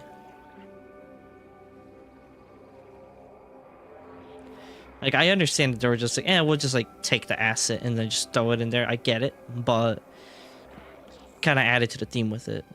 Because there was also like Siva, I think Siva stuff infecting the divide. I don't know about the rocket yard though, but maybe. I'm gonna have to like look back at some D1 stuff for that. This is not the Crucible, but not every place can be perfect. But yeah.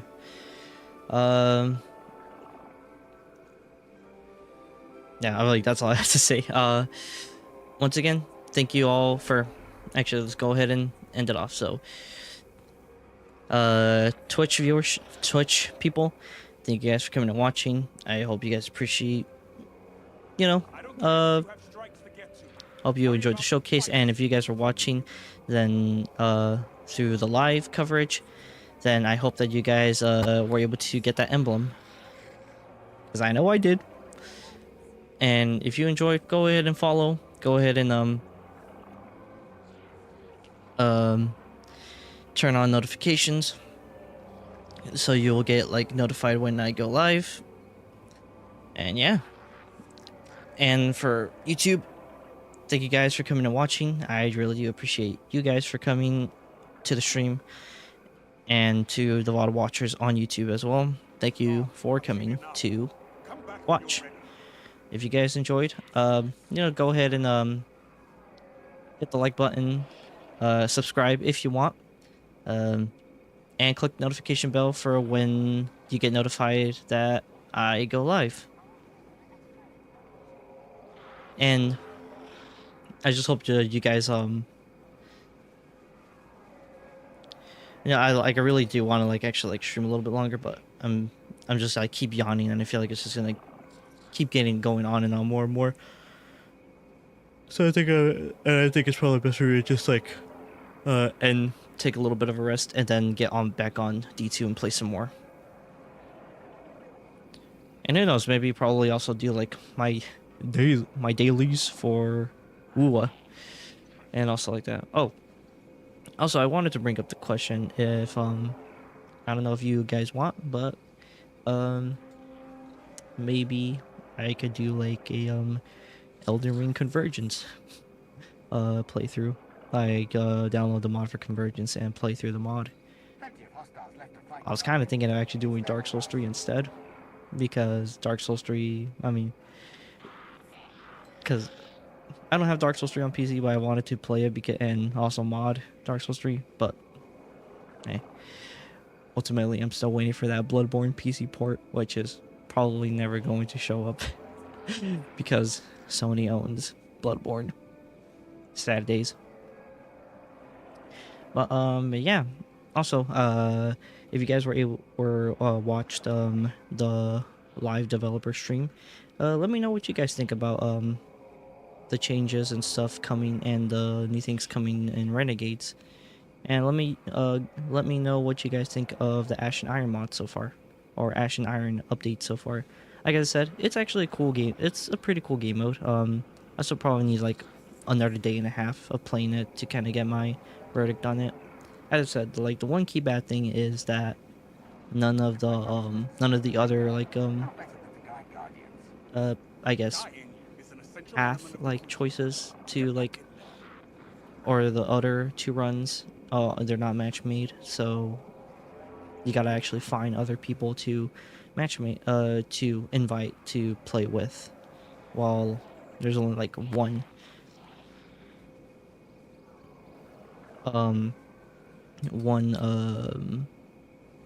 playthrough where it's match made, which that sucks. But like, I get one reason why they want to keep it like match made, like one thing match made, but like I don't know, just repositioning myself real quick. But I just wish like you could do other matchmaking stuff.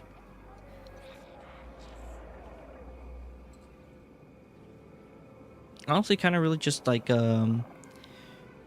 really Honestly, yeah, I think like Renegades is gonna bring a lot of updates, and I am interested to see what more updates they put in before Renegades. So I am excited for that. I think maybe those like updates are gonna come in like maybe in the next patch or the patch after. I don't know, but I am interested to see what Festival of the Lost has to offer. Actually, I'm very interested in that.